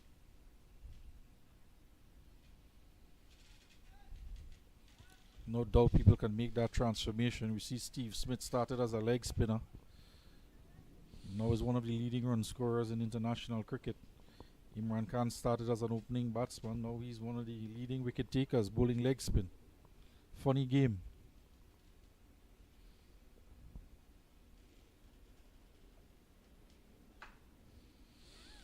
Shannon Gabriel up in that rib cage again. I read something what Ian Chappell said after the first 2 or 3 test matches. Tell Ian Smith, you will not be a good leg spinner, you better pick up batting.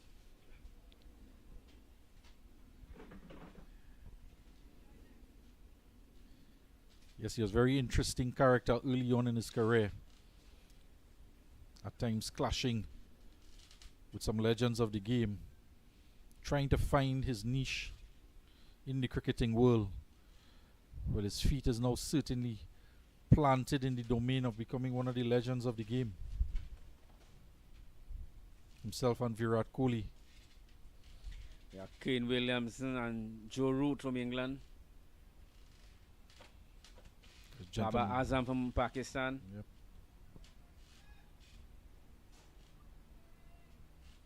You know, when they have this discussion, Baba Azam then hardly turns up. And if you check his record, it's even to these guys and him. If you were to pull his statistics, you would definitely... This one is a wild one over the head of Henry. Definitely trying to work up some pace and make Henry as uncomfortable as possible. Short pitch delivery. One for the over, but it was well over the head of the batsman. Joshua De Silva doing well to rake it in. But Baba Azam in all formats of the game, from T20 to ODI and Test match, there's no doubt he's one of the most impressive batsmen currently in the game. And you tend not to see too much of him in the news and in social media and the highlights. That exquisite cover drive he possesses. If it, my memory, I think they have replaced it. They have put him back as captain of Pakistan team.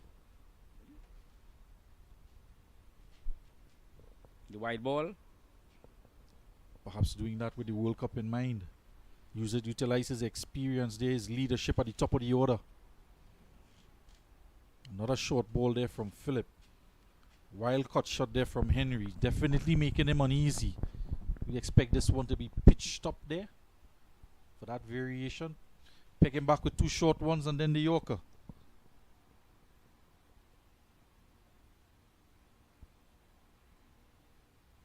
Another one crashes into the helmet. It's a very quick delivery. Immediately, support staffs are racing out there. Struck on the head. Very aggressive bowling here from Anderson Phillips. His third short ball for the over. That was quick.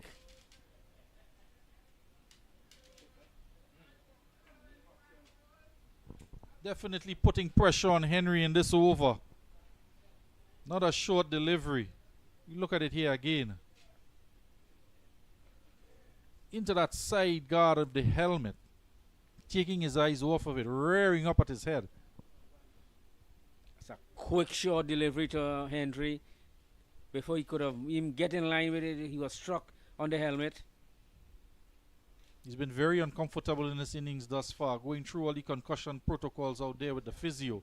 The umpires having a very close look as well. Some concerned faces there as well. Jangoo paying close attention. Some concern here for Henry. He's on his feet. He's not gone to ground. He's talking. Might need a change of helmet for sure. Shannon Gabriel standing there next to Anderson Phillip, joined there by Terence Hines. Just plotting strategies there, the fast bowlers. Umpire signaling. Second one for the over.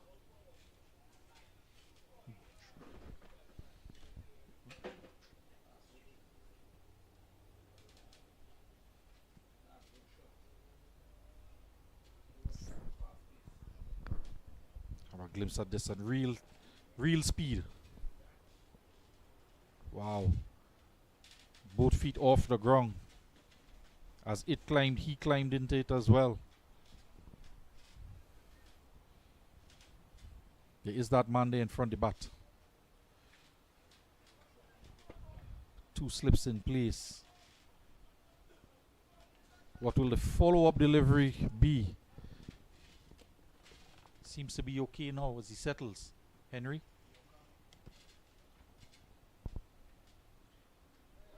Not a short delivery. This one angled down the leg side. You're being warned here now. There's a third one for the over. You have to tread lightly here now, Philip. He's want to be aggressive, but you don't want to break the regulations. You'll be no ball for it. But definitely Henry's under the gun. Yes. Anderson Phillip working at some serious pace here at the Safang Warrell ground.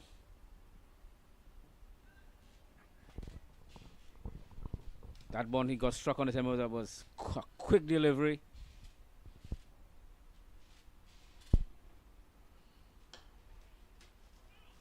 There's the pitch-up delivery we're looking for the follow-up. Not quite the Yorker. We're anticipating it after the second one. Got a third one, short pitch. This one pitched up. 46 for 1. Scoring rate has been slowed down in the last 4 overs. Shannon Gabriel coming back well, keeping some pressure onto the batsman, and Anderson Phillip following it up. Typical fast bowling, menacing bowling. Exciting over there comes to an end from Anderson Phillip. 1 for 13, 7th over. Score 46 for 1.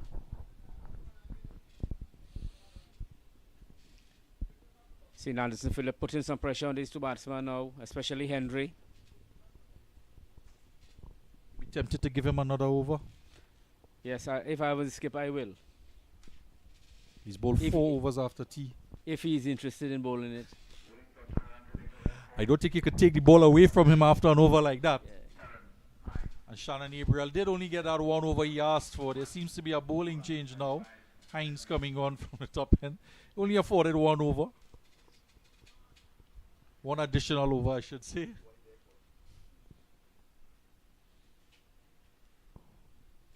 So you see Terence Hines from the Sports and Physical Education Center in. His first bowl in this inning. Replacing Shannon Gabriel. Fine leg, 2 slipper gully, mid wicket, mid off, mid on, cover. So Brian Charles doing some stretching as well in that second slip area. He may well replace Philip. May not get that additional over. But as you said, dear Ryan, if I was the captain, I'd give him another one after an over like that. One person definitely would like to see him change is Henry, I can tell you that.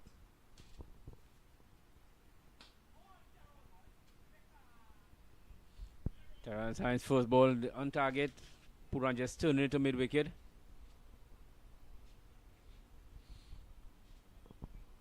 Henry would certainly be glad if Philip doesn't get another over. Jet Gully first slip. Brian Charles second slip. Kian Otley in the gully.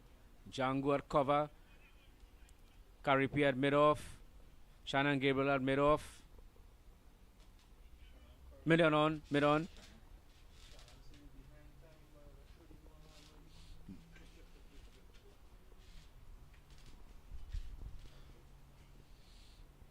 Vikash Mohan mid-wicket and Anderson Phillips fine leg.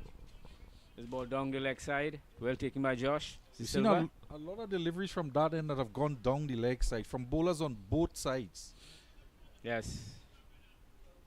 And if my memory serves me, my only no ball was bowled from the southern end. And maybe coming downhill a tad bit, maybe that slope just encouraging to overstep or push it down the leg side. A very vociferous Shannon Gabriel in the outfield. Shannon Gabriel, the lone appealer there. Ball touching absolutely nothing on the way to the silver.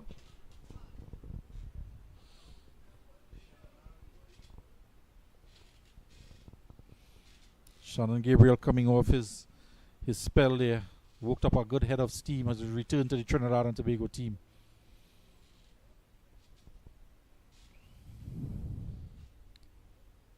Kamil Puran well set here.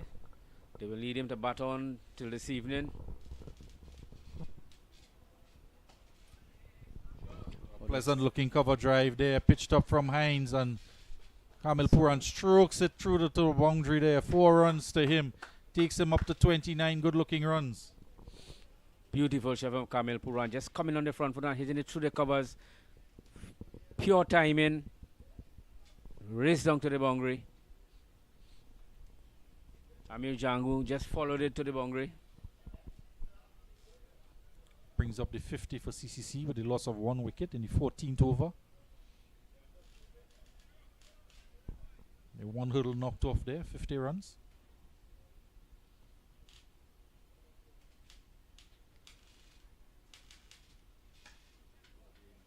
What a shot. That's gloriously played. Not a man move. Exquisite cover drive there. Even better than the previous one. Pitched up from Hines. And he's onto the front foot and spanking that through the covers. Just saw Jangoo there feeling a cover. Just drop his head knowing that it went past him without a chance. Immediately the skipper makes a move.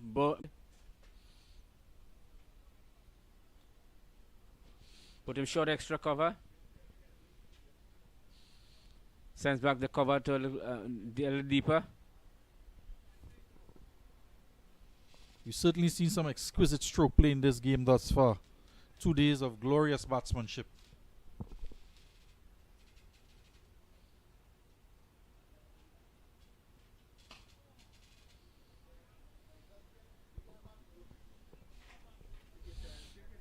That brings to the end of the 14th over, 54 for 1. There we go, dear Narain. Anderson Phillips getting that additional over. Earned it. You want to keep Henry on the back foot. Henry is on strike, so I think any captain will give him the ball again. He himself will need the ball.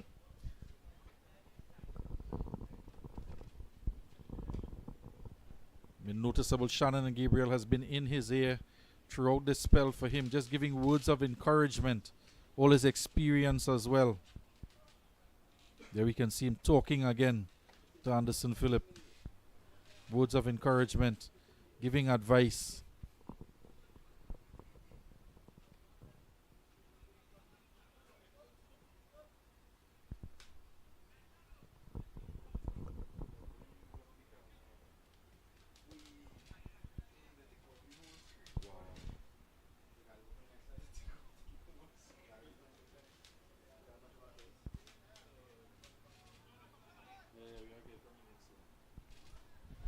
Yeah, the side screen men are back at work. This time, not just the side screen, but blocking the camera. So Anderson Phillip from the northern end continues from the northern end. We'll Ball get- to Henry. We'll get a glimpse of what his pace looks like from the other end now. On the receiving end.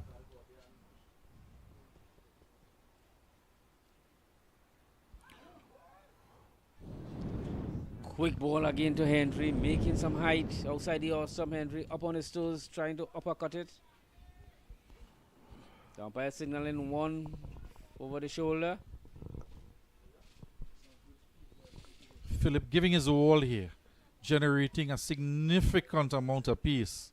That one so much so testing out the middle of that wicket. We were looking for that earlier on from the CCC bowlers to test out that middle of the wicket.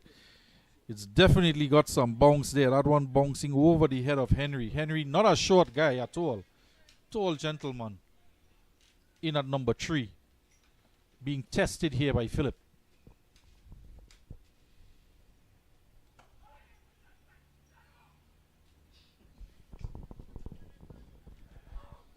The voice of Shannon Gabriel, just encouraging his fellow fieldsmen. Trying to Just prevent pushing- that single. Just pushing into the cover and taking up an easy single. Jason Mohammed there doing the fielding, not really paying heed to the shouts from Shannon Gabriel. Couldn't prevent that single. Henry glad to get off strike there. Pitched up delivery from Philip, a rarity to him. Puran now to face the fire.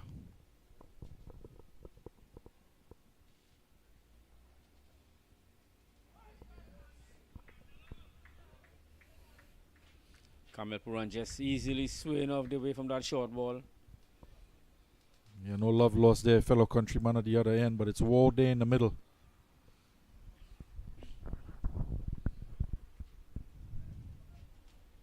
.55 for 1, we're in the 15th over. CCC just runs have been dried up with them after after just 2 fours in the last over.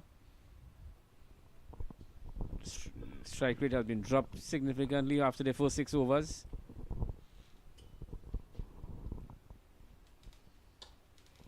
We were up at 6 runs and over at the tea break, and just after, now we're down to 3.79 runs per over. Pegged back with the bowling of Anderson Phillip as well as Shannon Gabriel in his spell after tea. Kamel Puran just coming on his back and just stroking that ball to mid-off. Jason Mohammed running around and picking it up, no runs. I thought there was a single on there. Henry having no problem saying no, turning it down.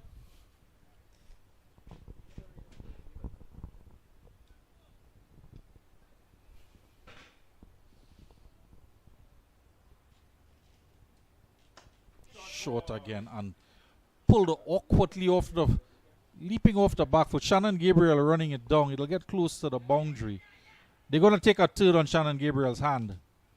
A little bit slow to get there. Being quite generous there. 3 runs to Puran.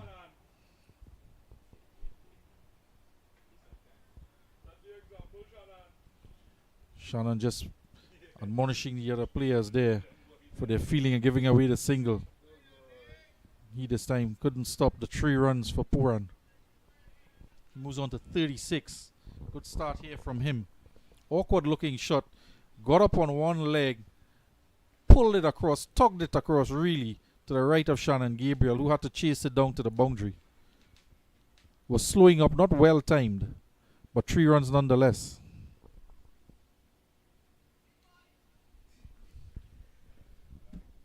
Wide delivery there from Philip. This may be his last over in this spell. 59 for 1 in the 14.5 overs. 1 ball left for the 15th over.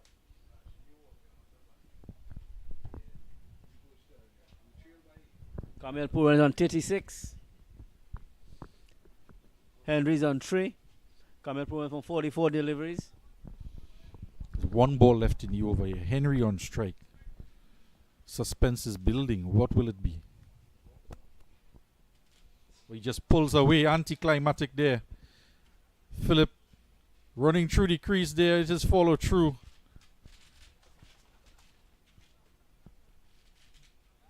Some laughter out there, the batsman Henry pulling away. Very much mind games out there now.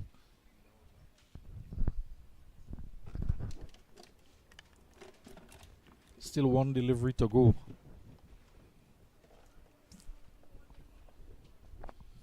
Philip already generating extreme pace. We just find that yard quicker now for this last delivery.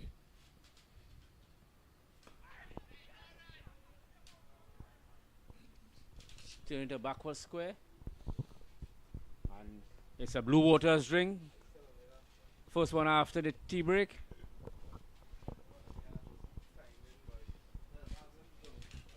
$59 for one after 15 overs. Kamel Purwami is on 36 and Henry is on 3. We'll resume after the water break.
So we resume here at the University of the West Indies campus ground, so Frank Worrell ground, after the Blue Waters water break. CCC 59 for 1 after 15 overs. And we see Terence Hines picking up from the Sports and Physical Education Center end. He will bowl into Kamil Puran.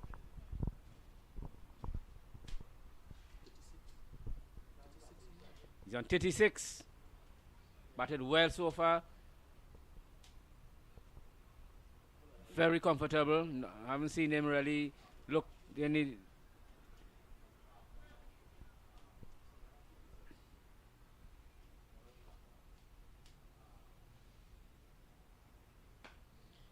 Coming forward to the first delivery after the water break from Terence Hines.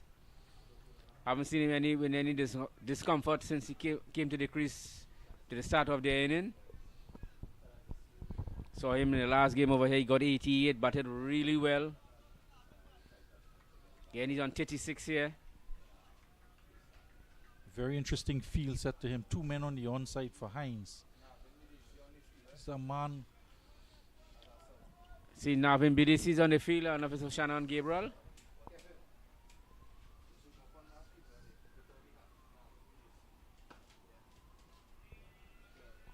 Struck through that, 2 men on the onside, through that wide gap. Lovely shot. Clipped away off Hines. Hines has a sweeper on the offside, 7-2 field, and that one angled into the legs. He's done that a couple times from that end and punished through mid-wicket for 4. Puran goes on to 40. Navin Bidis is on the field, and I think it's for Shannon Gabriel.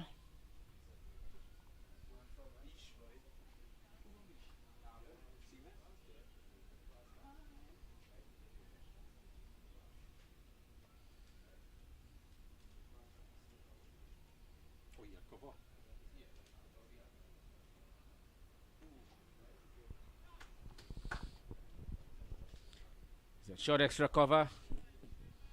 Amri Jangoo at cover. Karipi at mid-off. Vikash Mohan at mid-wicket.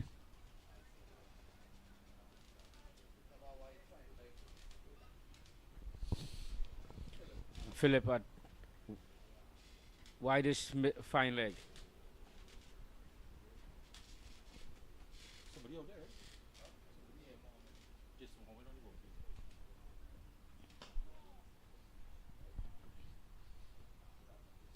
Jason Mohammed a deep cover point.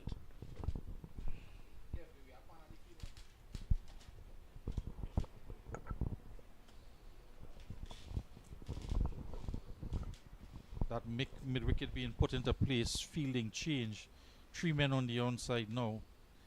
Man pulled out of that short extra cover and gone across the mid-wicket. For Hines, though, that ball is angling into the legs. Just a little bit of protection there for him.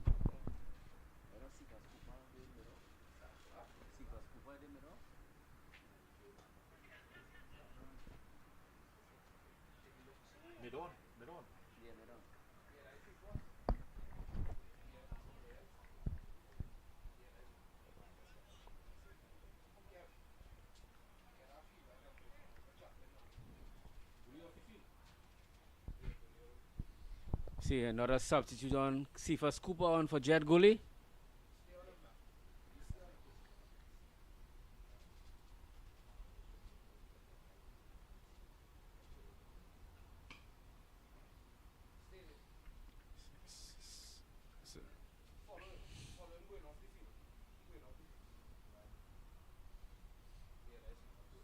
Seeing Cephas Cooper leaving the field.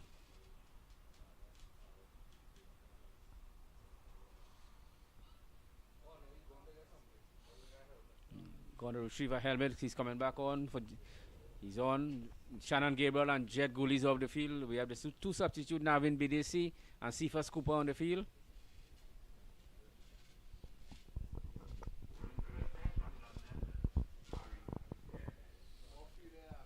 And we see Carrie Pierre coming from the northern end now. Bowled over from the southern end. Coming from the northern end.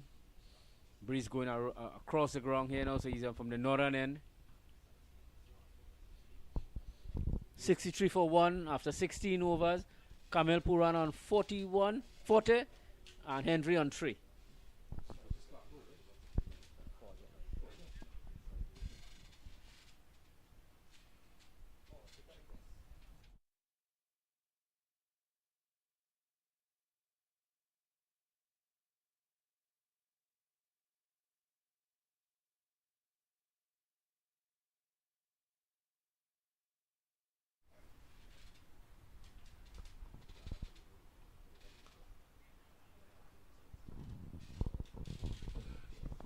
Caripia bowling is to Henry, just stroking the cover point.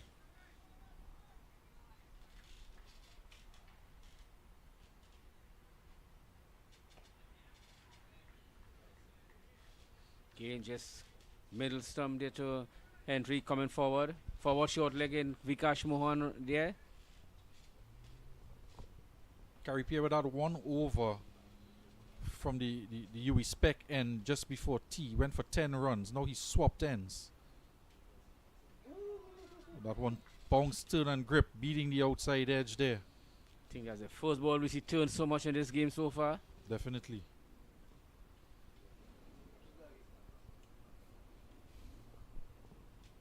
Significant turn and bounce there with that delivery.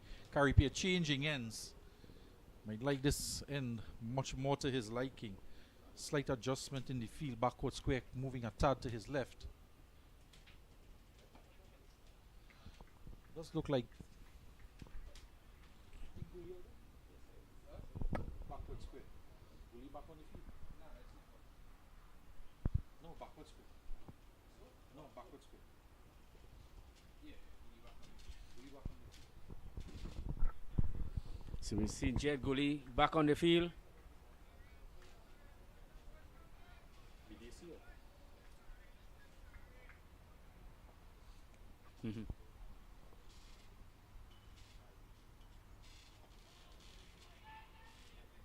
That one through the hands of the forward shot there.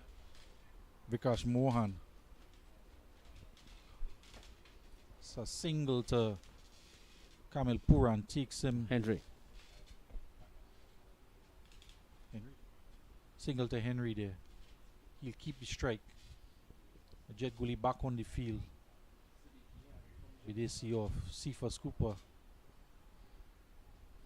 Stays on for Shannon Gabriel. 64 for 1 after 17.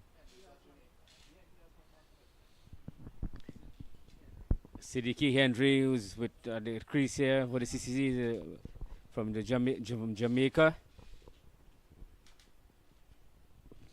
We have young Sifa Scooper from Powergen Sports Club. Campaigning in the National 1 cricket in Trinidad and Tobago. It's a south-based team. I've done well over the club has done well over the years in cricket in Trinidad.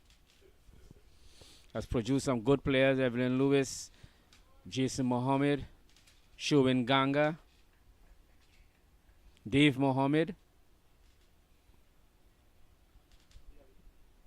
Full. See Terence Hines from the southern end. Driven hard in the covers, straight to Amir Jangoo. Siddiqui Deshaun Luciano Henry, out of Jamaica. Very interesting name indeed. I was inquiring yesterday about Mutara. Is it a French name? Hmm?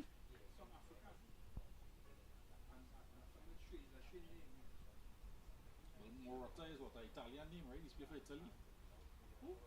Morata. Played for Juventus and Italy. Is it Motara? See Henry running his ball just past the right of Kian Otley at Gully and picking up a single, not able to get down on time for it. Kerry scored a 65 for 1. Kamel Puran on 40. Henry on 5. On 25 deliveries. Kamel Puran on 40 from 50 deliveries. Good strike rate from Kamel Puran in this innings here. He's kept the strike rotating, getting the odd boundary, and he's seen off the opening bowlers. for that Keeping one. a bit low and well played by Puran, keeping his eyes on it. And this is what Terran Hines does with his little subtle variations. Can get one to lift, can get one to jog back. That one keeping a bit low there, exploiting anything that is there in the pitch. A slipper gully. Deep cover point, short cover, mid off, mid on, and a fine leg. Mid wicket.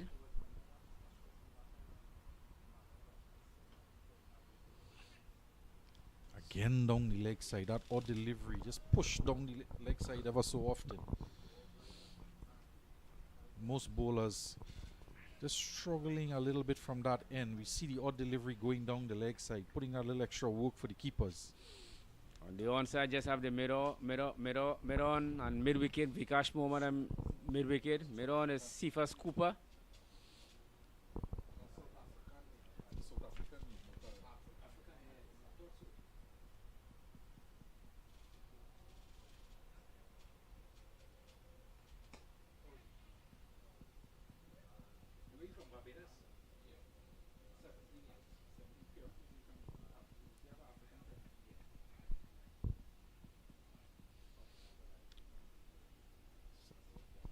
Kamil Puran remains on 40.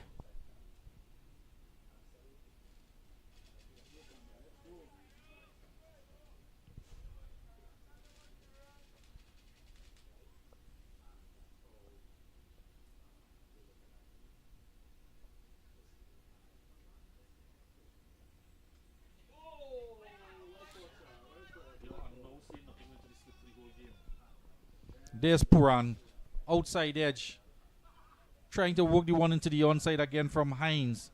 That's a brilliant catch by Brian And Charles. a catch at Charles, way to his right at first slip, diving full length. He took that second slip out and just one slip in place there. And Brian Charles is the personal entrusted with that first slip. And what an effort to pluck that one out of the air. He had no right to take that catch, really. It was wide away to where a second slip would be. But ensuring that Trinidad and Tobago put the stranglehold on CCC here. Brian Charles snags an excellent catch there off the bowling of Hines, picking up his first wicket, 1 for 13 off 3. 2 wickets down for 65 runs. Good catch by Brian Charles here. Dive into his right. Very low down and taking it, plucking it out of the ground.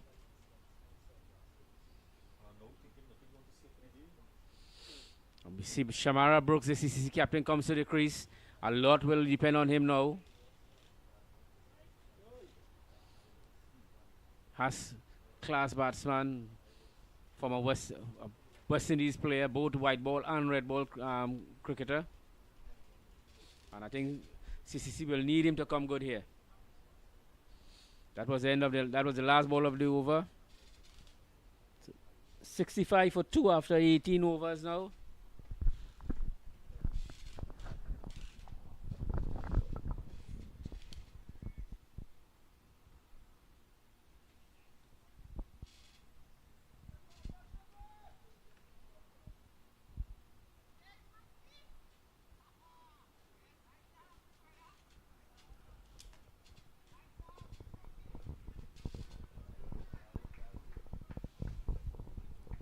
Carry pair from the northern end.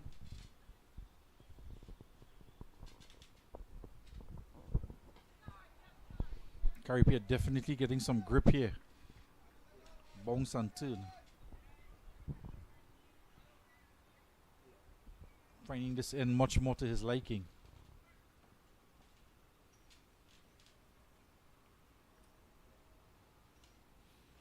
This one swept away.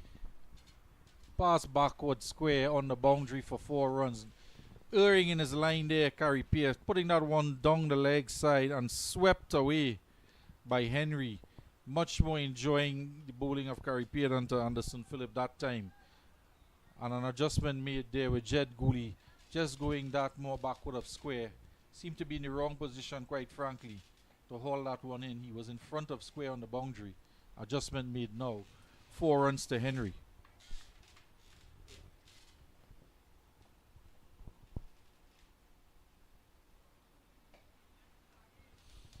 Henry coming long forward for this delivery. Played a lovely shot the ball before, sweeping it backward square, hard down to the boundary for 4. He waits for carry pair.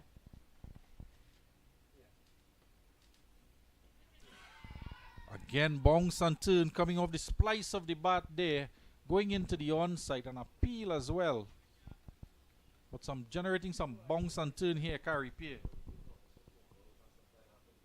Keeping first slip very much interested.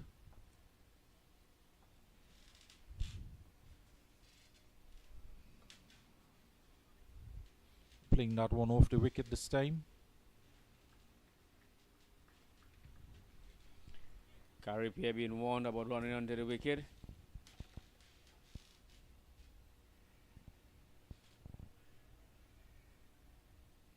It's followed through that danger zone.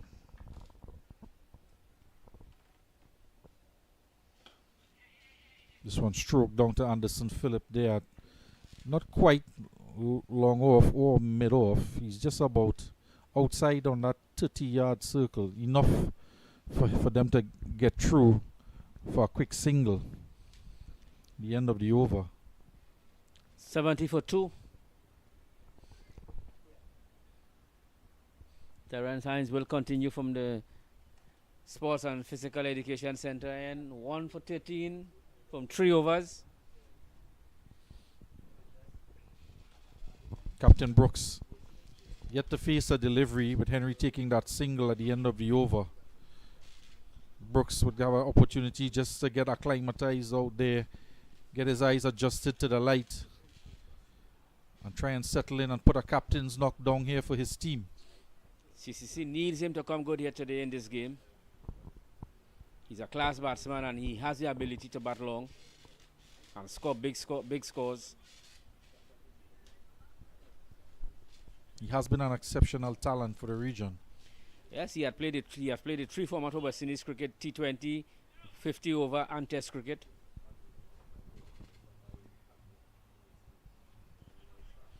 And I think he has done pretty well in all 3 formats.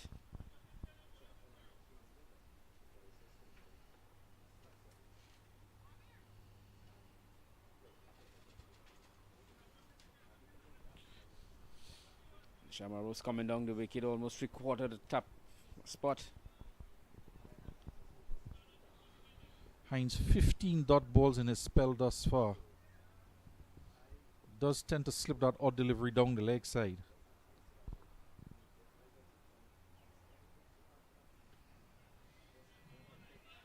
Holding that off stump line on this occasion.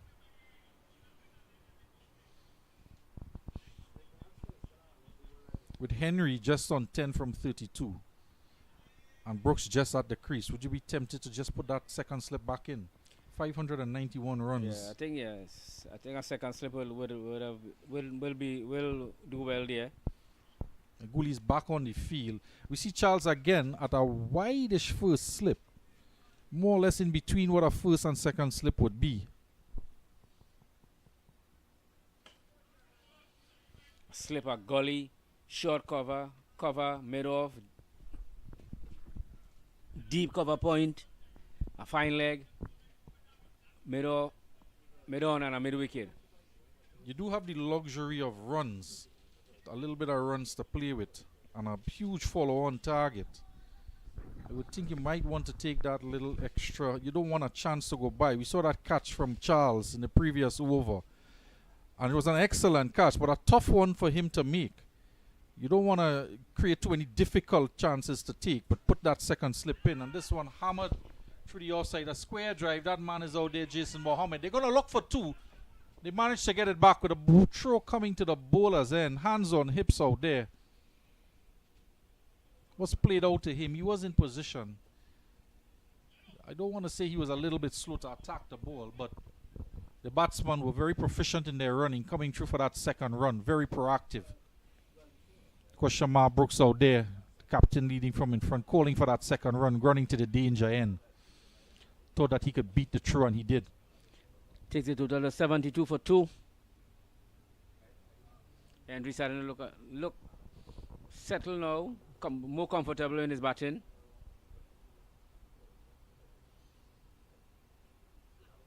Again down the leg side, that odd one there. Making additional work for Joshua De Silva. You don't usually like to make your captain work so hard. Brian Shaw put in some work on that ball there for his fast bowler Terrence Hines. Where do you think if you had to put that second slip, would you take that fieldsman from? I'd have moved the deep cover point.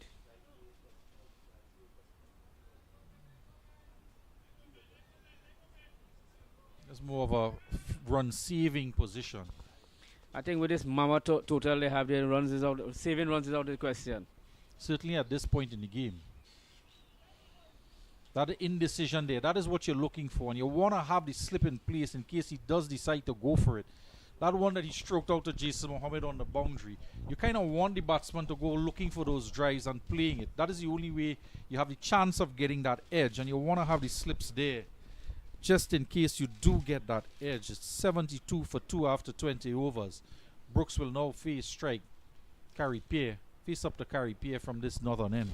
With a flat track and have to work for wicket, I think you need any half a chance here. And I think this, they have to score 441 runs to save the follow on.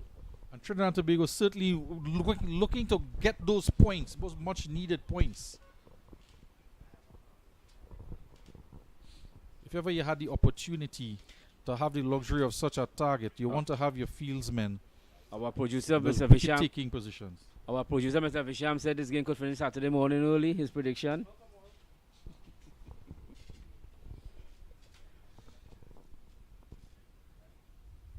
Well, he did say 500 runs for Trinidad. So far, he has called it correct already that Trinidad will get 500 runs. Shannon Gabriel finds himself an extra cover for Carey Pierre.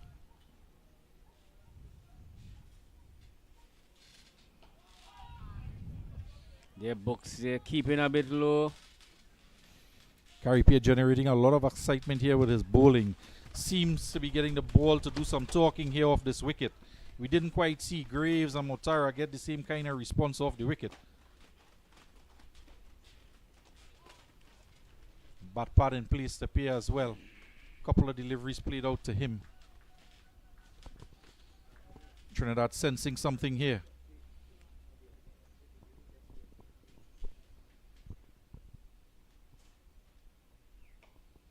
Brooks on his back foot and just playing it back to Carey Pierre on the wicket.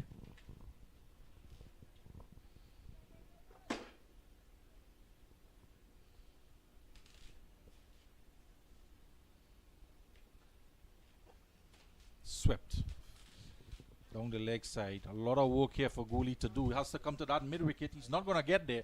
It's 4 runs to Shamar Brooks. And Gooley was moved from that mid wicket on the boundary to backward square. And Shamar Brooks, it was this time playing that sweet shot and having Gooley to chase back around to where he was in the previous over at mid wicket. But he can't hold it back in. And 4 runs for Shamar Brooks to get off the mark. It's a fine shot by Shamara Brooks. Just sweeping it forward a square. Racing to the fence.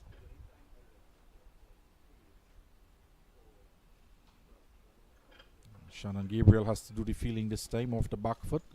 That excellent sweep shot there from Shamar Brooks. They barely made a song off the bat. So exquisite was the timing. Raced across the outfield. Yes, bats with pure timing. I love to, honestly, I love to see him bat when he's on the go. Well, he's striking with that boundary. Gets his strike rate up to 66. In contrast to Siddiqui Henry, who has 12 over 37. He had a rough time of it against Anderson Phillip, testing him out repeatedly with the short pitch delivery, getting struck on the helmet. He's okay now after having received some attention from the physio, running through the concussion protocols, but he's out there now to face strike. Hines has been, for the most part, outside the off stump, trying to get him, snagging a wicket with a brilliant catch from Charles at first slip. Hines wants to repeat that effort now. See, we have in our audience here, Miss long-standing Harvard member, Mr. Bureau, taking down some serious notes about this game here. Has a wealth of information.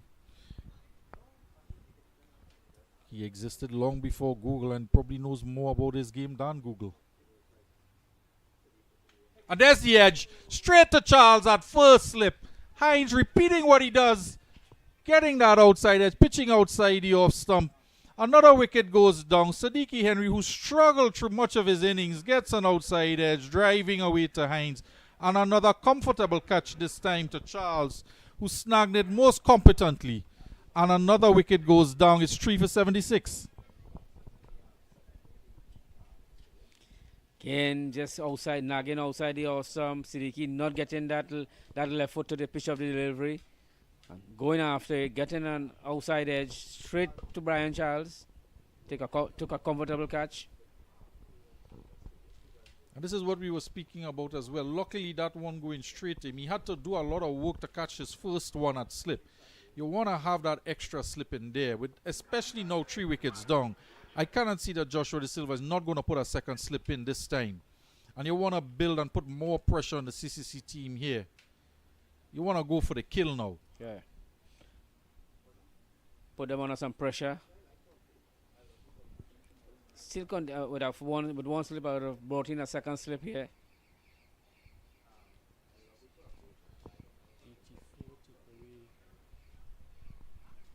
22 overs gone. 76 for 3. It's close to 4:30 in the afternoon. The new batsman is Romario Richards. These batsmen would want to get close to the end of the day's play. Wicketkeeper Mario Richards, left-hand batsman, comes to the crease. Seen a fine leg. There's just still that one slip in place. Yannick Otley is there at gully. It's a backward point. Fielders still not quite in their positions. A bit of a delay. Side screen getting into place. It's a fine leg. Forward square, mid-on. Shannon Gabriel making his way to what should be mid-off. 2 men in the covers and a backward point. Gully and slip in place.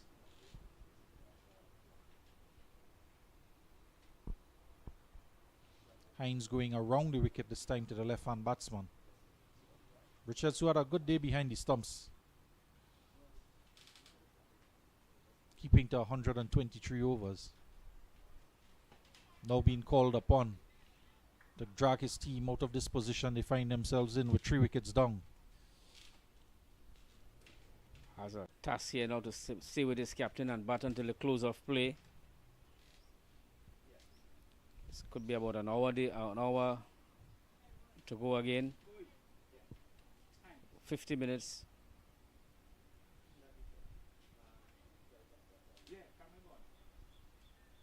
See Jangoo. 76 for 3.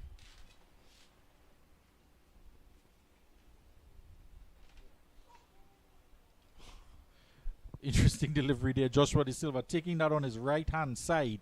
Had to be coming back in from outside the off stump of the left-handed Richards. Cry of exasperation from De Silva. That should have been very close to that off stump, but leave alone by Richards.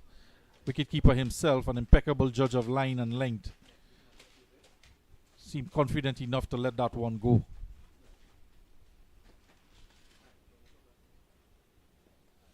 By Rajkumar just moving something from the wicket.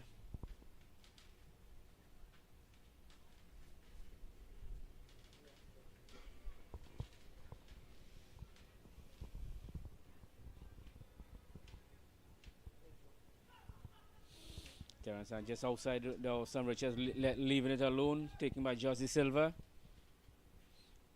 He has brought in the second slip now for the new batsman. Cover point, cover, short cover, mid-off, mid-on, mid-wicket. Well, slip on a gully, he's going. No, 2 slip.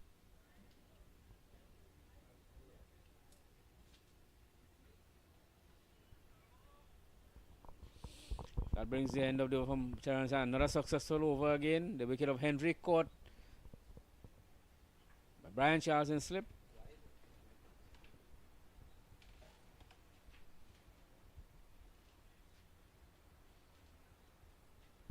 Continuing with Curry Pierre from the northern end. Combined campuses and colleges trail by 515 runs, going at a run rate of 3.45, trying to build their way back into this game. Chasing down a mammoth total 591 runs scored by the Trinidad and Tobago outfit. Record-breaking achievement for them, breaking their own personal record. It's nicely stroked by Shamara Brooks back to Curry Pierre. Previous record of 579 runs scored by the Trinidad and Tobago team, 2005.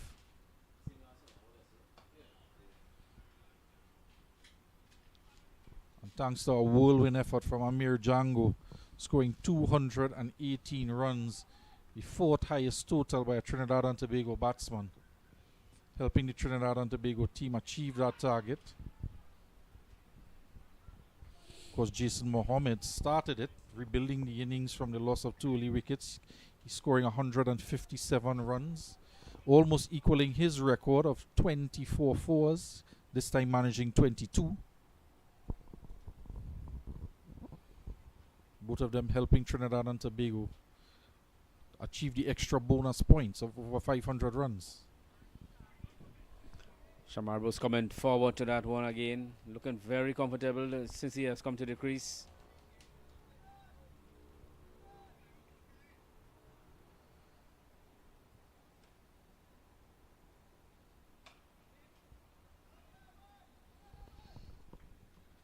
Shannon Gabriel there, providing the long barrier, putting his body on the line to stop that one.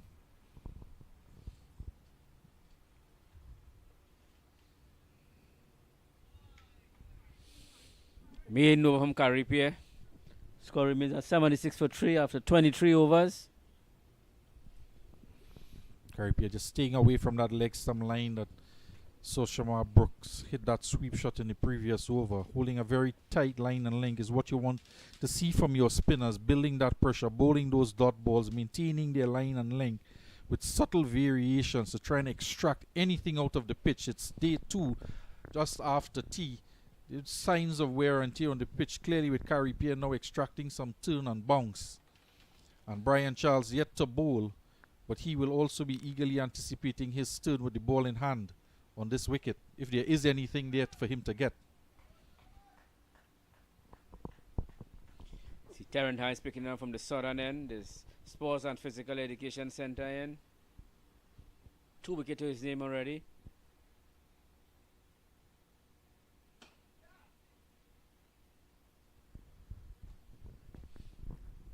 Richard just driving this one to the cover. Keon Otley picking it up. 3 wicket down. I think next batsman should be Yannick Otley. Hines just calling in the backward square, signaling him to come in. Jed Gooley out there on the boundary. Joshua De Silva calling him up into the 30-yard circle, not wanting to give away a single and try to keep Richards on strike as he pegs away outside the off stump to him. Much more comfortable, it seems, bowling around the wicket to the left-hander and holding that off stump line. One squitting off the outside edge to backward point. Anderson Phillips scurries around to do the fielding. They're very quick in the outfield, Anderson Phillips.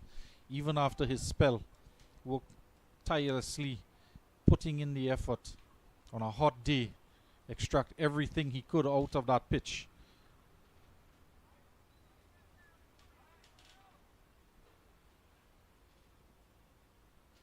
.76 for 3, 24th over.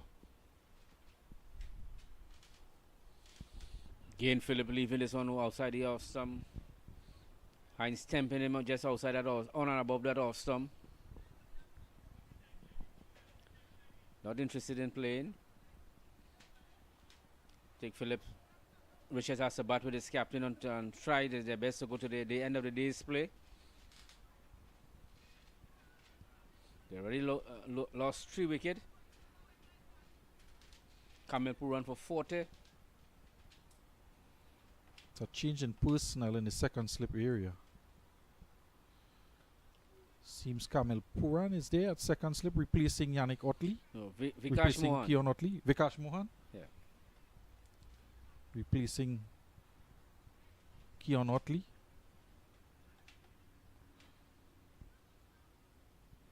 Vikash still with the pads on. He was feeling at forward short leg.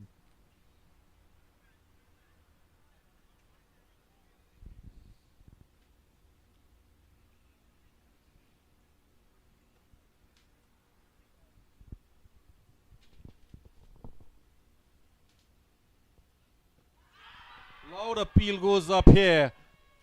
Begging and pleading with the umpire. Richards was forward, drawn into the shot. Tried to play around that front pad. We look at it again. He was struck in front. Perhaps heading down the leg side. Oh, that was a very close one there. Interesting decision there by the umpire. Excellent delivery nonetheless from Hines. A loud appeal from the Trinidad and Tobago contingent. Just trying to play around the ball there. Got struck on his pad. Pretty close. Rajkumar had a long look at it.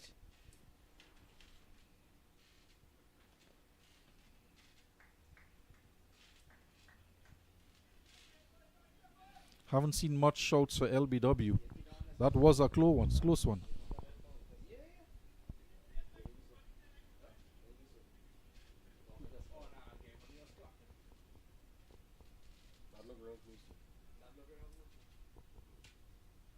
That's like it strike on the inside part of the front part. Possibly, right?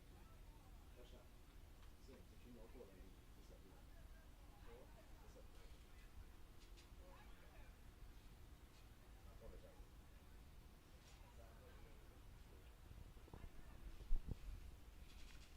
.76 for 3 after 24. A lot of banter going on out there. Loud appeal in the previous over. Close one. Umpire, of course, is in the best position to adjudicate. Rule not out. Carry Pierre will continue to Brooks. Carripier coming from the northern end here. Brooks on his front foot. Just playing it back to Carripier. Dot balls bring wickets, and we saw Carripier bowl and maiden over previously, and then Hines followed up with another good over.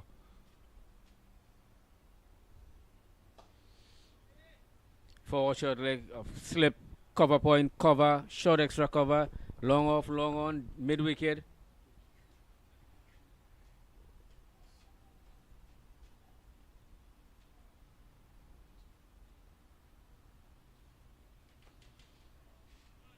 Again, it's forward defensive. I wouldn't be surprised to see if Brooks come down and hit him long on here. That's his one of his pet shot.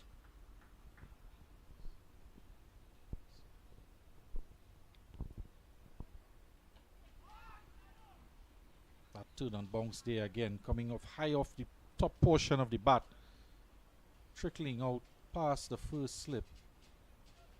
Not a swapping of positions there. It's Otley going into that first slip now.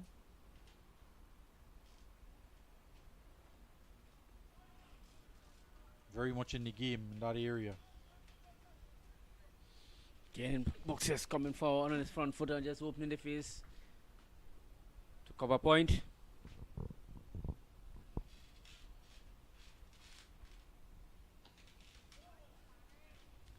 Maiden over from Carripier. The score remained on 76 for 3 after 25 overs. Shamara Brooks on 4. Richards not yet off the mark. 10 deliveries for Richards. Not getting off the mark, not able to turn over the strike. A good over from both Hines and Carripier. Carripier getting through his overs rather quickly.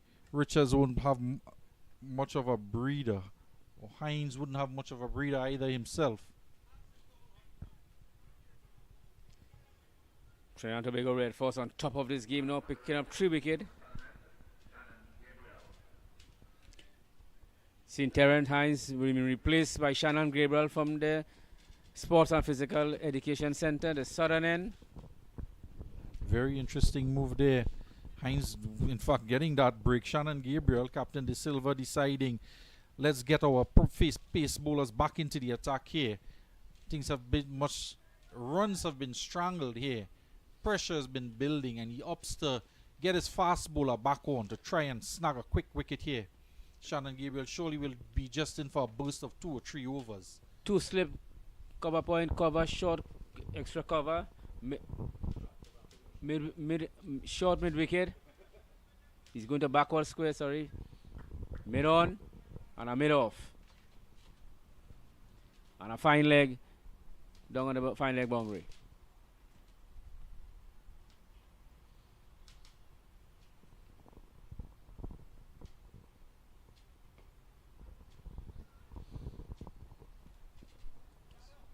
Shannon Gabriel just giving a warm-up ball.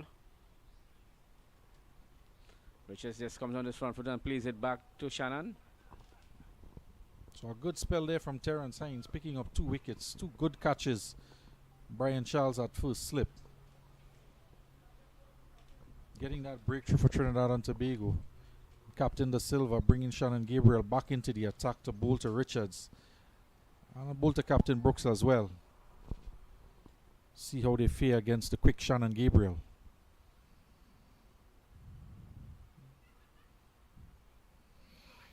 Excellent delivery there, beating the outside edge, going across him. Good take by De Silva.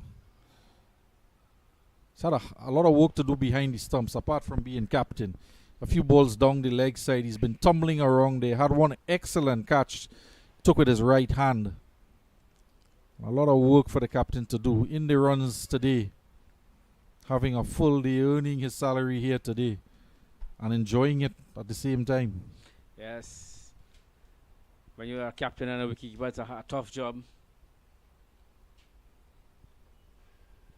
Saw him with a little discomfort while he was batting just after lunch. Hunched over. Had a little bit of a stomach issue. Was able to ride through it and get up to 79 runs. Unfortunate for him, he couldn't go on to make that 100. But they were being aggressive at the time, trying to get as much runs as quickly as possible.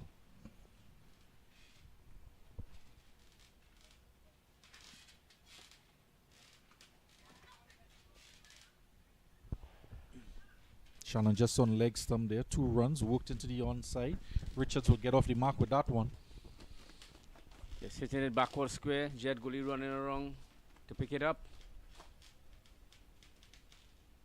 You see Shannon Gabriel very vociferous in the outfield today, spurring on his players, talking at the end of every delivery, shouting encouragements to everyone. Good to see him back in the Trinidad and Tobago lineup, and as well being very active, participating at every delivery. And now with the ball in hand, he'll want to do his share of the work, try to get a wicket here for his team. He's into his 6th over, coming back in his 3rd spell.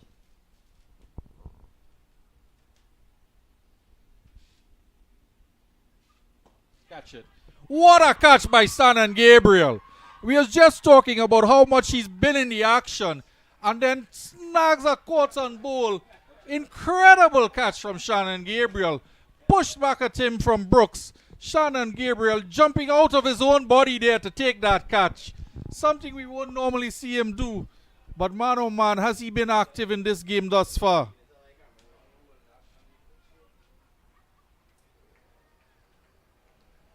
It's a fantastic catch from Shannon Gabriel. Shannon Gabriel.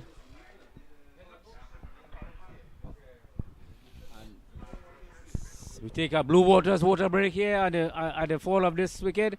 Brilliantly, Shannon Gabriel, ball and caught. Richards. As the score, the water break at 78 for 4 in the 26th over.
Resume after the Blue Waters water break here. Have a good change by this captain, Josh De Silva. Bringing back Shannon Gabriel. A brilliant ball on court.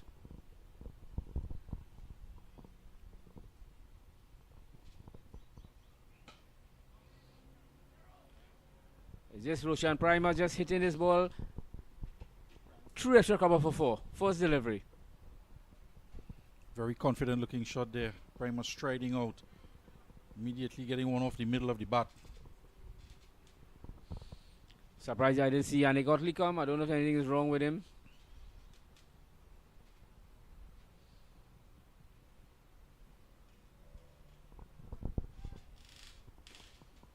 Primus didn't do too much bowling. Didn't bowl at all today. Wants to contribute with the bat. Comes in ahead of Yannick Otley.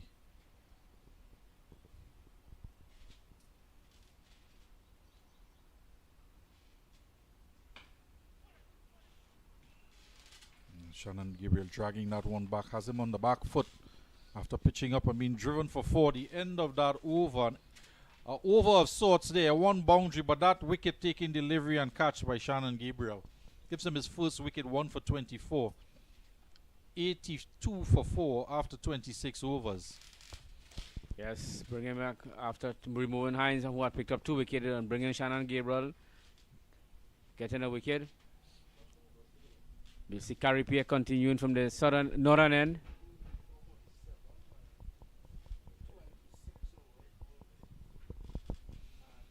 Carrie Pierre enjoying this end thus far. No wickets yet. 20 runs from his 6 overs. His first over before the tea interval went for 10 runs, so he's done well to come back. 5 overs after that for just 10 runs as well. Yeah, Bruce coming on his front foot for the first delivery from Carrie Pierre. What he is getting from this end is some turn and bounce. Yes.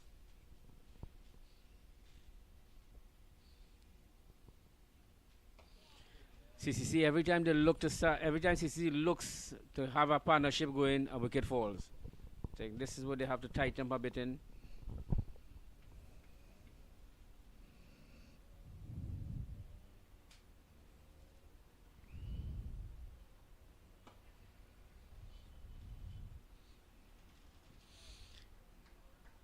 Yeah, Brooks pushing it along off for a easy single. Only really seen one loose delivery from Carrie Pierre bowling from this end, and one that was put away by Shamar Brooks most elegantly with a sweep shot to deep mid wicket. Brooks back on strike now.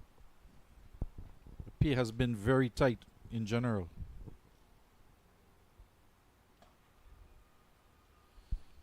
Driving it along off again. Primus picking up a easy single.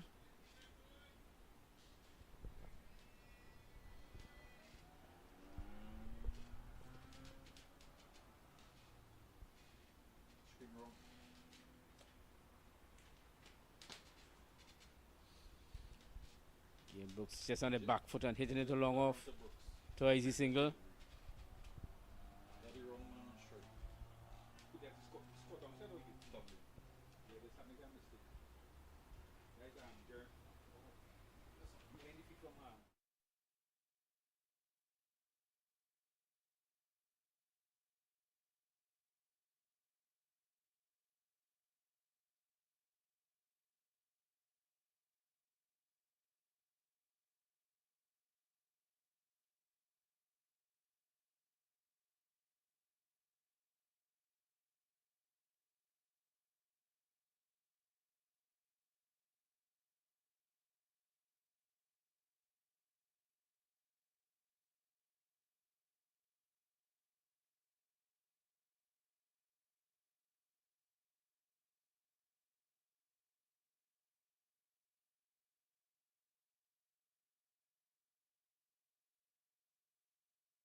Shannon Gabriel picking it up from the Sports and Physical Education Center end. He's bowling to Primus.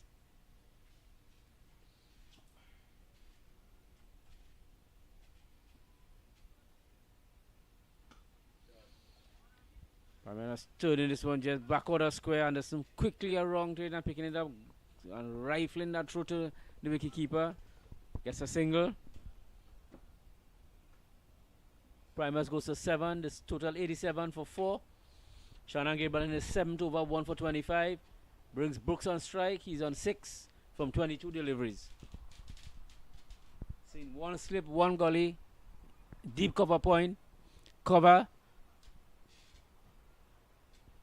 Extra cover. Mid off, mid on, mid wicket, and a fine leg.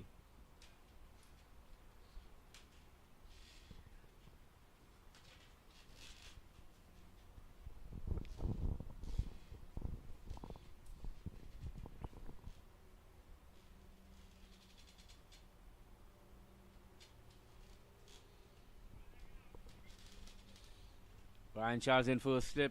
Looks like Vikash Mohan in the gully. Amir Jangoo just coming to backward square and Kian Otley coming to short mid wicket.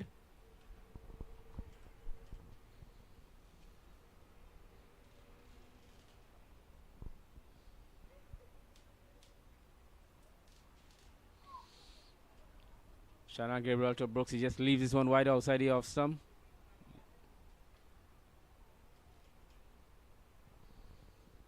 Very quick over thus far. Good bounce and carry there through to the silver on that delivery.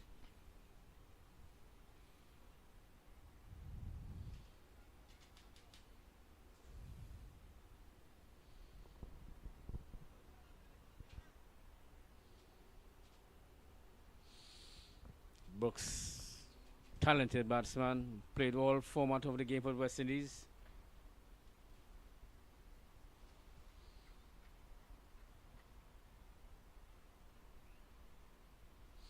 Shannon Gabriel missing his run up. Has to walk right back to his mark.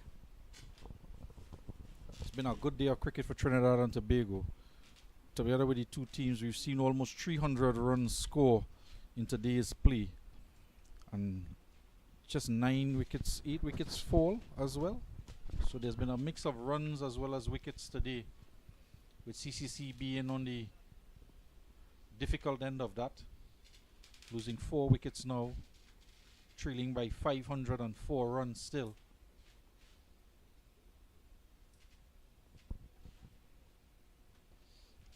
Outside the awesome, Brooks leaving it alone. Shannon Gabriel, 4 deliveries in this over thus far. Just wondering if we would see him with a quick burst of 2 overs. But having gotten the wicket, he may get a 3rd over here. If the captain wants to put him through the riggers, he can even bowl him for a couple more.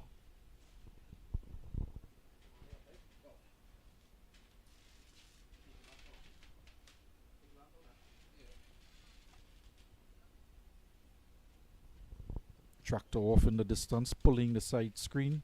Shannon Gabriel in the foreground.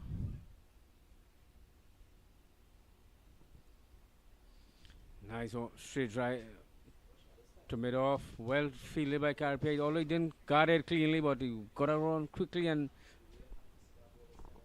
just push down, push it to easy single. Just while getting down for the ball, fumble a bit with it.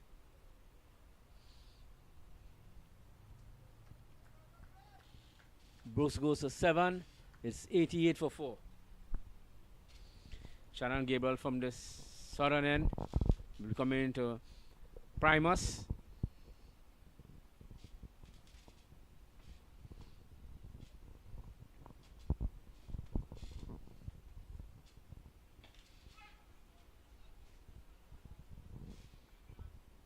Comes to the end of Shannon Gabriel over. Score remains on 88 for 4 after 28 overs. Shannon Gabriel 1 for 28. 1 for 26 from 7.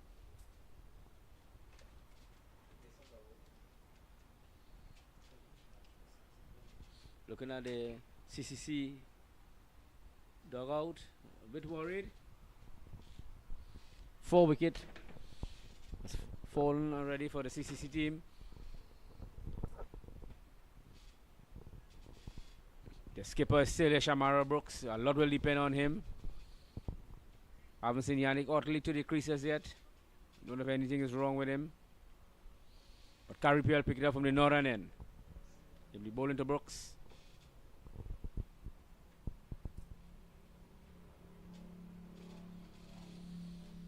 Brooks coming forward to it. Yes. Cover point. Jangoo just walks in and picks it up, no runs. Brooks has taken the bulk of the strike to Carripiel. He's very comfortable facing up to him.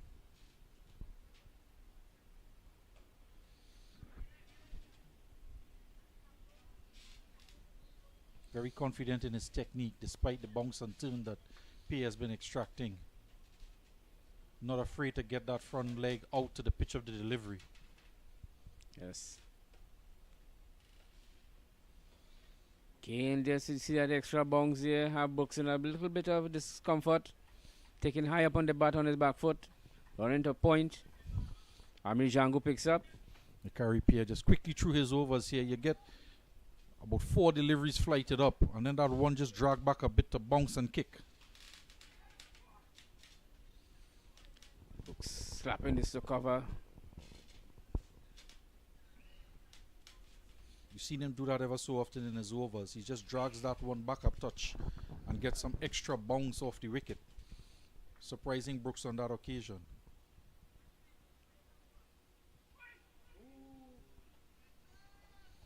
Leaving alone this one outside the off stump is Brooks.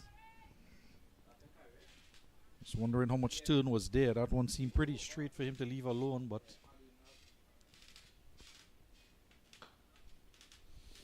yeah, he's coming on this and just stroking it along off an easy single. the blink of an eye, that's the end of the over. That's the end of the 29th over. Carripiel none for 24 from 8, none for 25 from 8. CCC 89 for 4 after 29 overs. With Carripiel at that end there, there isn't going to be much of a rest for Shannon Gabriel at the other end between overs. That over taking just about a minute to 2 to get through. Shannon Gabriel is going to continue from the sports and physical education end, the southern end of the ground. And he'll be bowling to Brooks.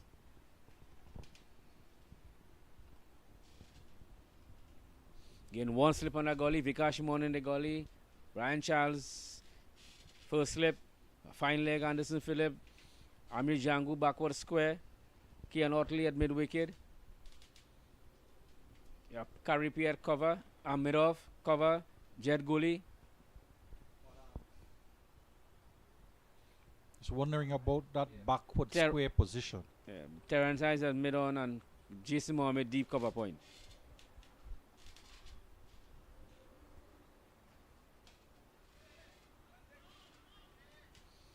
Brilliant piece of fielding by Vikash Mon in the gully there. You're staying in the game there. Very much focused to the job at hand. Even though he has the pads on when he was at forward short leg, he's in the gully now. And just holding that one in. Just looking at that backward square fieldsman. So there are 4 men on the onside.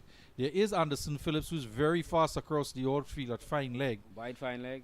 So we saw him scurry around with a good throw over the stumps there. Just wondering about if that backward square fieldsman could just get into that slip again with Shannon Gabriel on the attack.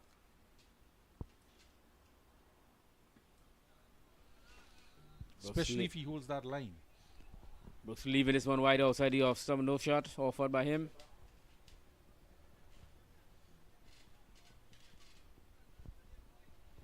Good day for De Silva today. 79 runs. Excellent catch as well. Few good takes down the leg side. Trinidad Tobago very much on top. Enjoying his captaincy here today. And in this match thus far. Yes. Prior to this game, he was looking for a big score. He got it today, 79.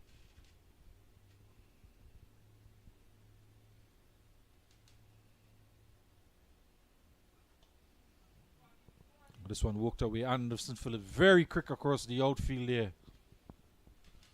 Good strong arm as well. Running around to his right and picking up.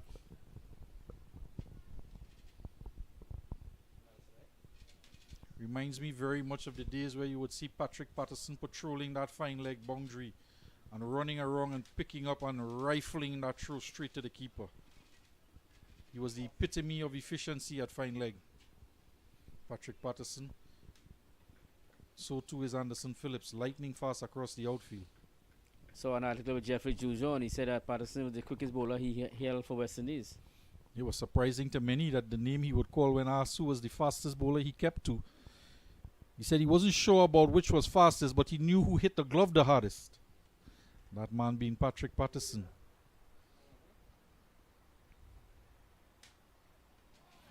Oh, that one jogging back, striking Primus on the inner thigh. One that he's going to feel for a while.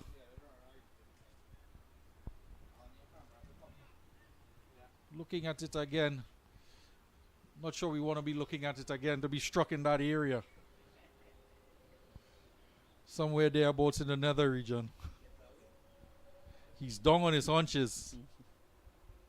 The one jogging back in, getting between bat and pad and striking, let's just say, high up on the inner thigh. It's a 30th over being bowled by the Trinidad Tobago Red Force.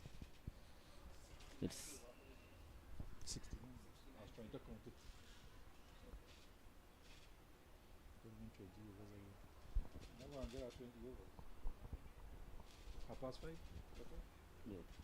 90 for 4. CCC.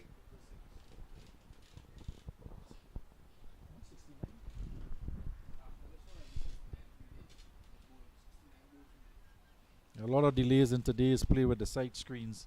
69 overs bowled in the day's play out of the 90. Of course, there were breaks for the change of innings, the declaration. Adjustments would have to be made. Don't think we'll get that balance at 21 overs. Wide outside the off some, no shot offered by Primus, just leaving it alone.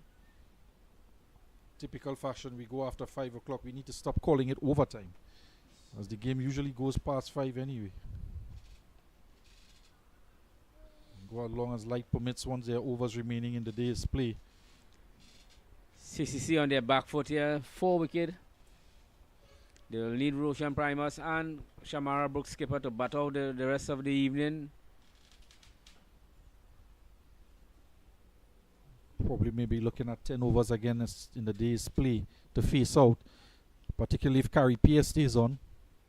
You will do well to increase the over rate.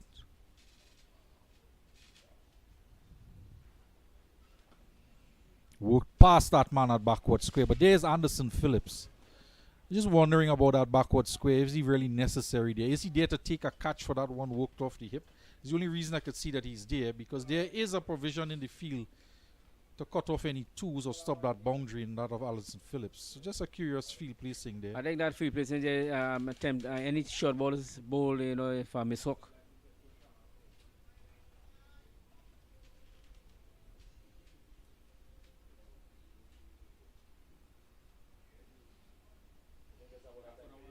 Shamar Brooks 9 of 34 deliveries. Very unusual for Shamara Brooks. Trying to play that captain's knock, ensure that he stays there. If he stays there, runs will come. Still a very good batting strip. He wants to be there definitely till the end of the day's play. And come back again tomorrow and fight on.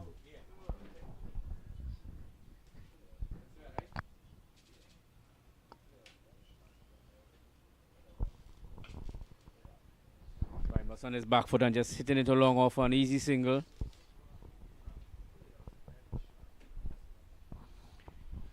The bat pad just for sure, like just moving out. If Vikash Mohan moves from that position and he's come to short extra cover in a catching position.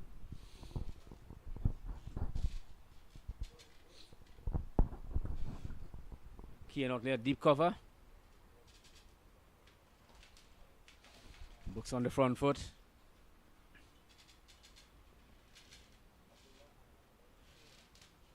Just keep an eye out for that one that he just drags back a bit to try and extract some bounce.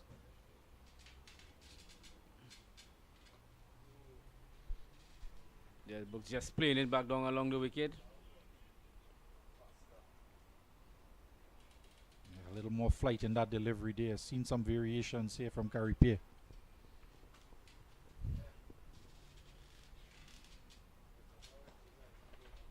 Right, Brooks stroking it sweetly to long off for an easy single.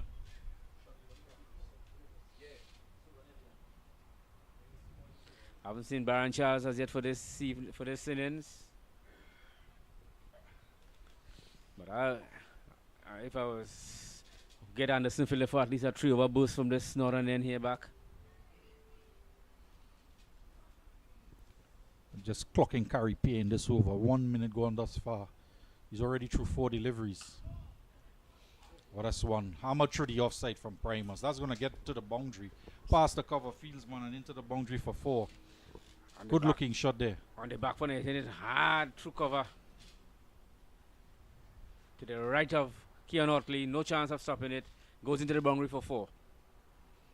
Good looking shot there off the back foot. Just releasing some pressure in what has been a very good spell from Carripier here. 1 delivery to come in the over. I'm still clocking him at under 2 minutes even with that boundary to get through his over.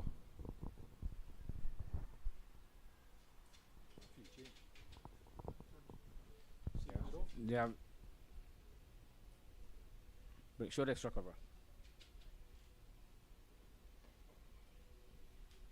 Primer just turn his short backward square for an easy single.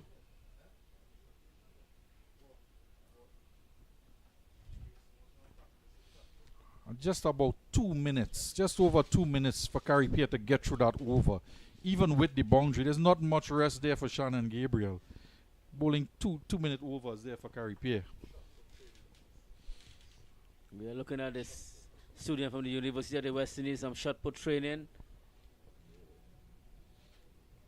at the western side of the ground.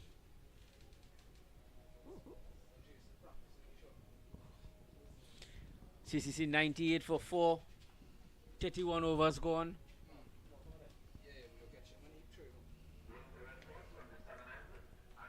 And there comes Anderson Phillips on. He called it the rain. Anderson Phillips back into the attack to replace Shannon Gabriel. Get a good spell from Gabriel taking a wicket. Excellent catch from him. Picking up his first wicket of the day. This will be Anderson Phillips' first spell from the southern end, the Sports and Physical Education Center end. He'll be coming down with the breeze. First time would be bowling from that end. Had an excellent spell from the northern end. Struck Henry on the helmet in a spell that was very quick. And there's that outside edge. Barmas throwing the bat at it over the head of Vikash Mohan there at gully and canning into the fence at the boundary at third man. Peeling off the outside edge. Quick delivery there from Anderson Phillips. First delivery of this spell going for 4. Primus moves to 18 runs of 14 deliveries. Trying to perk that run rate back up somewhat. Brings up the 100 for CCC. 102 for 4 in their 32nd over. Trailing by 489 runs. Still a lot of work to do, but their 100 is up now. Primus going hard at that ball outside the Awesome, taking an outside edge and going very quickly past Vikash Mohan over his head. Don't think he had any chance of catching that.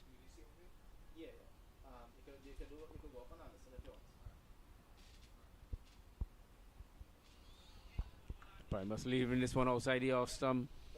102 for 4 in the 32nd over of the day. Roshan Primus is on 18 from 15 deliveries. Shamara Brooks 10 from 37.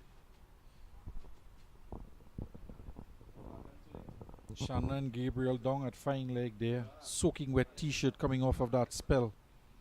Hard work there out there today. Anderson Phillips bowling from that south end now.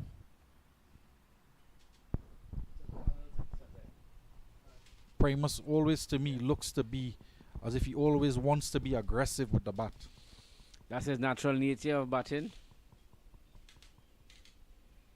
Gonna go positive at everything. There's a change in the field now. That second slip is actually Gooley is gonna go into his traditional first slip position. Kean Otley comes to cover. So Charles has not moved. So that position he was occupying was really a second slip, with one slip in place. Now two there and a gully in Vikash Mohan.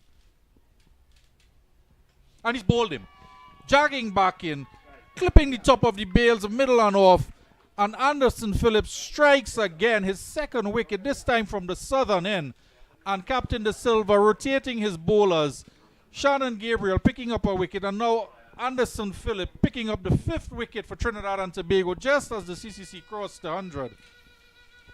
And Primus is gone. There we see it there, clipping the top of off stump. Exactly where you want to be as a fast bowler. Excellent delivery there from Anderson Phillips, picking up his second wicket. Just going through his baton pad, beating for pace. So 102 for 5. Yannick Otley comes to the crease. Just as they got their way up to 100 runs with a boundary from an outside edge from Primus. This one from Anderson Phillips. Bang on target. Top of off. Picking up his second wicket, and Trinidad and Tobago very much in the driver's seat now. I want to believe Sam Primus got beaten for pace here. They squared him a bit, and before he could come down at the ball, his off stump was hit. Yannick Otley now will have to make his way out. And he'll have to face the wrath of Anderson Phillips. He's on the rampage here. He generated a lot of pace today. He knows they have that total of 591 under their belt. So he can go all out and try to do as much as he can, not having to worry about trying to be too economical. But then again, he has always been a strike bowler. His job is to extract wickets, and that he has done here today. 2 for 22 in his 9th over. That gets him 25 wicket for the season. That's after the 6 rounds in progress. CCC in some serious trouble here now at 102 for 5. Trinidad and Tobago Red Force keeping on the pressure onto them. It's a smile there from Anderson Phillips. He knows what he has to do, and he's up for it.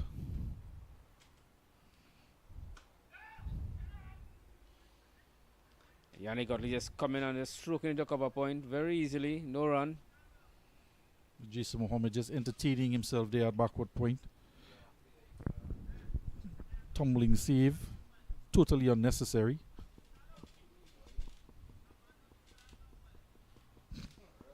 Sibling rivalry out there.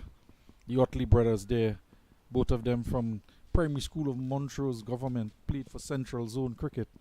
Find themselves on opposing teams now. Yannick was on the 19 Central Zone captain, on the 17 captain.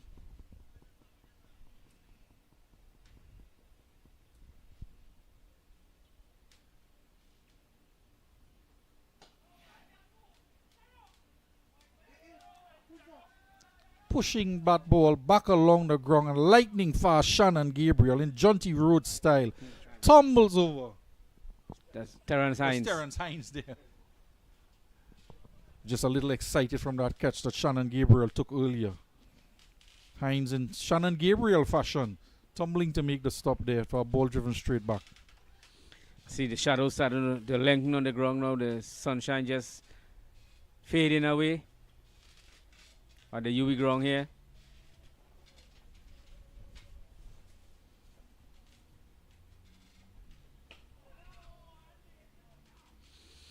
That brings the end of Anderson Phillips over. Very successful over this one from the southern end. Picking up a wicket in the second delivery. Carries the score to 102 for 5 after 32 overs. We get closer to that 5:30 mark. It's just about 17 minutes after 5 o'clock. Gary Pierre is on again. We know he's there with his quick overs to help the over rate. There has been a number of delays. One to a blow to the helmet from Henry is the issue of the side screens, having them to change for left and right hand combinations. Not sure how much the umpires will factor into that, combined with the change of innings to deduct overs for the day's play. Clearly not going to get 90 here today. No, there was a good call by him to bring back Anderson Phillip out of thought he'd bring Brian Charles for a few overs on this northern end here.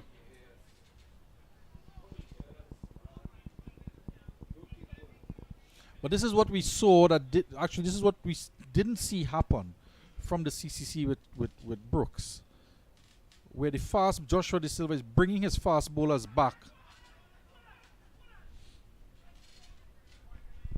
So a little bit of indecision there in the running. No is the call from Shamar Brooks as he plays it in the onside. A lot of banter going on out there.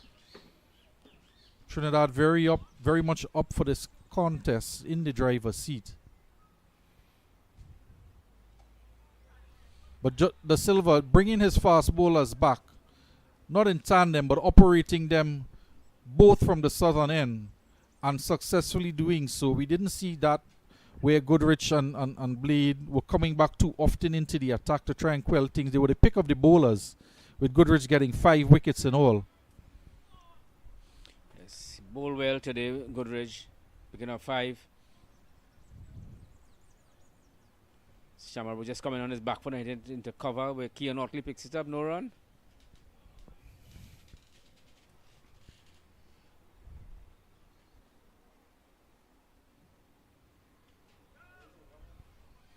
The ball just holding up a bit in the pitch there. It's pushed slightly wider. Brooks just walks down, prods that area very circumspectly.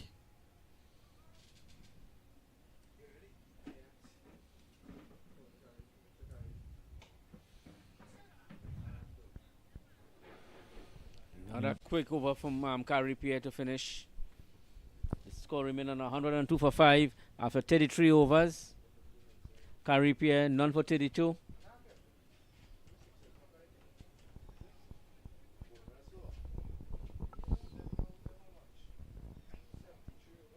Anderson Phillip there will have to come on again. It's a quick turnaround for him.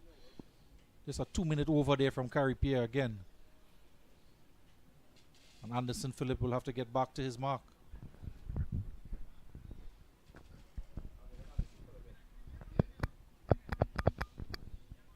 Very diligent in his performance today. Working over each particular batsman he's come up against. 25 wickets in the bag for him this season. It's an excellent effort so far by him, with 1 wrong still to go.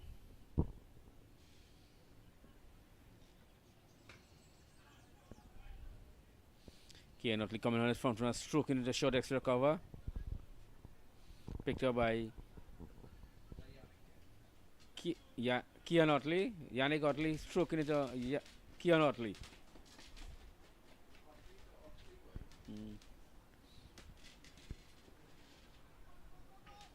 Brooks coming along and have a word with Yannick Otley there. Telling him no doubt they're approaching the end of the day's play.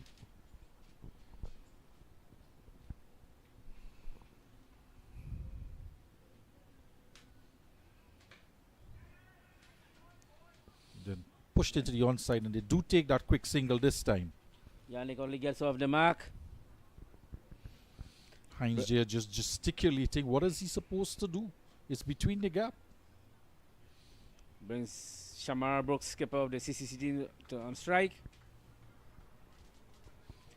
Retakes his guard.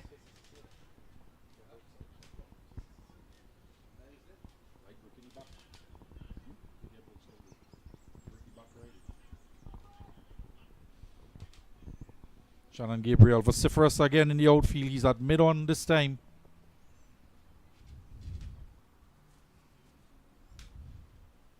Short one this time in to Brooks. Good pace and carry.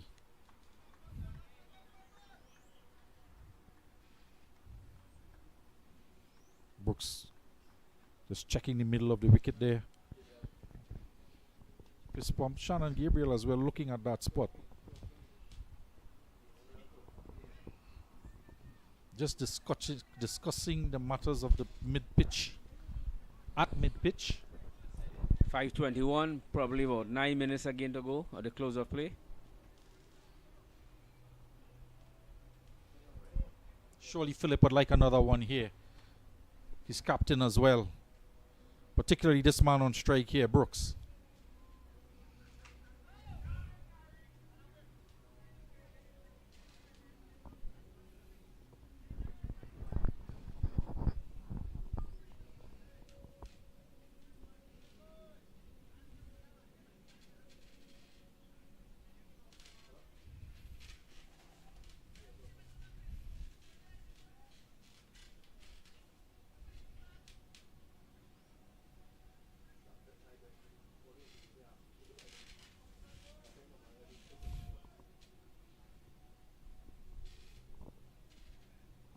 Two deliveries to come.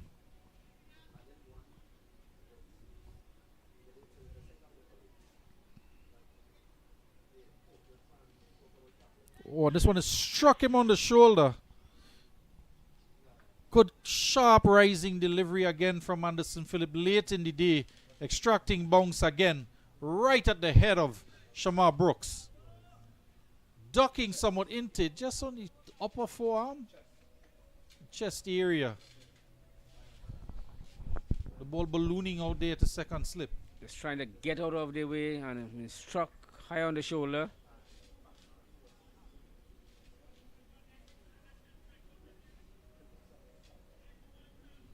Phillips, as he did with Henry, putting Brooks under a lot of pressure here. 10 runs off of 46 deliveries. Last delivery to come in this over.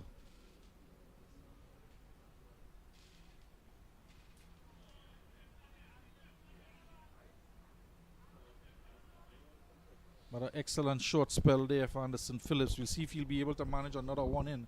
Carry Pierre. 103 for 5 after 34 overs.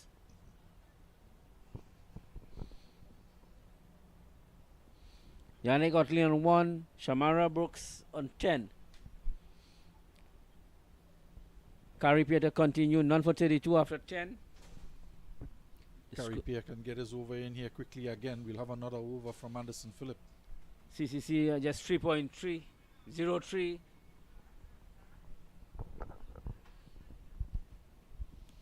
So Carry Pierre will be bowling to Yannick Otley.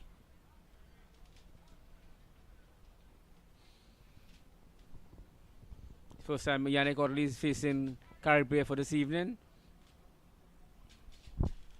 It's been an exciting day's play with records tumbling along as the day went on. Amir Jangoo notching up his double century, maiden double century. 5-wicket haul to Goodridge. Trinidad Tobago going on to make the highest score in the regional tournament. Then to cap it off in the afternoon session. 5 wickets falling. Trinidad and Tobago very much in charge. Shannon Gabriel tumbling save there at extra cover.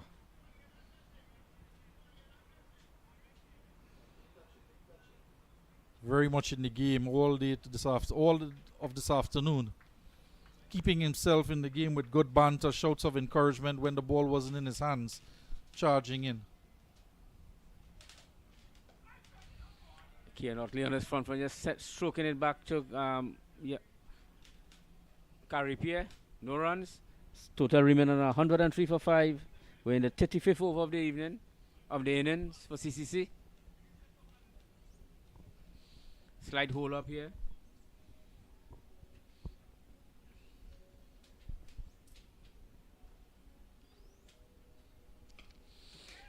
Yannick Otley, mostly the accumulator of runs, plays on his strength, and accumulates runs at the wicket.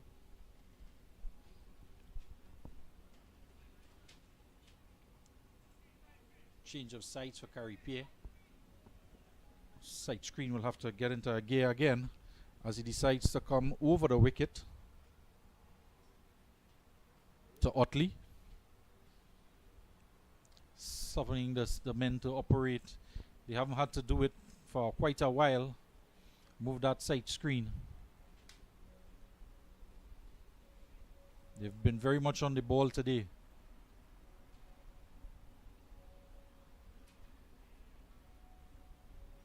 One of the highlights for the CCC today, along with that 5-wicket haul for Goodrich, has been Kamil Puran getting 40 runs off 54 balls. Quite an aggressive innings by him, putting away bad deliveries, but felt an excellent catch by Brian Charles, who was standing wide at first slip. Had no right to take that catch, really.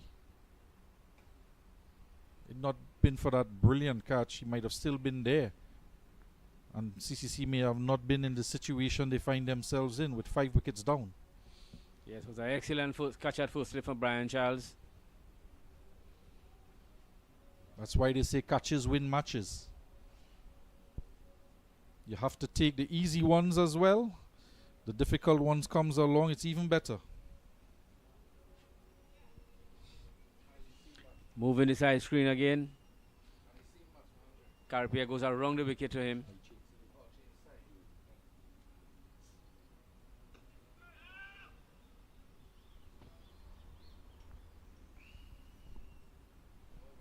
End of the over. There was a bit of delay moving the side screen there. Still see if we can get that one last over in. It seems we will.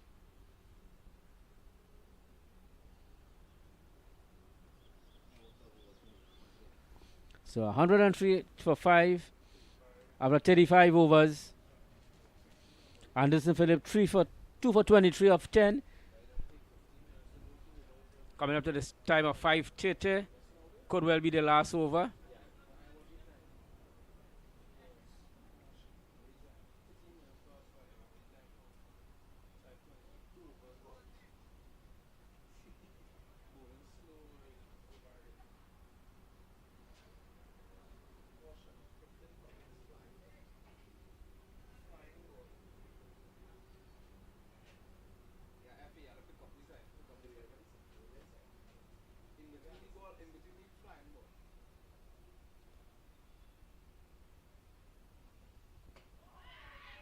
That one keeping very low. Walked into the onside. Single there.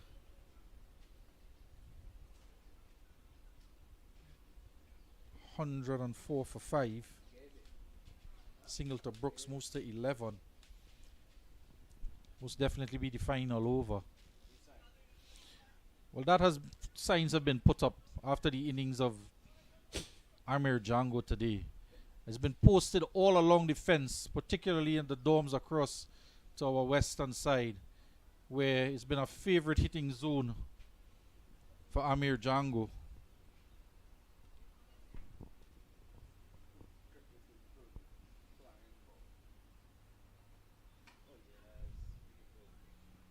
Misfield there. Gary Pegg, they get through for a single. Amir Jangoo has been knocking on the door for selection into the Trinidad and Tobago Race Force team. Some of the deliveries he put into the dorm were knocking on the door there as well. Knocked on the door today.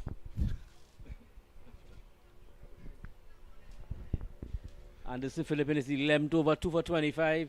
CCC 105 for 5. They still trail by 486 runs. Run rate now dropping under 3 runs and over for the first time in this game. It's always been up around the 4 runs and over mark. But with the loss of those wickets there by CCC, it's dropped down to under 3 now. Those signs Amir Jangoo might just walk around the ground and autograph some of them.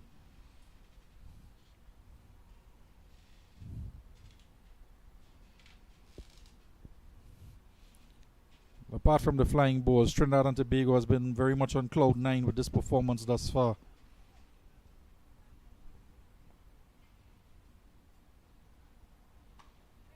Good looking cover drive off the back foot there from Shamar Brooks.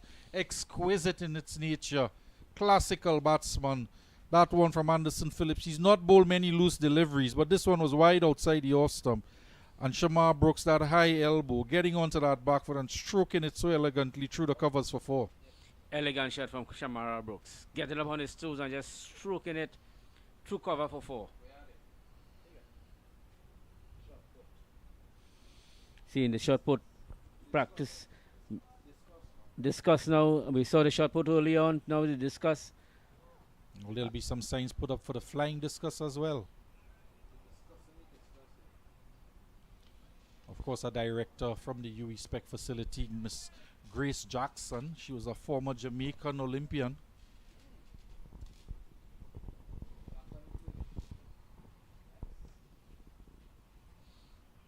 This one he leaves alone, making some good height. Just a little wider than the one he stroked through the covers previously. One delivery left. Could well be the last delivery for the day's play.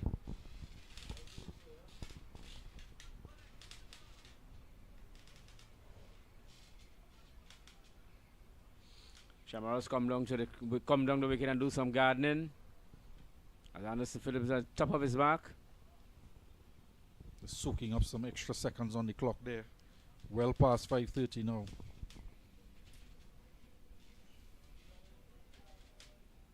$109 for 5.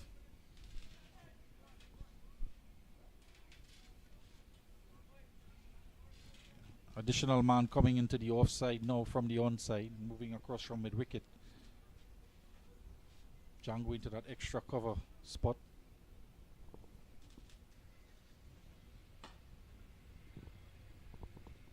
And that will do it.